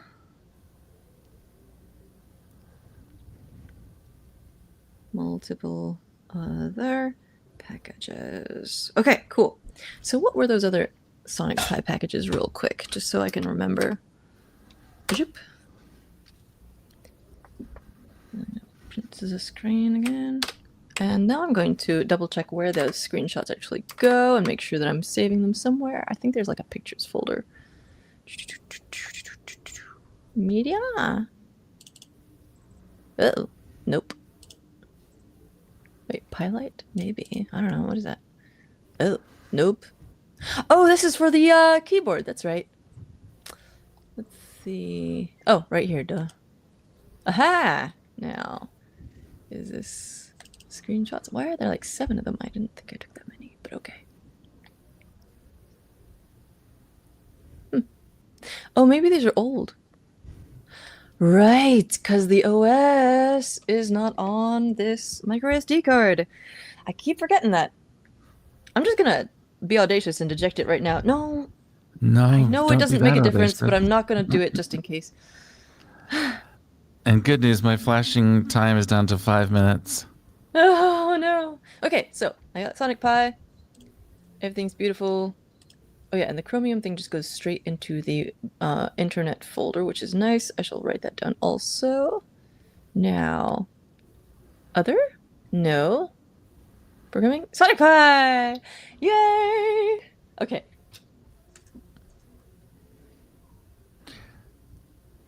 Am I misremembering, or didn't it used to just come installed on the Raspberry Pi? I'm pretty sure it did, but maybe they're trying. You know, I can sympathize with the decision to like not put a bunch of bloatware on there. Yeah, even though I think Sonic Pi is delightful. Honestly, KiCad is kind of a wild choice there, actually, but it is open source. It's an interesting one though, because KiCad is freaking massive. Maybe they're just trying to show off, like this can run KiCad and like not choke on it, which is honestly a bit of a flex.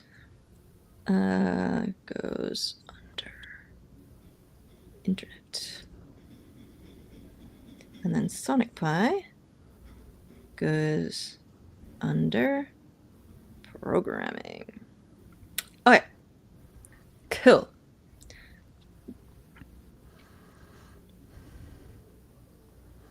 Don't need less than 3 minutes left flashing my SD card.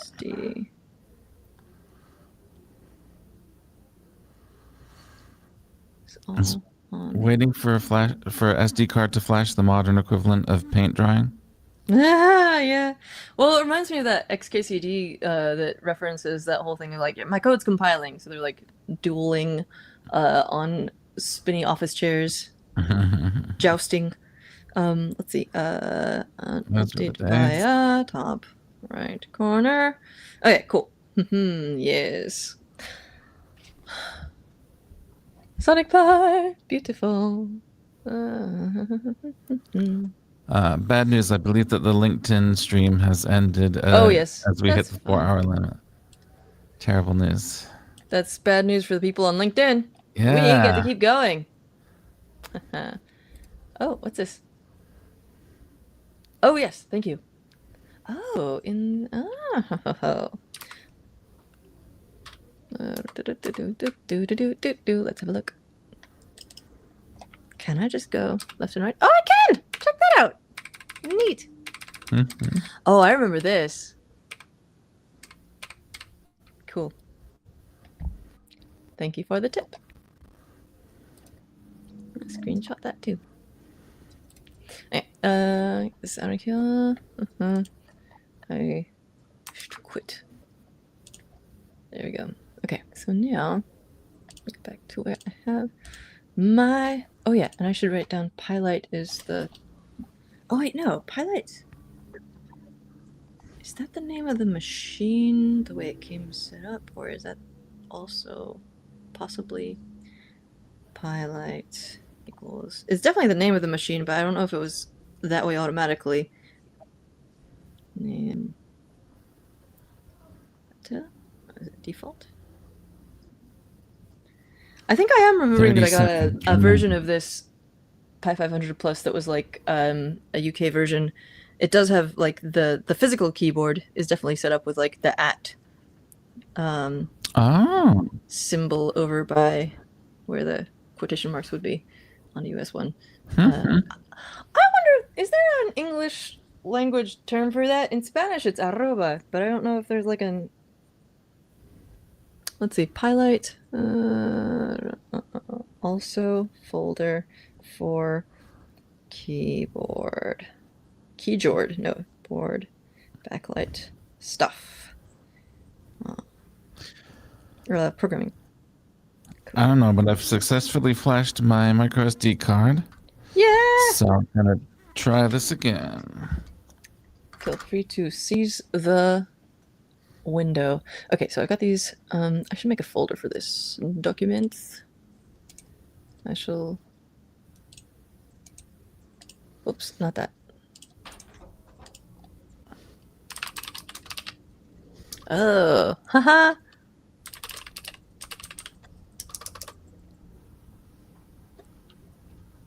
Just make it song pie.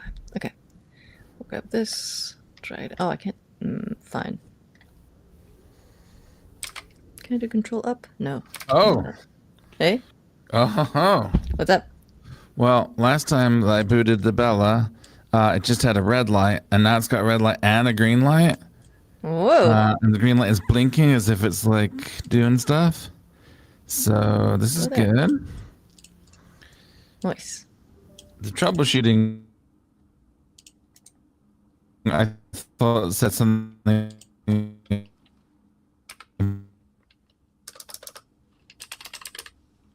You have gone robo. See, there's a dark mode thing. This is so tiny. Blue light.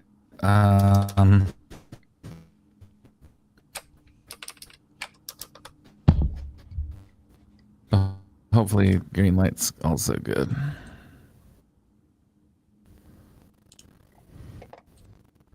Okay, just make it large. Oh my god. Size. Okay, that only affects that window though. Dark mode, dark mode, dark mode. What's this? Infall.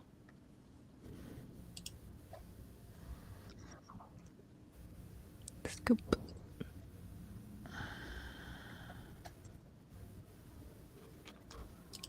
I'm almost 100% certain there's a... I know there's a dark mode in here.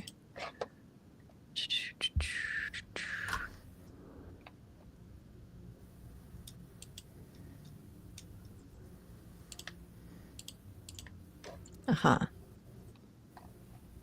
Can I search it? No.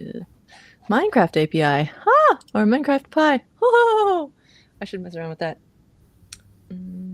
Putting it on the list.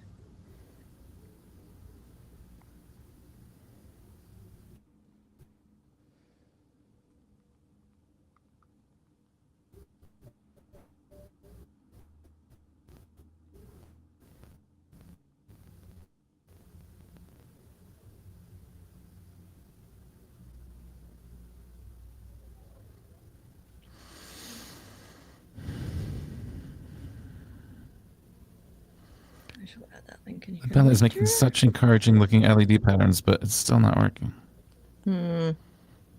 Okay.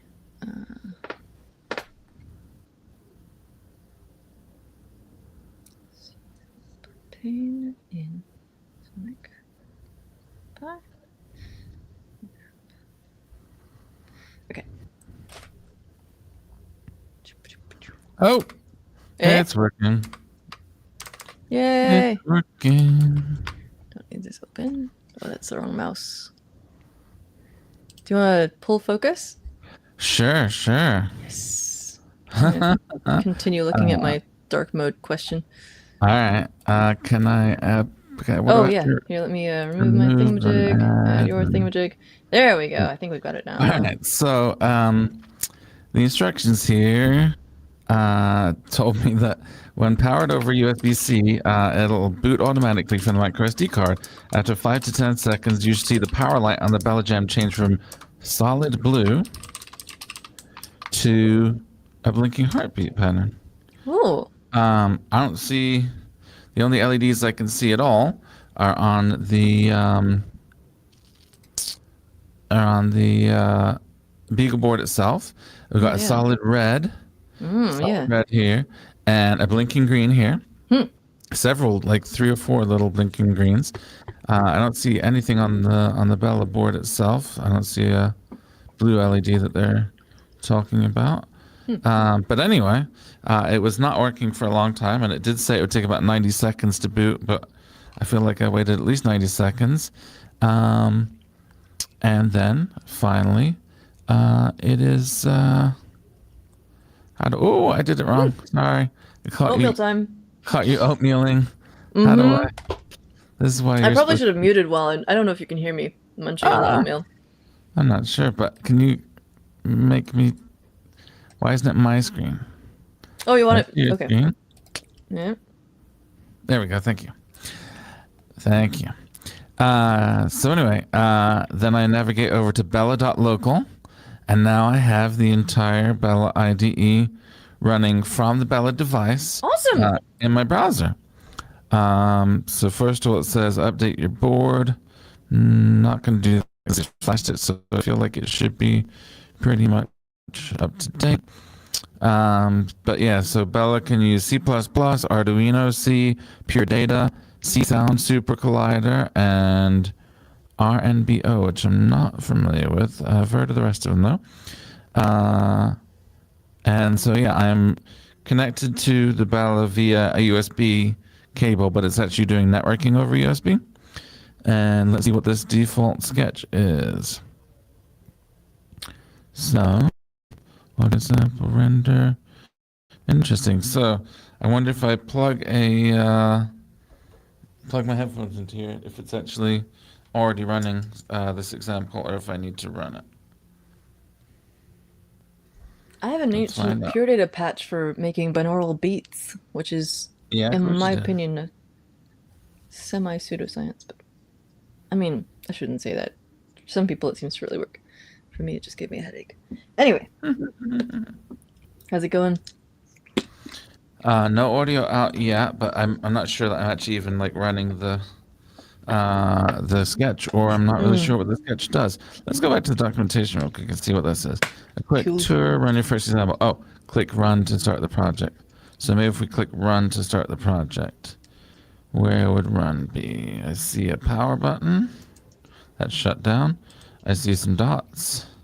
I see some settings. I see a scope. I see a stop. I see build and run. Okay. Let's build and run and see what happens. Stopping, building, build finished, running. Oh! Well, the famous blue LED has finally made itself visible. So that's blinking on the top there. So don't know what was going on with the other instructions earlier, but the blue LED has become manifest. And now let's see if there is any audio happening. Always nervous to plug directly into my ears when it's some kind of homebrew audio project that might deafen me if it's not set up right. So let's see. Oh, yeah. Okay, can you hear this? No. It's just like a sine wave tone, like ooh. Oh, I know. Let me see if I can do the pocket operator amplification trick again. Sorry, Teensy. And not here on here. Is this thing alive?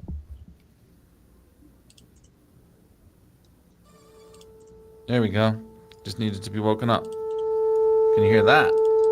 Yes, that is a beautiful sine wave. That is the sound of success.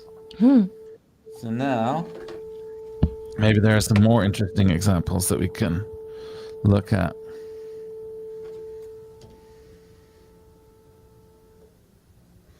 All right.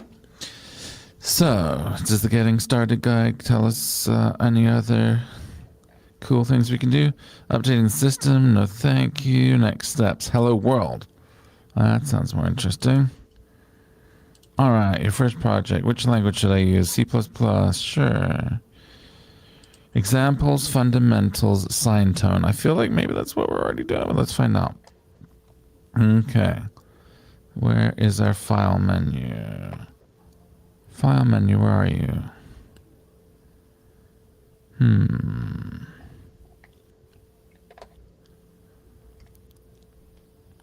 From the menu system on the right, open examples, light bulb. Menu system on the right. Is this the example? Is this the menu system on the right? Or is this the menu system on the right? Oh, this light bulb thing. Examples. Okay. And what example do we want? We want fundamentals. C++? Fundamentals. Brilliant.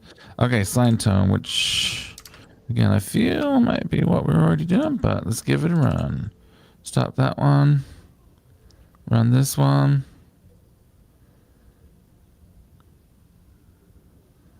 All right, it is running, and it sounds identical. So yeah, I think that's what we're doing. But let's see what else we got. Minimal. That looks like just a skeleton project.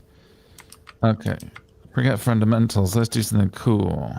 Digital output by color. Audio. Okay, here we go. Okay. I just watched The Matrix recently at this. They were showing it at the planetarium at the Chabot Space Science Center up here, and what you just did was basically exactly the situation where he's like boring basic training stuff. How about combat training? Like, let's do something cool. Forget the basics. Aha, here's my nice voices list. I'm remembering how Sonic Pi works, and that it's got these 9 windows, so I can't do my usual thing and just like use infinity tabs because I'm limited to, or 10, I guess it's 0 indexed. And so I'm forced to be a little bit more frugal with my tabs, which is fine, I guess. Seems that these examples require potentiometers and buttons that I don't have handy, but surely there must be one that's just got something. I wish I could just hand you some through the screen, but then I'd have to stop what I'm doing, and that would suck. So, sorry. It's okay. In this hypothetical universe, I I'm too definitely selfish. thought about passing you a micro SD adapter when you needed one, but I'm gonna see if this will work. Oh, I'm gonna make the sound. Where's my well, speaker that's gone? working. I think I might have to hook up the audio somehow. Can you hear this? Yeah, it's making like water sounds. What's going on? That's so cool. That is a wave sample. That's really cool. A wave file of waves that is playing over the. But it really is though. That's great. I didn't do it. They did it. Yeah. I see what they did there then. Let's see, how do I freaking... Oh, save and load. Oh, you can save them and load them. Okay, cool. Let's see these. It's gonna be simple ARP. Excuse me, what is a pink trombone? Qua? It's got an example under the salt category, which I'm not sure what that means, called pink trombone. I don't know about that. Okay. Save this as simple dash ARP. And then this guy, I'm gonna save as nice voices.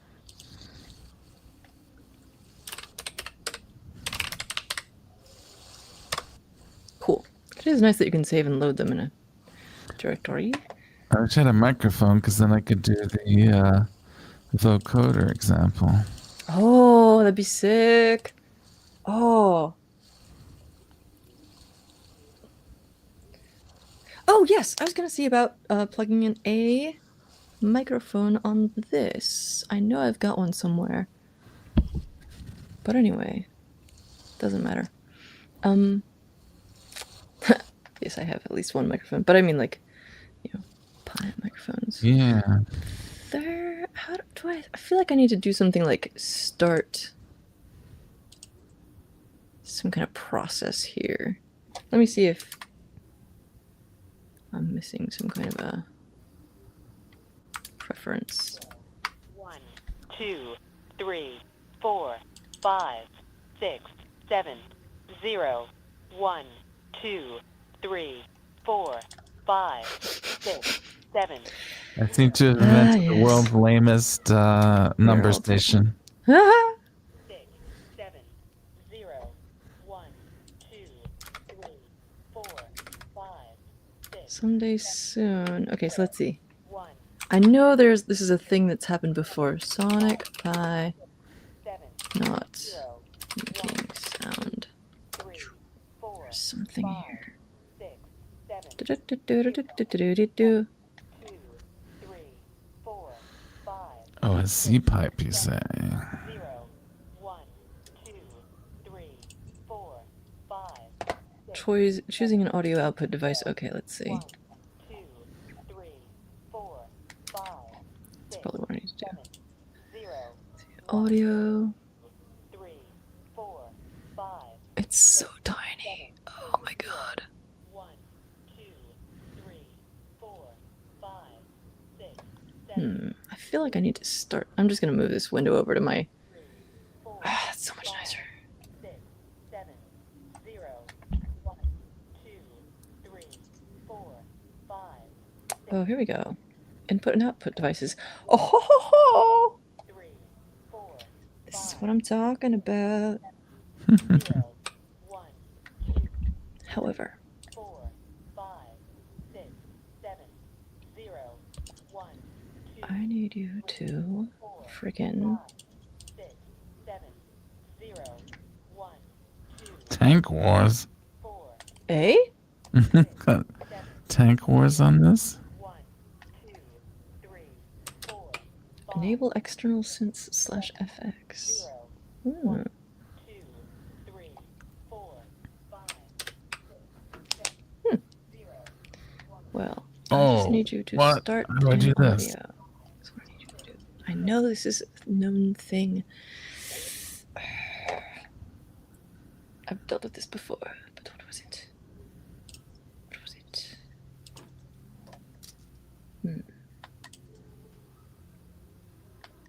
Class not defined.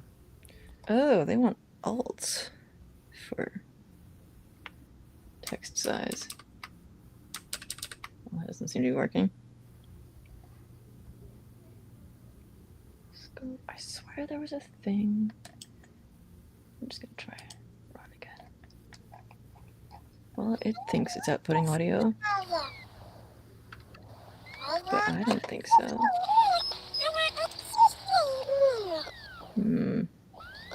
Super Collider audio server. That's right, it's based on Super Collider. Freaking. Okay.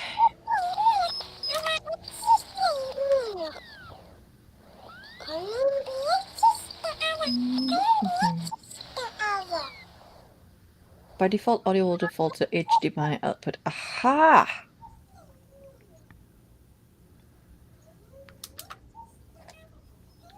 The friggity? This is from 2024? Yeah, I shouldn't have to install a whole other thing to change my audio output from Sonic Pi. Ah! I feel like complaining about open source projects is a bad luck in general, so I'm gonna stop that. But like Sonic Pi change audio output. So, I think I remember having to mess with this a bunch before. Ooh, wait, here we go. Sound out. Ah, switching audio output source. Restart. Not back, you fool.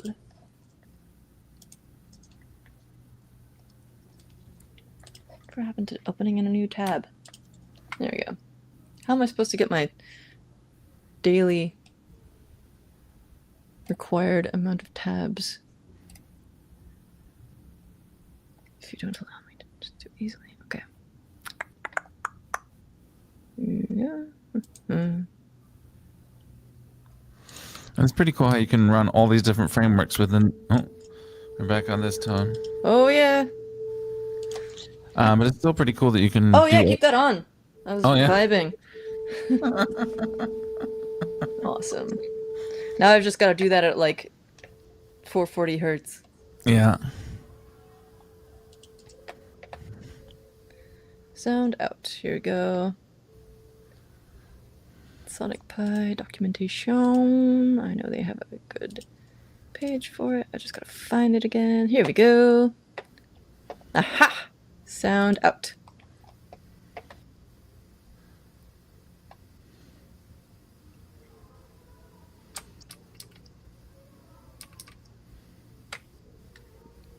Oh, that was too large.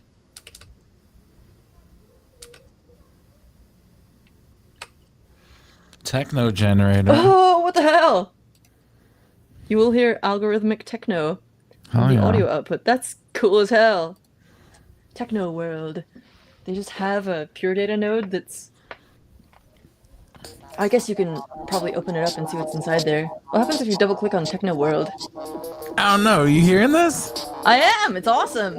I want to just live in Techno World before I have to learn how Techno World works. I should get pure data up and running on this.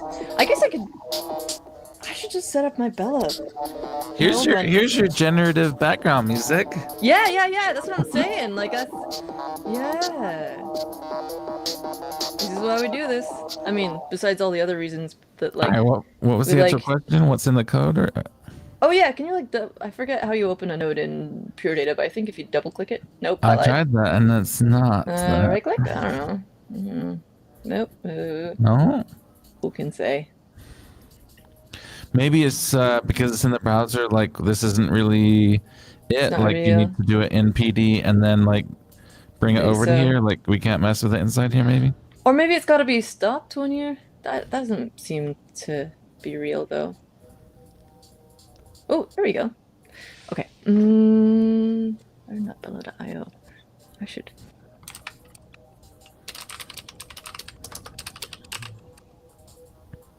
In my dream world, I have like all these swingy surfaces that I just have like a Pi on a like swing arm desk thing, and I just rotate it into here. Well, it's funny you should say that because as I mentioned, I just moved and I'm in the process of setting up my IKEA jerker, and the IKEA jerker comes with two such shelves. I'm so mad. But wait, no, I'm not mad. You're telling me facts I can use. This is I news upgraded mine to, I believe, 12 shelves. So I have precisely swinging shelves off the side of my desk that I can grab whatever project on, swing in and swing out. At least I will do once I finish rebuilding it. Right now it's just the desk surface. I'm very excited about this. This is a discontinued desk, so don't get Oh, I see. I wonder if... It looks like the desk on its own was a standalone thingy, and then you could get like swing arm add-ons. I wonder if I can just get a bunch of the add-ons. Yeah, I mean the idea was that you. I thought maybe it came with 2, or maybe it came with 0, but I got as many as could fit on it, which I believe was 12. Yeah, this is the way. This is the way. IKEA jerker. Ooh. Swing see what happens there. How to edit the pure data patches. Here we go. Oh! Step 1, install pure data. Okay, that's what I thought. Yeah, okay. I can't make sound through this cursed app. Oh, maybe it's just something I defined in here already. Live loop, deleta. No.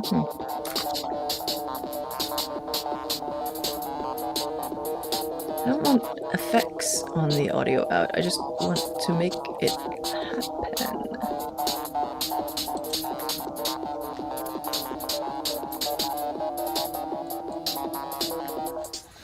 That was awesome. Just look at that is awesome.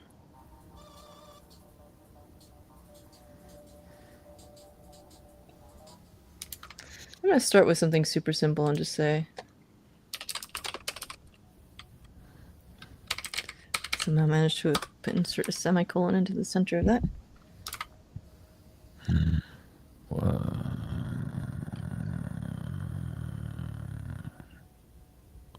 Press run. I hear nothing.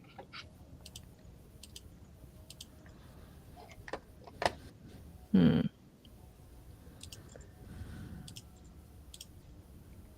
master volume is on.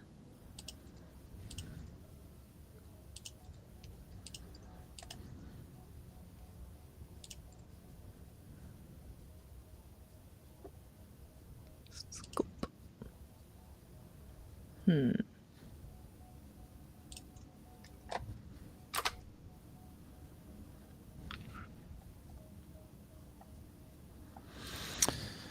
Many of these examples require additional hardware to trigger things, Jeez. such as a piezo disc.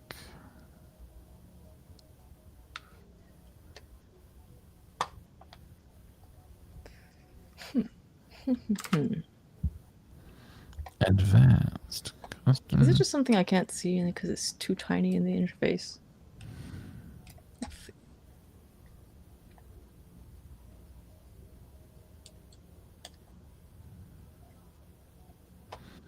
We still need a microphone. Oh, we don't need a microphone. We could use any audio source. So what if I plugged a pocket operator in? Haha. Haha. All right, let's give this one a try. All right. Are there any errors? So, pocket operator. See nothing.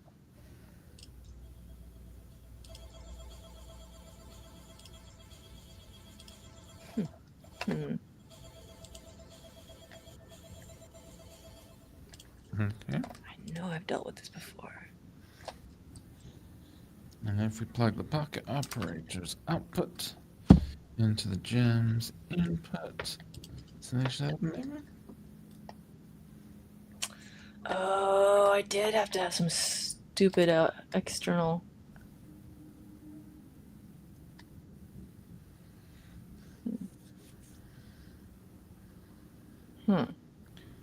We still need some analog inputs, huh? Foolishness.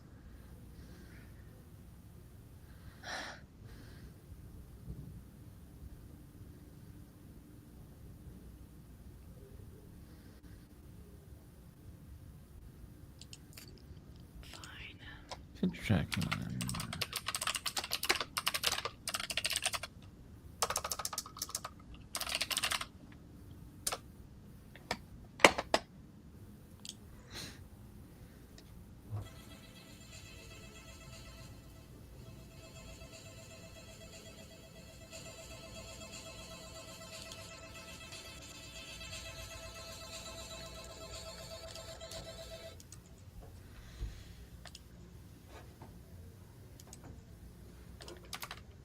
Some kind of horrible. Ah, cool. Eh? Okay. Can you help me out with the full screen? My hands are kind of full. Yeah, let me switch over to here. Your face. There we go. My face. So I have pocket operator. Oh yes. It's playing this. It sure is.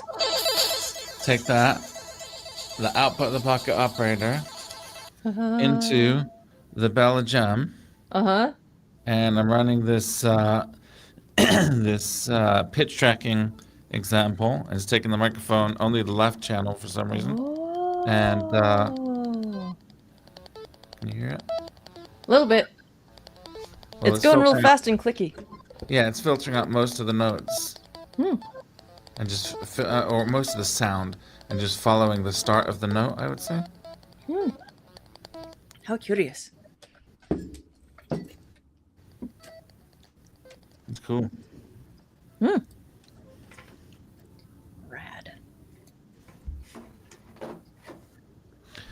I am glad I bought the pocket operators, if for nothing more than. Yeah.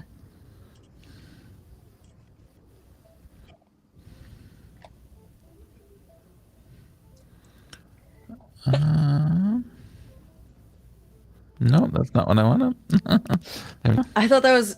I was racing to try and hit the mute button before I sneezed. I thought I messed around I with was it. racing to feature your I thought video. I sneezed so hard I changed the window. View thingamajig.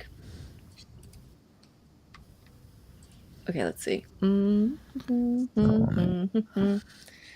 That's very high. Handling audio. But it's not through HDMI or a jack. It's through USB, and you put all the rest of the audio through that already. Man, I need to stop whining about this. What if I just put like Wait a minute. Whoa. Bella lightsaber. Ooh, that sounds familiar. Bella evangelicizer. Qua? You heard it. Bella Evangelisticizer? Evangelicizer. Oh, Evangelisticizer. Oh, that sounds great. There's an Evangelist style synth voice in Sonic Pi as well, I think. If I can ever get to make sound again. Okay, I said I was gonna stop screeching about this. Oh, yeah. Okay.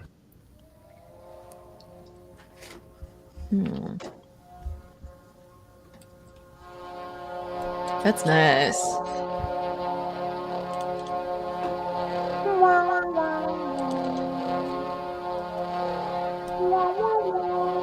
I'm getting little audio echoes of my voice, and it kind of works well with the reverb.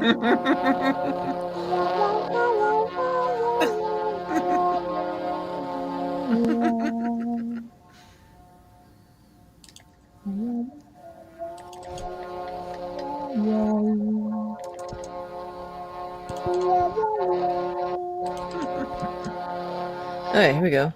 This is from 5 years ago.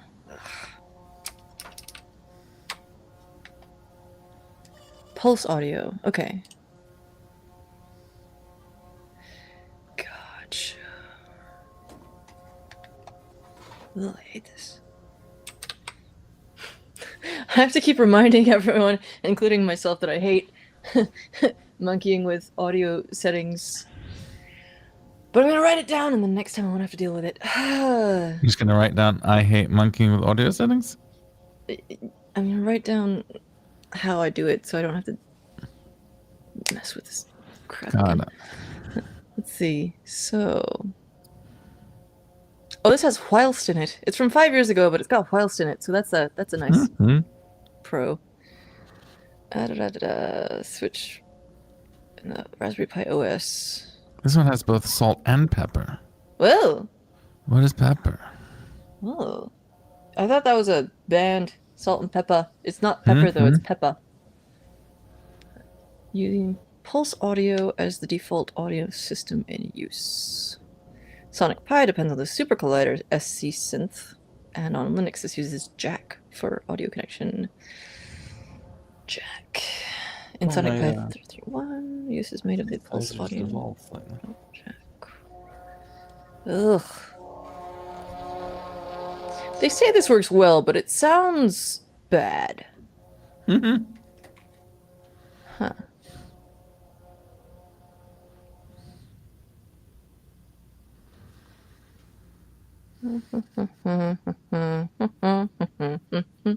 Yeah.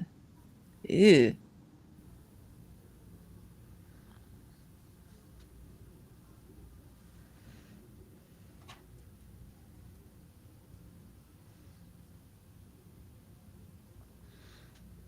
Okay, so does the looper record? Oh, interesting. Play it into it, maybe? So I'm going to look into Jack and QJack CTL. Jack audio. Pi. Oh, Jack is such a terrible name for this. Why would you do that? Where did that tutorial go? Oh, USB should work natively. I know it should. And it does. But Sonic Pi hates it. Let's see.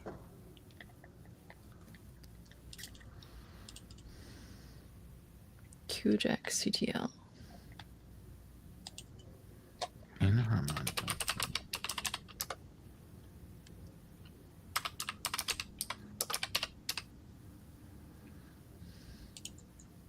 Ooh. Look at this pin diagram. Pretty. Oh, look at that. Neat. Oh, this is really cool. The Bella IDE. Okay, here we go. This is from 2021 also. Setting up Sonic Pi with Q-Synth on a Pi. That sounds promising. What is this jack trip thing? Aha! Oh, 2015. Oh.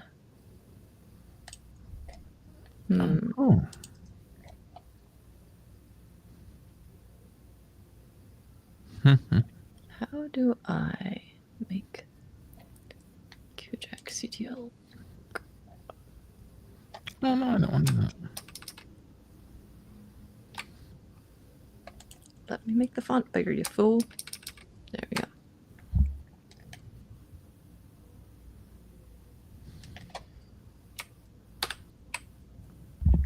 Here we go. Gorgeous. This is what I needed. RB and R Pi. Okay.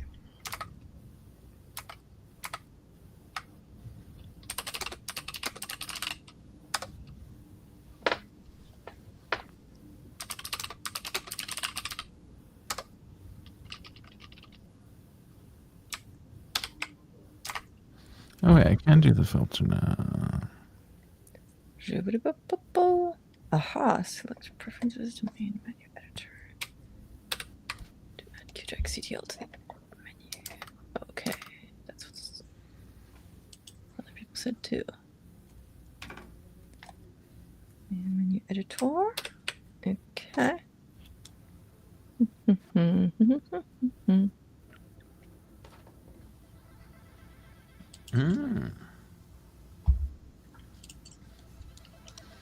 Sound and video. Aha.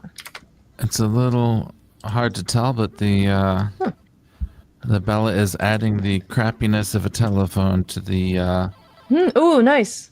but it's to this arcade pocket operator anyway, so it was already like Oh yeah. kind of crunchy and stuff.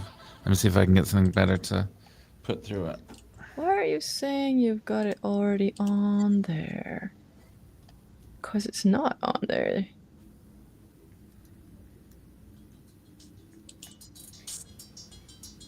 Ooh, that's fun. There we go. I had to disable and re-enable QJack CTL in the main menu editor to be able to see it. Okay. Yeah, that sounds like it's going through a telephone on it. Okay.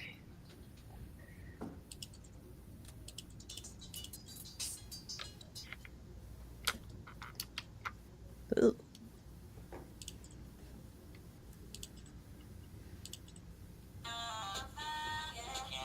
Ha!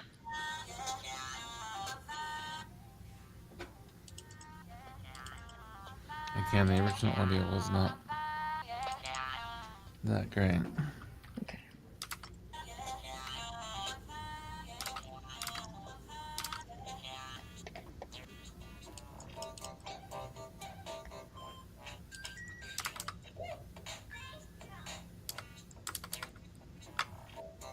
Here we go.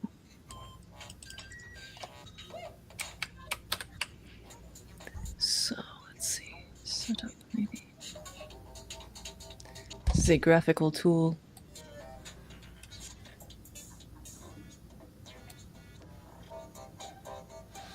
There's no battle happening between the Twitch and the YouTube chat. Oh yeah. Tyreek, yes, Vangelis is the composer of the music of Blade Runner. Yes, there's at least most of it, the like cool synthy stuff. I neglected to answer that earlier. You know many things.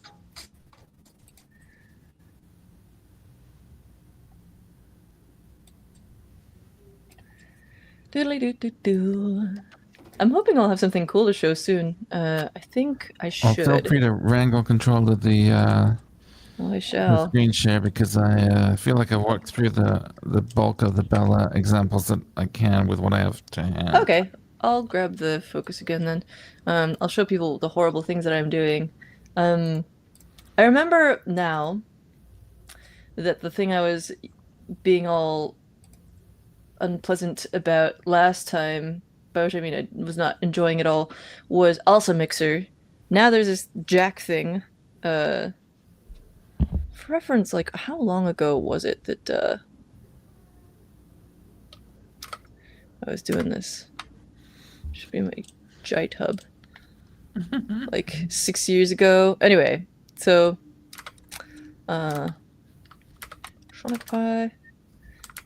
And now it's this jack thing. So what I need to be able to do is tell Sonic Pi to pipe its audio to the same audio out as everything else instead of to HDMI or whatever. But it doesn't want to.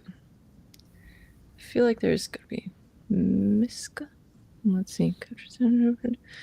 I don't know what this means. What is X-run detection regex X-run of at least? I hate it. I hate it. I said I was gonna stop saying that, but I do. I truly do. What was the question? I went away. Oh, there's just some horrible things it's talking about with like regexes. I don't know why it's there. Just trying to figure out how to. Maybe you can. Do you have some free neurons? Yeah, go. Oh, maybe this is what I want to do. Basically, my window so I could see trying to freaking figure out how to route audio from Sonic Pi to the dang regular. Oh, output device default, yes. But how do I get Sonic Pi to respect it? Okay, I should just finish reading this tutorial I started looking at. I just see a browser with a Bella IO in it. Is that Oh, weird? whoops, lol. I put it in the other window so it'd be bigger, and then I forgot. Okay, so I have this tutorial, which is being very helpful, telling me how to install, or to get QJack CTL to show up. Which is apparently, oh, interesting. I need this, huh? Sound font. This is why I should have read through the rest of the tutorial before I started yelling at it again. What are the sound fonts for? I don't even know. So pathetic. But I'm going to install it anyway, and then regret it later. Who cares? Sudo apt install. I mean, it's just a Raspberry Pi. You can swap out the SD card. Who cares? But I can't! Because it's a Pi 500 Plus. It's stored on the computer itself. Oh, okay. Physically. The files are inside the computer. You can swap out the NVMe board. Ooh, Jack is a recursive acronym. I did not know that. Yeah. Like, wine is not an emulator. Okay, so I'm just gonna install this crap that they talk about, because why not? I don't really care which one of these it's using, so I'm just gonna... Okay, start QSynth from the menu in the sound section.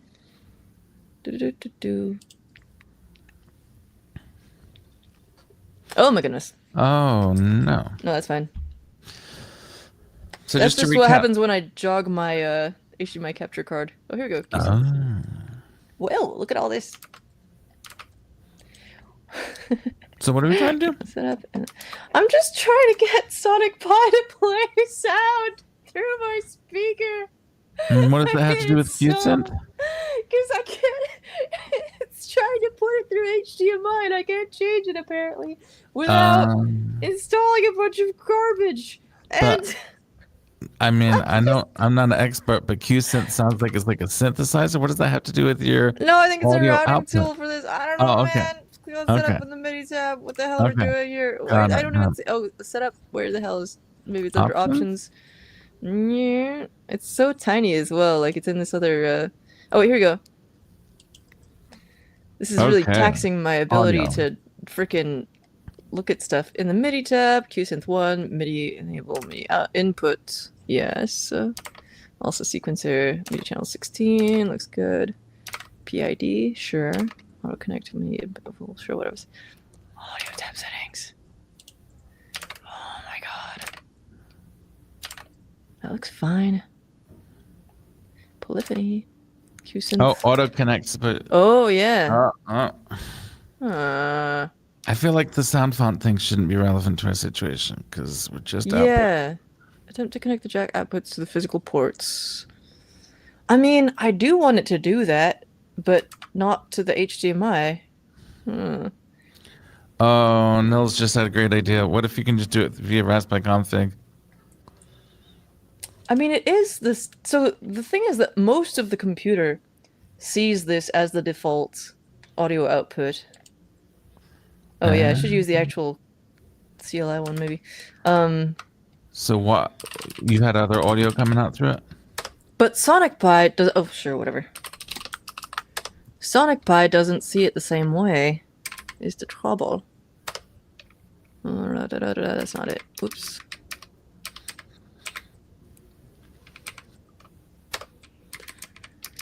Oh, there we go. Lol. Yeah. But Sonic Pi does not respect this. It's the problem. But maybe, I don't know, I'll try restarting it. Sudo restart. Meow. Boom. Oh, fine. Reboot. Shutdown -R. I'm gonna try it anyway. Fine. Haha! You say that you're out of practice, but you're doing some good CLI I remember action. random bits Yeah. and pieces. Oh, the spoke also restarted. Look at it doing pretty it's not doing rainbow things. But it's still doing these things. I guess it lost power for a second, yeah. Makes sense. That sudo bang bang was a pretty cool move. Oh, thank you. Well, little old me. Remembering 2 Linux commands. Okay. Okay. I've lost all I lost all my tabs. Uh-oh, it's complaining about your power supply. Well, don't like that. Sure, whatever. It's probably saved it. You better not have killed all my tabs. You... Oh, I should have waited until it Wi-Fi'd up. I already... Okay, I'm gonna pull this over to my other window. Yeah. I do not wish to have... Oh, I see. It wants to make a new keyring to save stuff like this. Sure.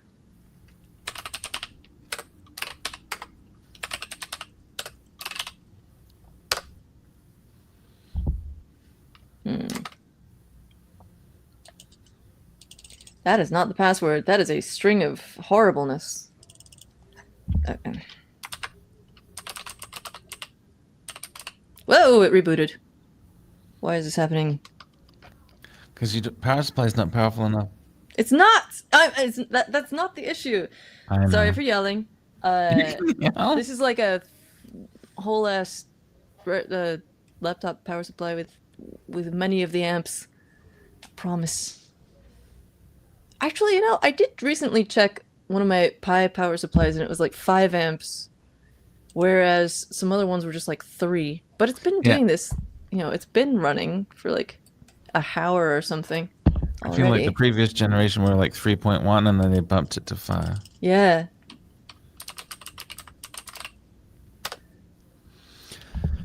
But it says it's just gonna throttle the performance. It didn't say it's gonna be a I'll throttle it.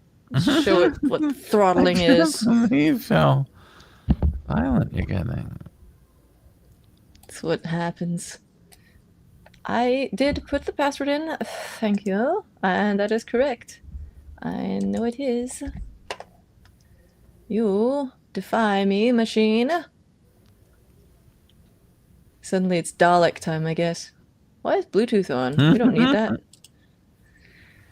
Oh boy. Okay, then I'm going to connect to a different network.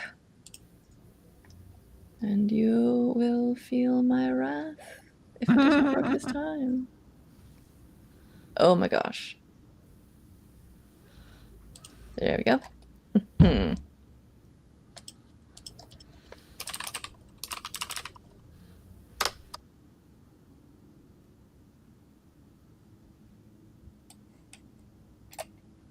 Got Wi-Fi. Hey, that's nice.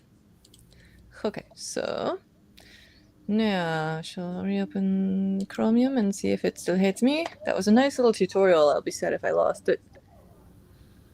Oh no, but I remember. RBN RPi. Restore. Oh yes.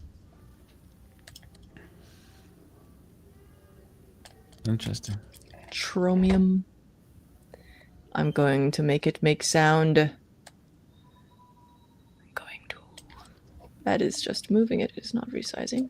So did you say you had some other successful output of audio, but not through? Yes, the spoke board was able to output audio through its little visualizer thingy. Remember? Oh yes. Yeah, Maybe you don't. I don't know. Cool. I'll do it again. Right. Password. I probably mistyped that. Okay. Well, you did not restore my tabs, but that's okay. RBN RPi. You'd think it would have QSynth QJack CTL.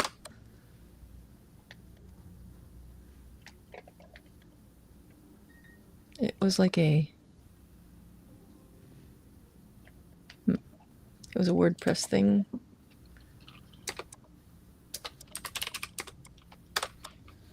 Does that third one down look kind of WordPressy? Wasn't the same. I think it was a sand thing. Yeah. Not the same thing, because it definitely was talking about different page as well. What in the world? Did you not save history? Ugh. Let's see.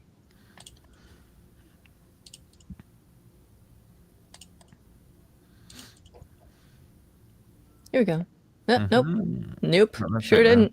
Okay. Well, you know, my paranoid little brain actually kind of appreciates that, but I think I took a screenshot. Anyway, let's pull up the spoke board page again just for morale.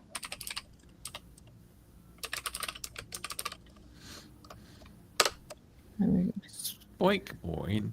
Oh, this happened before. What was the deal? You called it a spoik board? Oh, whoops. That's the problem with this tiny view in this tiny thing. Thank you. There we go. This time I shall save you.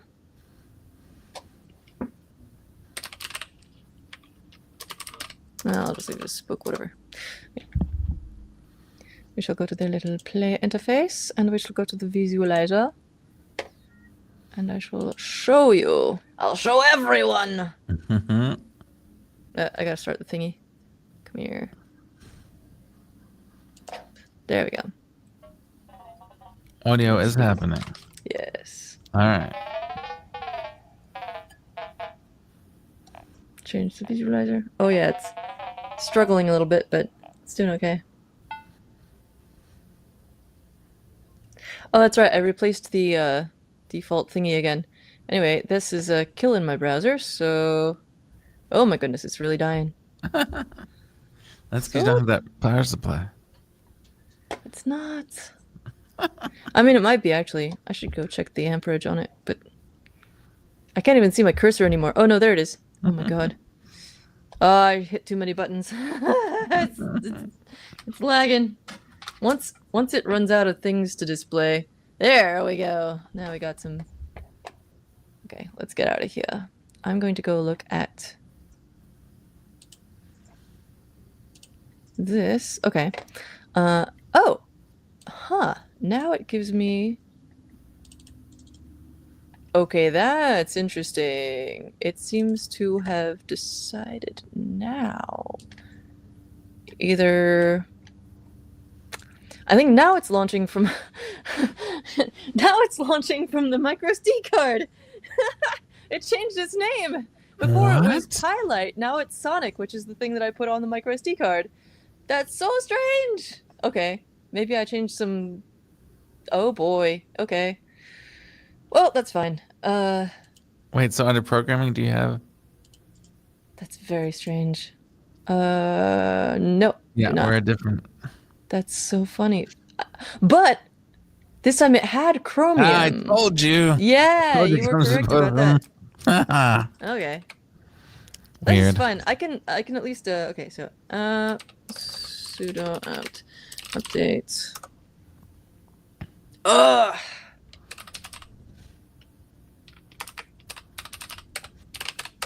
Okay. What? You better. Okay, there we go.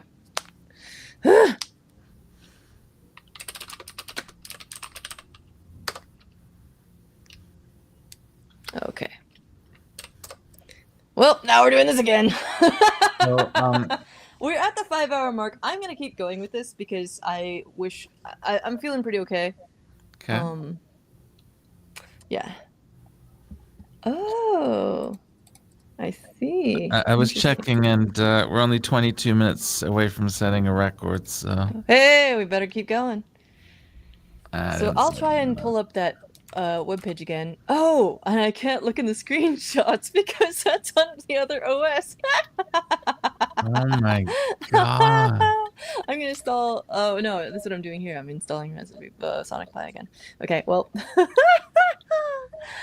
Oh, my kingdom for a progress bar.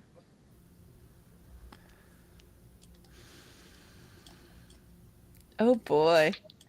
Wow, that's really stupid. But maybe it will have less stupid audio settings now. A girl can dream. And so can I. So can cryptids. They already took my kingdom because I got the progress bar, I guess. Oh. What you saying? I was just saying, should I try and install Sonic Pi on this thing? Yeah, do it. Alright. I'll So eat some more I oatmeal. too have a command. I too have a CLI just like you. Mm-hmm. And so what is my let me pull you up. pull me up? Here. You're up. So there's my CLI. Look at it go. It's doing So it thinks it's a computer. So what do I need to do to install Sonic Pi from the command line? Update your apt update and upgrade. You probably don't have to. Sudo apt install Sonic-Pi. Sudo. Well, that's freaking weird. I forgot about that whole little thing with the OS and whatever. Where's the dash? Oh, Oh, it's symbol button R. Install.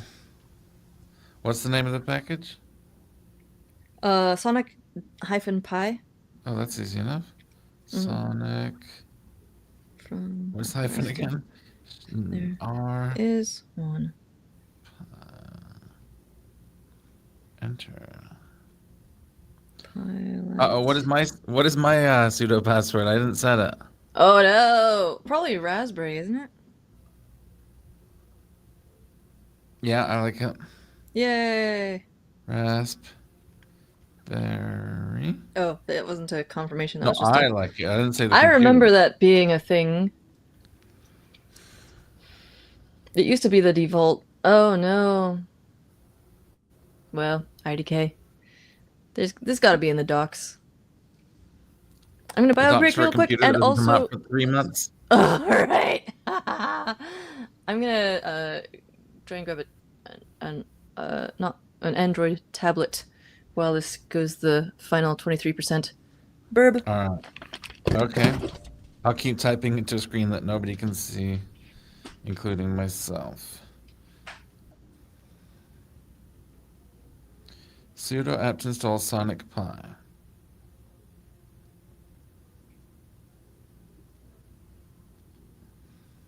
Oh. The password is Pi. And the username is Pi. And sudo apt install Sonic Pi is working. Check it out. Continue, yes or no? I'm going to go with a yes. All right, we're installing Sonic Pi on this bad boy. Let's see who gets it going first.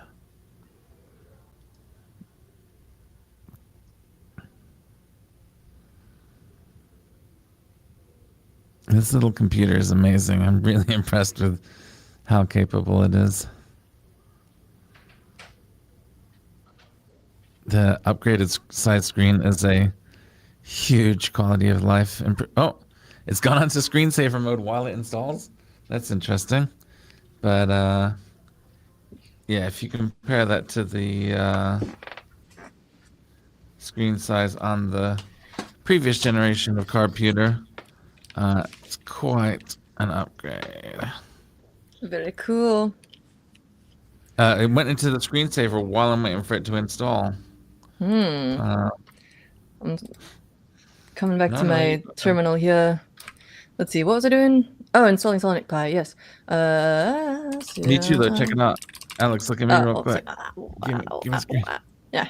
Look, I'm also installing Sonic Pi. Look at me. Look at it go. Or no. Oh. I'm able to fetch some archives. I should have done the damn update. Never mind. Oops, I should have done the darn update for advertiser reasons. They keep saying that we've got like graphic or gore or like shocking, horrible content. Oh.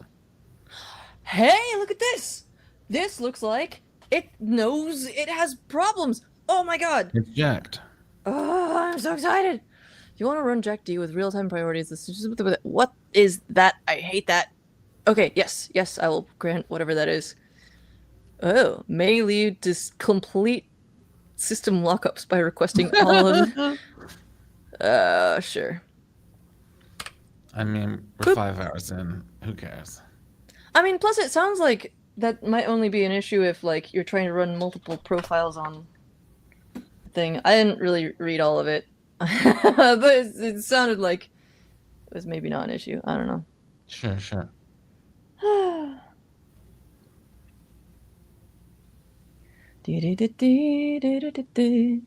Oh, ha. Okay.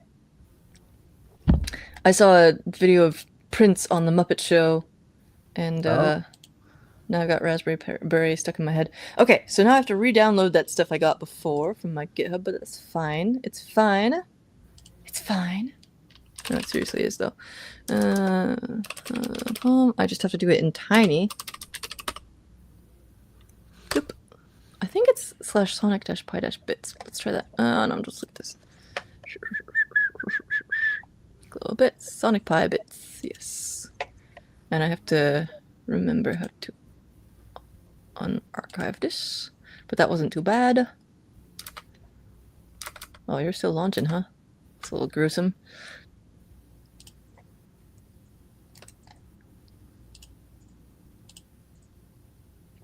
Beautiful. I'm going to create a new...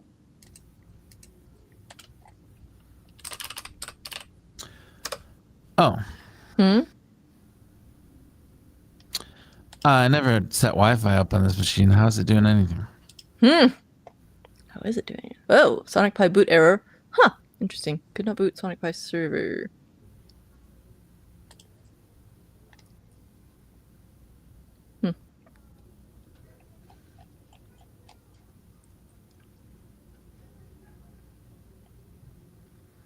That would explain the temporary failure resolving deb.debian.org. The whole no internet situation. Come on, man. Let me launch the app. Let me launch the app. Don't put me in a worse place than before, please.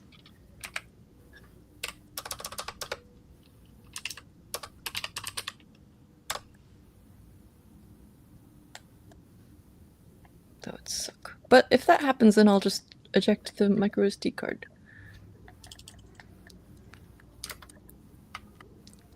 It's not looking good.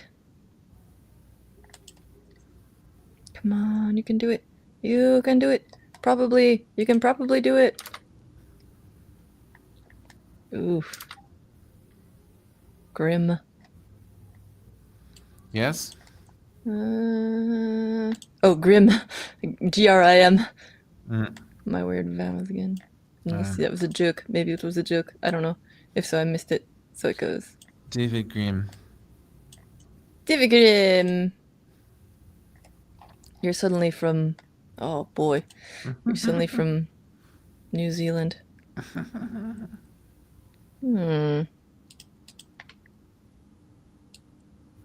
Well...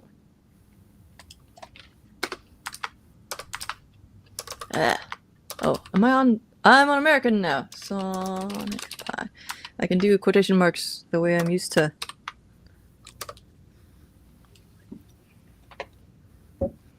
I swear this was WordPress. But, oh, no. Maybe if you click on the GitHub repo, there's a link to the WordPress. Yeah, maybe so. There's no second R in this one, but maybe it's the same person. Oh, haha. This is the thing. This is a thing I saw before. I bet it's the same person. Oh, lordy.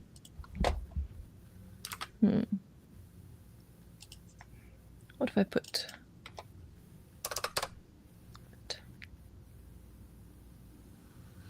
That's not it. By sound?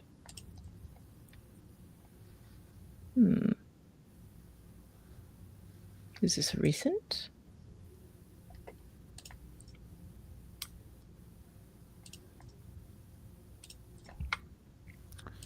I'm trying to connect to the Wi-Fi. I'm entering the correct password, but it says network service unavailable. Retry. It's 5 years ago. Let's try the guest network, which has no password. I'm gonna well, it's not a real point in trying to get the audio working on this if Sonic Pi won't even launch. Okay, let's see.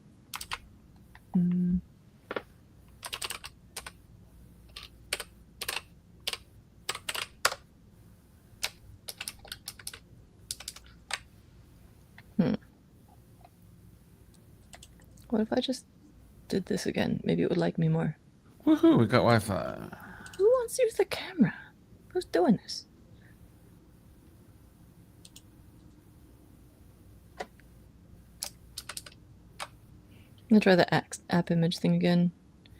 Because I'm giving up. The fight's gone out of me.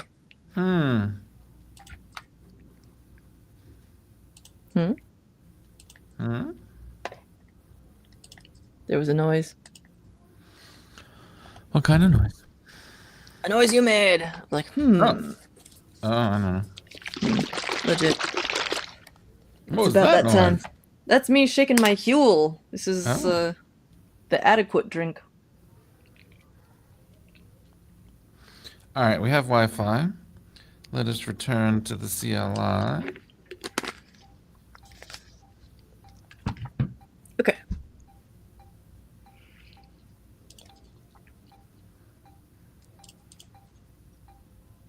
Hey, now it does something when I click on the app image thing. But what does it mean? Do I have to like launch it with some particular thing? Just like app run maybe? No. Sudo apt update, this time with the internet working. Let's go. What even? No, it still says temporary failure resolving deb.debian.org.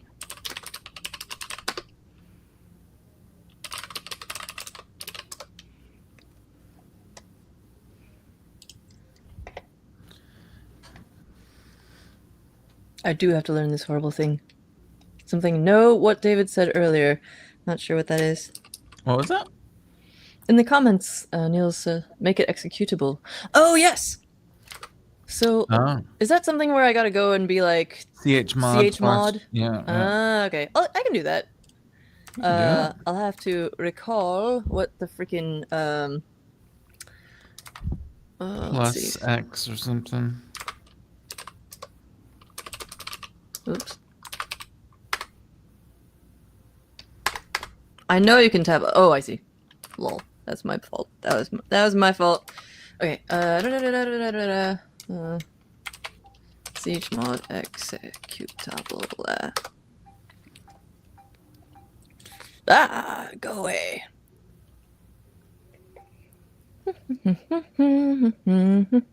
It's like, yeah, a bunch of X's and dashes and bullshit. Bull crap. Oh, yes. Thank you. Plus X. Okay.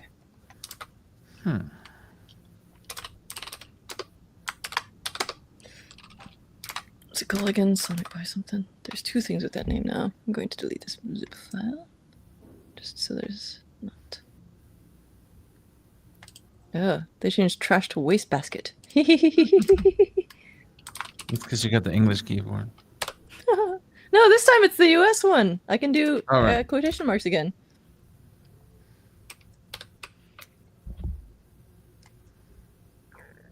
Yes, I did find that there was a Sonic Pi icon in the start menu. However, when I try to launch that one, it fails to launch. I don't know why. It like fails to start the server or something. Okay, so then I shall do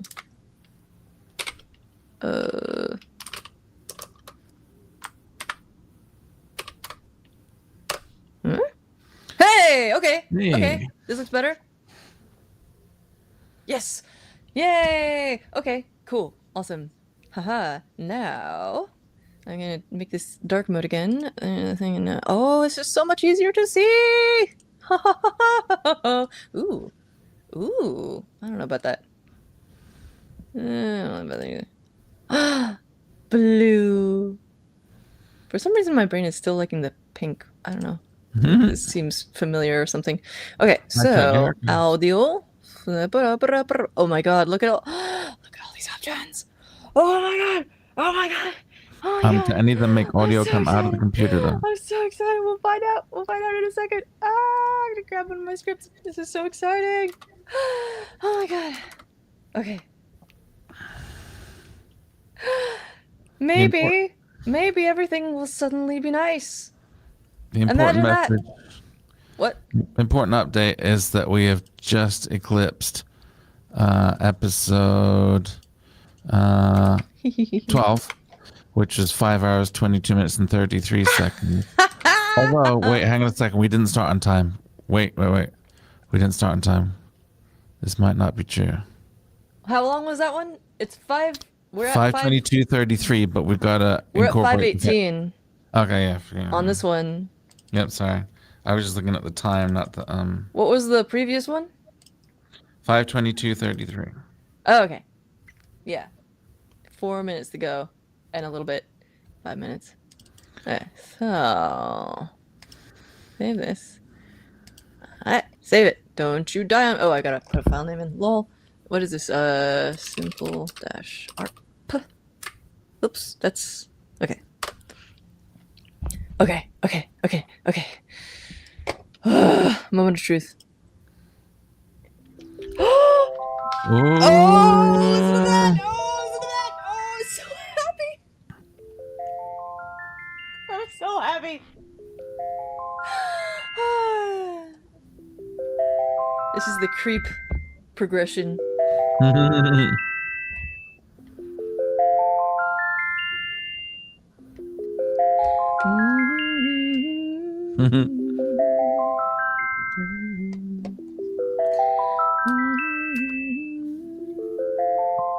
Oh, not quite, I guess.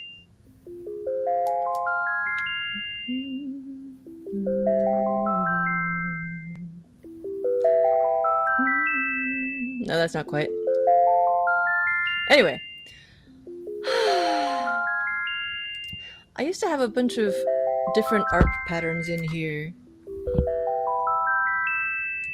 Let's see. Shop. Weird. Let's see, there's the pretty one. Yeah, I used to have a bunch of different progressions, so maybe it's in a different script. Oh my god, I can't believe it's working! Oh, I'm so happy. Playing samples is going to be a whole other thing, but I don't have to do that today. Sometimes you can just rest on your laurels. Ah, yes, here we go. Here are the different progressions. What's this called? Semi-random. You got a Requiem for a Tower in that thing? Oh, I think probably random-esque. I saw Lord of the Rings, so I didn't know what that meant. Oh. Oh, that's actually, the time when Gandalf, spoiler alert, is struck down by the Balrog, and they both tumble into the abyss, and Frodo flips out. Thanks for the celebrations. And it plays this, this vocal piece that, in the movie itself, seems to blend with a trumpet line that's playing the same thing. But in the soundtrack, I don't think they have the trumpet on there. But like when I heard this in the theater, I was like, "This is sublime," and it's I guess I could just play it. Maybe not for copyright reasons. It's only a chord progression. Yep, sorry. I thought you meant the original. Lol. Where's the place that wagon wheel. Let's put Lotter in there instead. Do-do-do-do. I don't need that. There we go. Let's save it as the same one. We'll see what happens. Yes, replace it.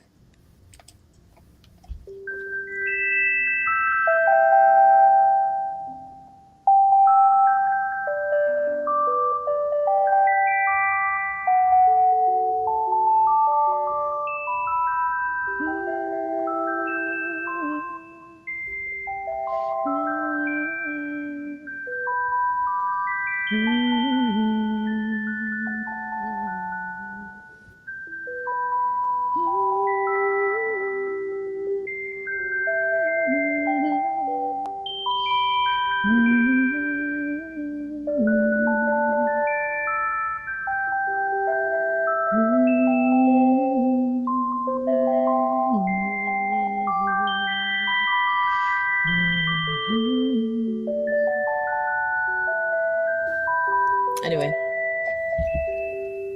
I took some liberties with the melody there, but you get the idea. Oh, it's at the end of the track called A Knife in the Dark, I think. Or The Bridge of Khazad-dûm. Look, it's doing a little, scope thingamajig over here right by the thing. So cool. I have seen people do live coding in, cool. Sonic Pi. How do I close this? It's very small. My phone. I'm so happy. Okay, let's stop this. There should be a hotkey for that, I'm sure. Look, we have so many more options up here. Live code. Whoa! Wow. Okay. Wow. We got a much newer version. Oh, look at all these things. Still only 10 tabs, which is still good for me. Illusionist. What the hell? Magician, sorcerer, wizard, alchemist. Jungle. Wow. Also apprentice. Neat. I gotta see what these are. But I kind of just want to like dig more into my examples from before. I made one that was like, what is more eerie randomness? Oh. I think I can also plug these chord progressions into that prior sketch and just get pure ARPs out. But What is it? Is this Ruby? What is the file type? yeah, I think so. Whoa. Does it say RB on it? Yeah. Yeah, it makes sense. Well, that seems to be random, all right. It seems to have stopped completely. Okay. Huh. Oh, it doesn't know a function called oh. Did I need it to define a variable or something? Oh, yeah. I had to find it. Okay. I'm not invested in that. Yeah, RB. Yeah, Ruby. This was taking data inputs. That's probably the one that we used for, how do I get you to go up? Nope. Oh well. Well, I can't get it to install on the Cardputer Zero. For some reason, when I try and do the app to update, the Wi-Fi just wipes out for a little while. Ugh. And oh, on the device, not on the. yeah, right. not in the whole world. And I tried doing an app to I tried to do an app to install Sonic Pi Fix Missing, and it says unable to correct the problem. You have held broken packages avoiding install. Ooh, don't like that. No, nobody likes held broken packages. No. So this is me. I just wrote a little patch to demonstrate some of my favorite voices.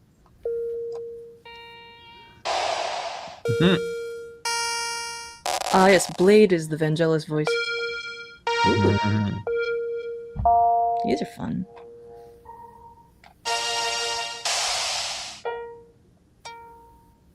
I like how it's highlighting what it's playing.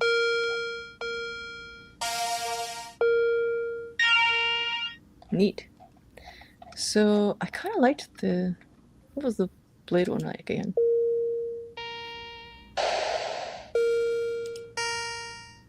Kind of like chip bass as well. Let's try Blade on this one. Oh, here we go.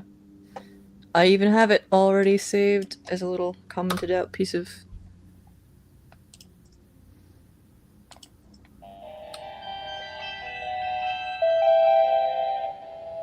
Okay. Let's try some of these other scales in the arpeggiator.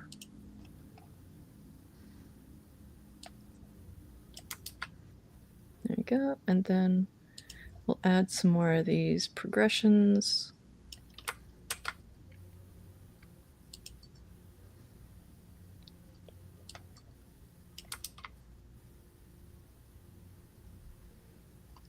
Let's save that again. This was sample arp. Oops, I do wish to replace it. Yes, thank you. Alright, that's still on Perky. What happens if we do like a... Revtrage is from the soundtrack to Revenger's Tragedy, which is one of my favorite movies ever, and the soundtrack is by Chumbawamba.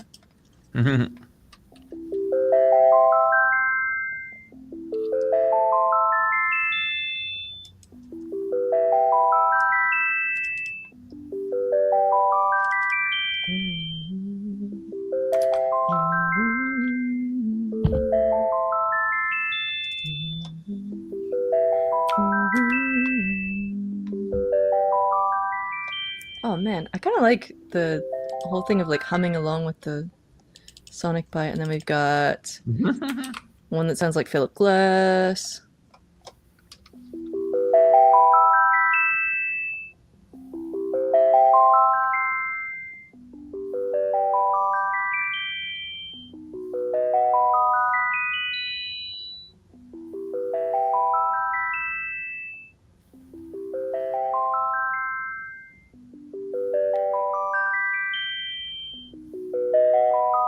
I think that I could rewrite this to be... I mean, I'm sure there's an arpeggiate command as well. I mean, that is literally what that is. But, like, maybe over a range, I think I should start it higher and terminate it lower so that it... and have it just go scan back and forth or something. Because it's a little too low for the speaker to really play, and it's a little too high for my aesthetic taste. But anyway. Cool! So that's working again. Great. Let's save this again, just in case. Save. Yes. I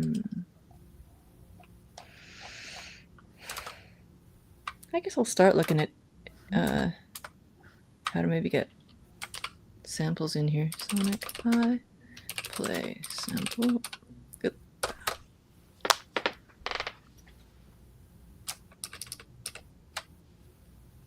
Oh, comes with some samples. Neat. Oh. Oh yes, I should open the tutorial again as well. Sonic Pi.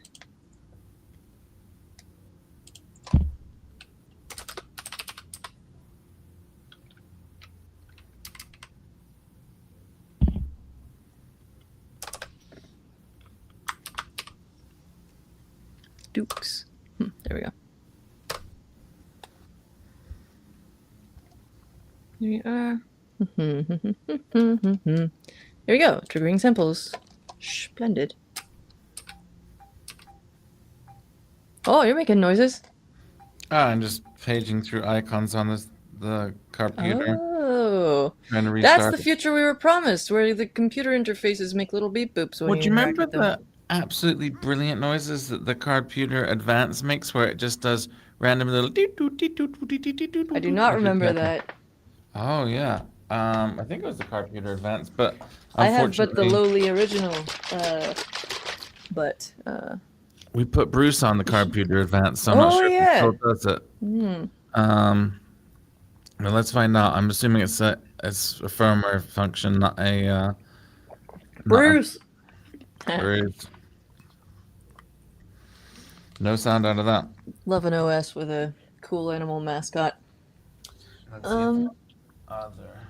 Man, I'm feeling real happy. I didn't make anything new, but I am well on my way to that. I don't know what the best way to do pure data on Raspberry Pi is. Pure data Raspberry Pi.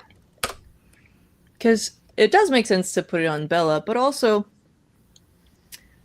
I think it would be cool to have them all in one place. Yes. Yeah. Mm-hmm. Yes, I'm aware. Here we go. Yeah. Oh, embedded pure data plus wireless. This is probably from a million years ago. 4 years ago. Whoa, what is... Sounds like you got like Disney cartoon birds over there. It's the computer just makes regular little chirps. But the computer advanced, when you press each key, it does like a random note. It just goes. Ooh. Ooh. But I overwrote the firmware, so we don't get to hear that. Doodly-doo-dee-doo. Pure data on Raspberry Pi. That's a cool looking site. Git book or something. When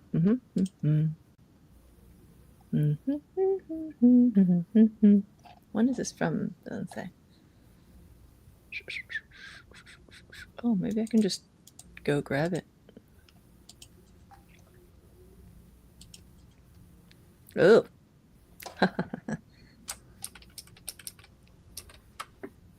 Wow. I am actually going to go to... I think I already have that open, actually. puredata.info. Hey? I'm rebooting the computer to see if I can get it to... to make noises?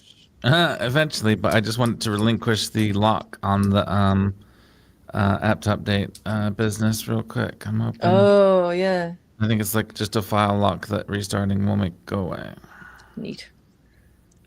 I should full screen you. While it's booting. It's not that exciting, but let's just give everyone another taste of what all is in there. There's the 3.5 millimeter, which you can see the LED through apparently.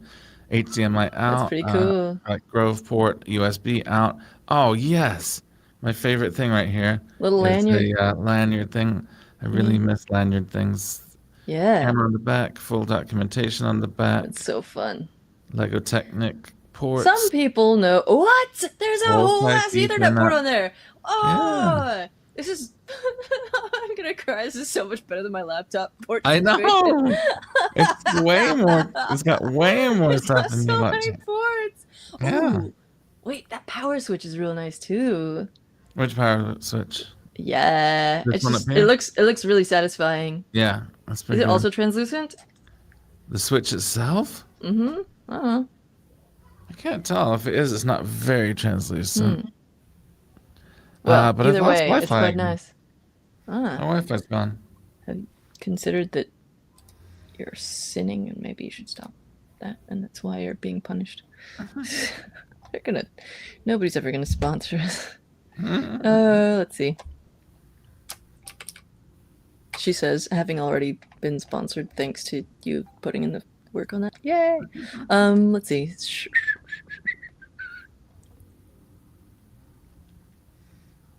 This seems like they're jumping right into the middle of things. Oh, I see. Huh. This is the page 4 pi. Excellent. Let's show this. Okay, back on the Wi-Fi.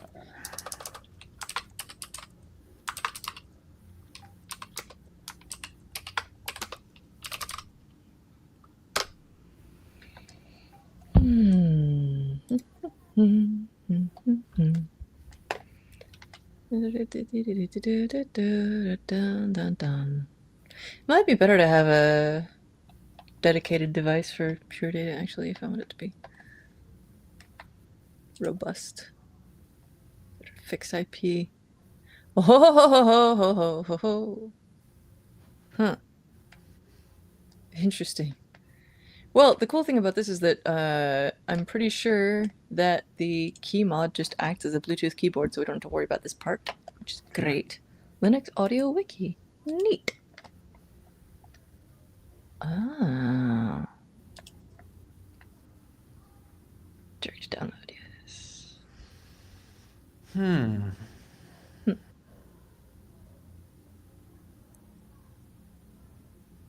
I just...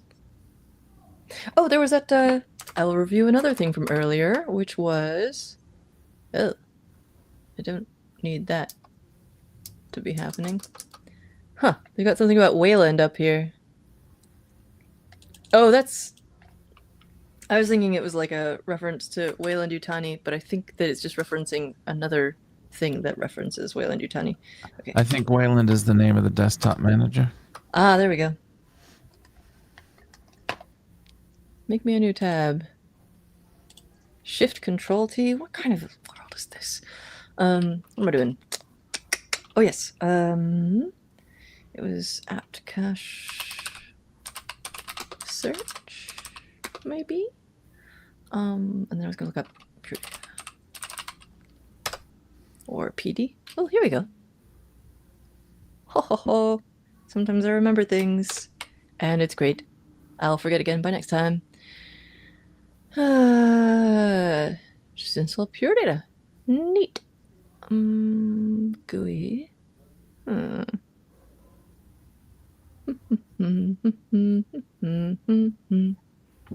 Well, This is so weird. Every time I do sudo apt update, the Wi-Fi cuts out at a certain point and then makes it so it can't update. Then the Wi-Fi came straight back after it was done.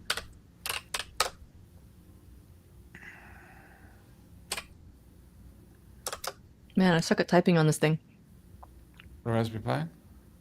Yeah, it's just a regular keyboard. I don't know why. The F4 key on this thing has... Oh, let me see if this showed up under sound now. Pure data! There it be. Yes, I would like that. Thank you. Huh. Oh, scheduling failed. Running at normal priority. Okay. New patch. Ho ho ho ho ho ho. So, another thing I did back in the day was make a pure data patch for generating binaural beats. Let's see. GitHub.com/explorer/mutagen. That's where I put all my... Oh yeah, the wiki. Put all my freaking mind-altering gadgets stuff. And down here... I don't personally put much stock in these things, so it's right at the bottom of the list. But yes, here's the diagram. And you get an 8 hertz wobble.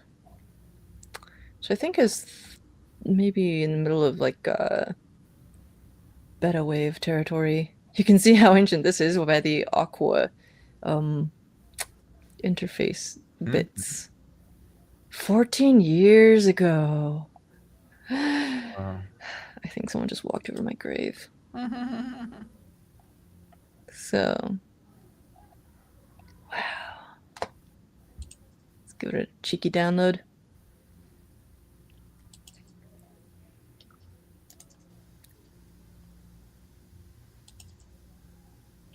Neat. Now, this speaker will not do the trick for binaural audio because you gotta use headphones. Why is the font? Can I make the font any bigger on this? That'd be nice. Stop showing me menus. Thank you. Ah, there we go. But let's see if we can play it. How did I do that? I forget. Oh yeah, you gotta like... Gotta remember how this works. You gotta like start it. Trigger eyes? No. Edit mode. Oh, wait a minute. What if I hit Control E? Put it in play mode. Ah! There we go. Oh no, that went into edit mode. Whoops. Okay. Go on the other mode, whatever that is. Put fine. Go into the other mode. Let's see. If I hit escape, perchance. Nope. Control P. Nope. Properties. Near. Okay, I'm being stubborn. Well, I can't get sudo apt update to work, but in the meantime, my apt install of Sonic Pi is taking a lot longer than it has before, so I think it is kind of working, maybe. Run mode.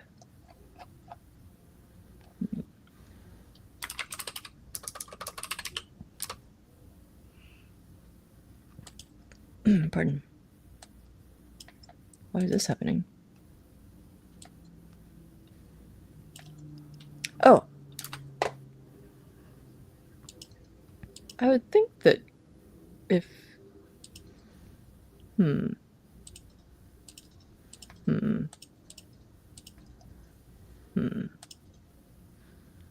Uh-oh. I should not be in edit mode, thank you. Oh, I see. Oh, that's what's going on. My card computer went on screensaver mode, and the screensaver is not moving. Oh no! Concerned.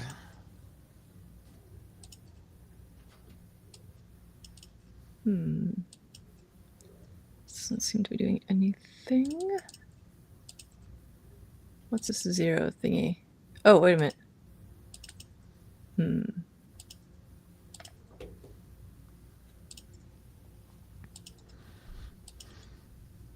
Well, considering this was 14 years ago, I don't feel too bad about forgetting how to do this. Good lord. Is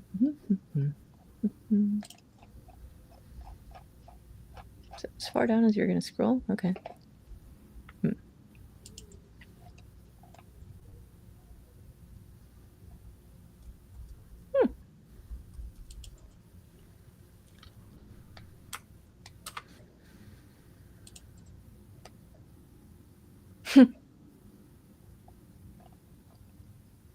Okay, well, considering the that this docs page has like notes in here. Idea: writing here a short blurb about what the issues/problems are with the onboard audio capabilities of the Raspberry Pi. Oh, okay. Well, that's fine. Open source. Is Pure Data open source? I feel like it is. Or maybe it just has open source vibes. What was the gasp for? Oh, just my computer came back from being frozen. Oh, yay. My card computer.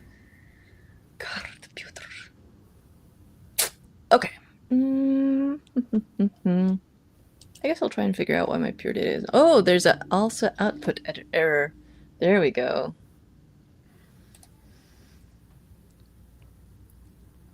Interesting. This is probably one of those jack problems, and I'm not going to dig into that because I am thoroughly uninterested.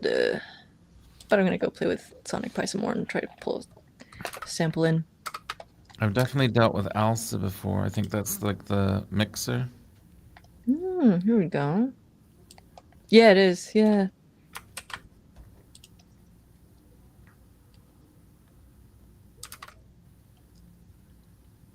Uh-oh.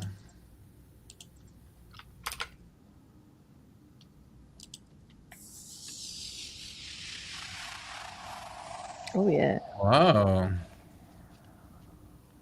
Listen to that go. Why don't you?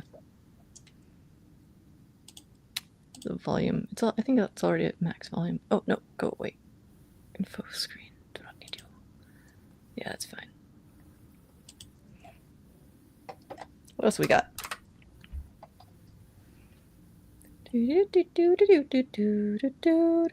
Discovering samples. There are two ways to discover the range of samples provided in Sonic Pi. First, you can use this help system. Oh, right, because this is designed to be displayed within the app itself. Where's the freaking help thing? Yeah, F1. That makes sense. Don't need these. Go away. Oh, interesting.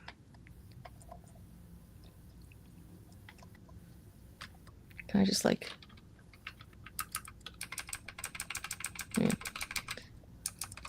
Oh, yeah, that's right. The random is like not really random. It's fun. Hot swap. Oh, interesting. Scope art. Ha! Neat.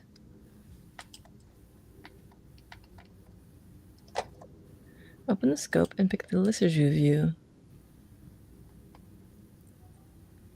Everything's so tiny on this tiny screen.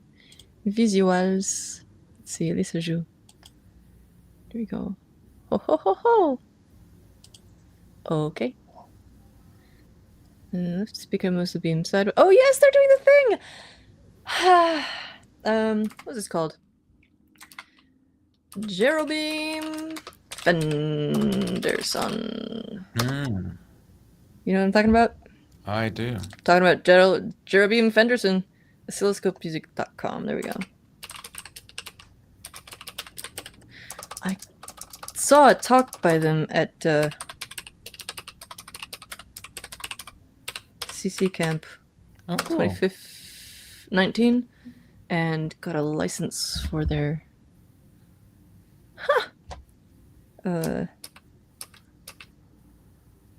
software.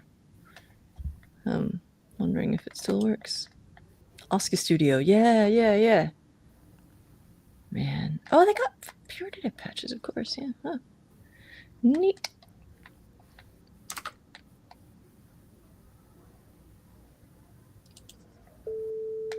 Oh. Cool. So that sounds like this. Yeah, draw a circle. Oh, I gotta make this bigger. I can hide some of these. There we go. Let me scroll into pane. I gotta make it taller.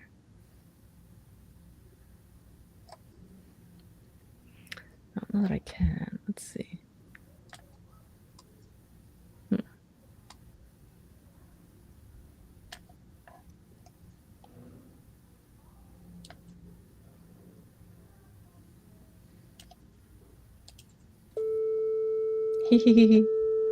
Maybe if I get rid of some of the other views. But it looks so cool all together too. Squash the circle. Spiral in. Ooh! So cool. Figure 8. Oh, I love that they've got this in here now. Oh. Yes. I'm so into this. I'm so glad you can do this now. That's awesome. Oh, yeah.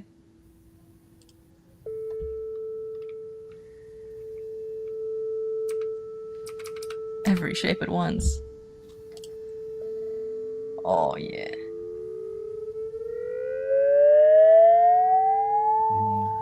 That feels like it's cleansed my brain in some fashion. Ooh. That's cool. Wow. Hell yeah. So I've triggered a sample. I'm gonna try importing an external sample in, because apparently I'm just a glutton for... Well, not for punishment. This is working really well, actually. Once we got past the horrible software stuff, now I get to play a little bit. Let's see. What? Okay, so where do they go, and what types of files can I put in there? Let's see. I think my computer's stuck. It still says 8:48 p.m. on it, and it's 8:56 p.m. now. Oh no! I don't think it's coming If it back. helps any, my long-suffering laptop from 2019 is also not updating its clock unless I go in manually and do it. So, oh, Sonic P Pi.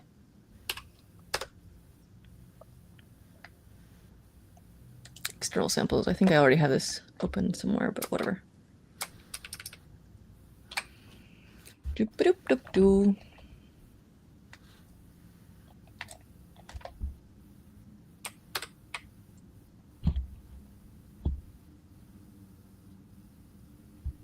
Yes, I would like to record something like my own voice or guitar and have it in Sonic Pi to use in my song. Thank you. Wav. Oh, neat. Somebody's got a bunch of samples of solenoids. Sick.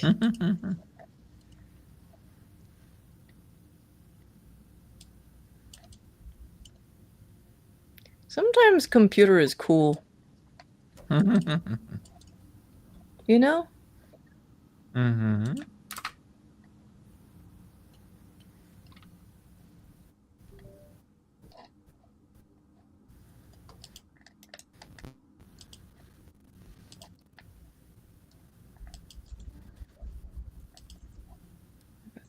Three copies of this folder open. Lol. Oof, I'm getting pretty hungry. I probably should sign off soon, but I'm nearly there on this. Oh.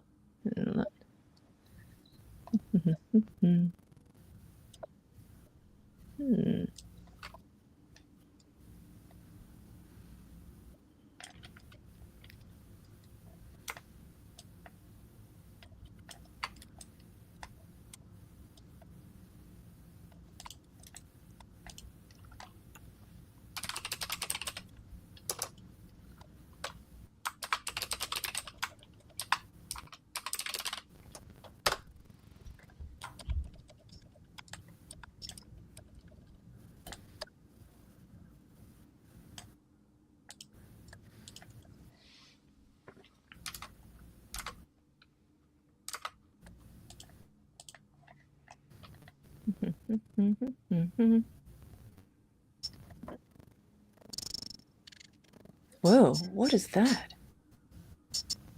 I think it sounds like a drum machine, but it also sounded like it did a sort of quick crickety noise. Grasshopper noise.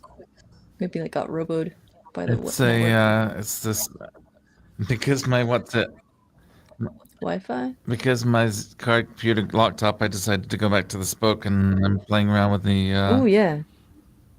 examples there. Oh man, bless my short-term memory and its badness, because I just re-remembered and got excited again about having the spoke attached to this thing. Yes. Okay, cool. So...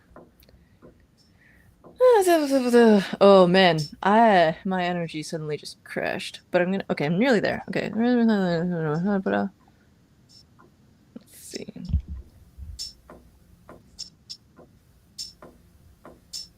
Aha. So if I go back to this patch. Oh, where do I Sample. come from? Sample. Oh, hey, they even show you all the samples. That's neat. Ha! Check it out. Nice. But I want instead to just put in the path to the fire. What is it?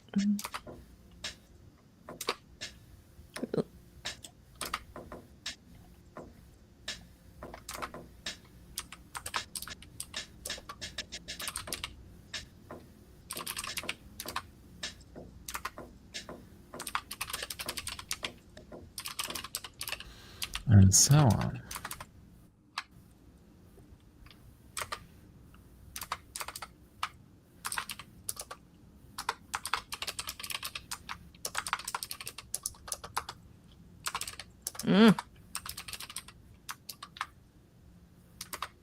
Did I spell this correctly? I gotta look at it. Yes, okay. Oh yeah, and I have to put the actual name of the one.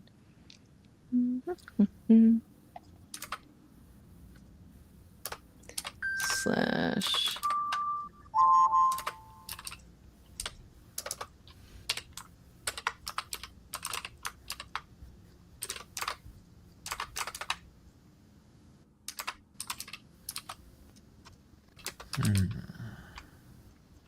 Neat. It's a very verbose little ID. It keeps saying stuff at me.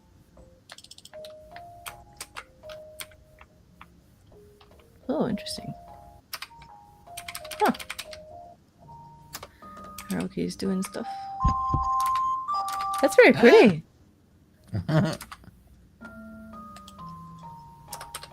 Also very pretty. What are you, This is the polygons example. Ooh. Is that in the, online code editor? It's the harmonic table under its own place. Harmonic table. Polygons. I'll just stick it in a comment here. Ha! Oops.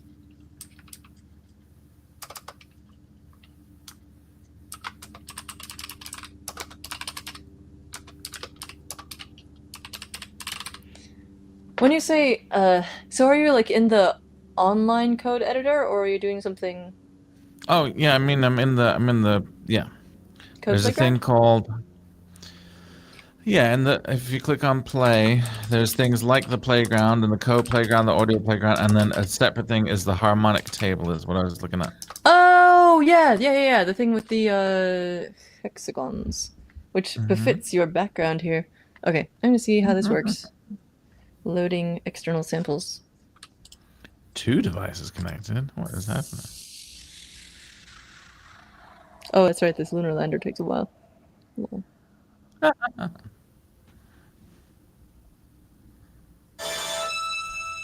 Didn't play any of the percussion hits, which is annoying. What did I do wrong? Maybe I got the paths wrong. Users.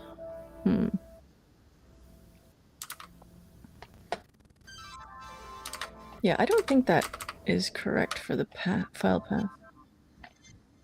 Let's try Home Sonic. Yeah. Jeez. Why did the volume jump back up?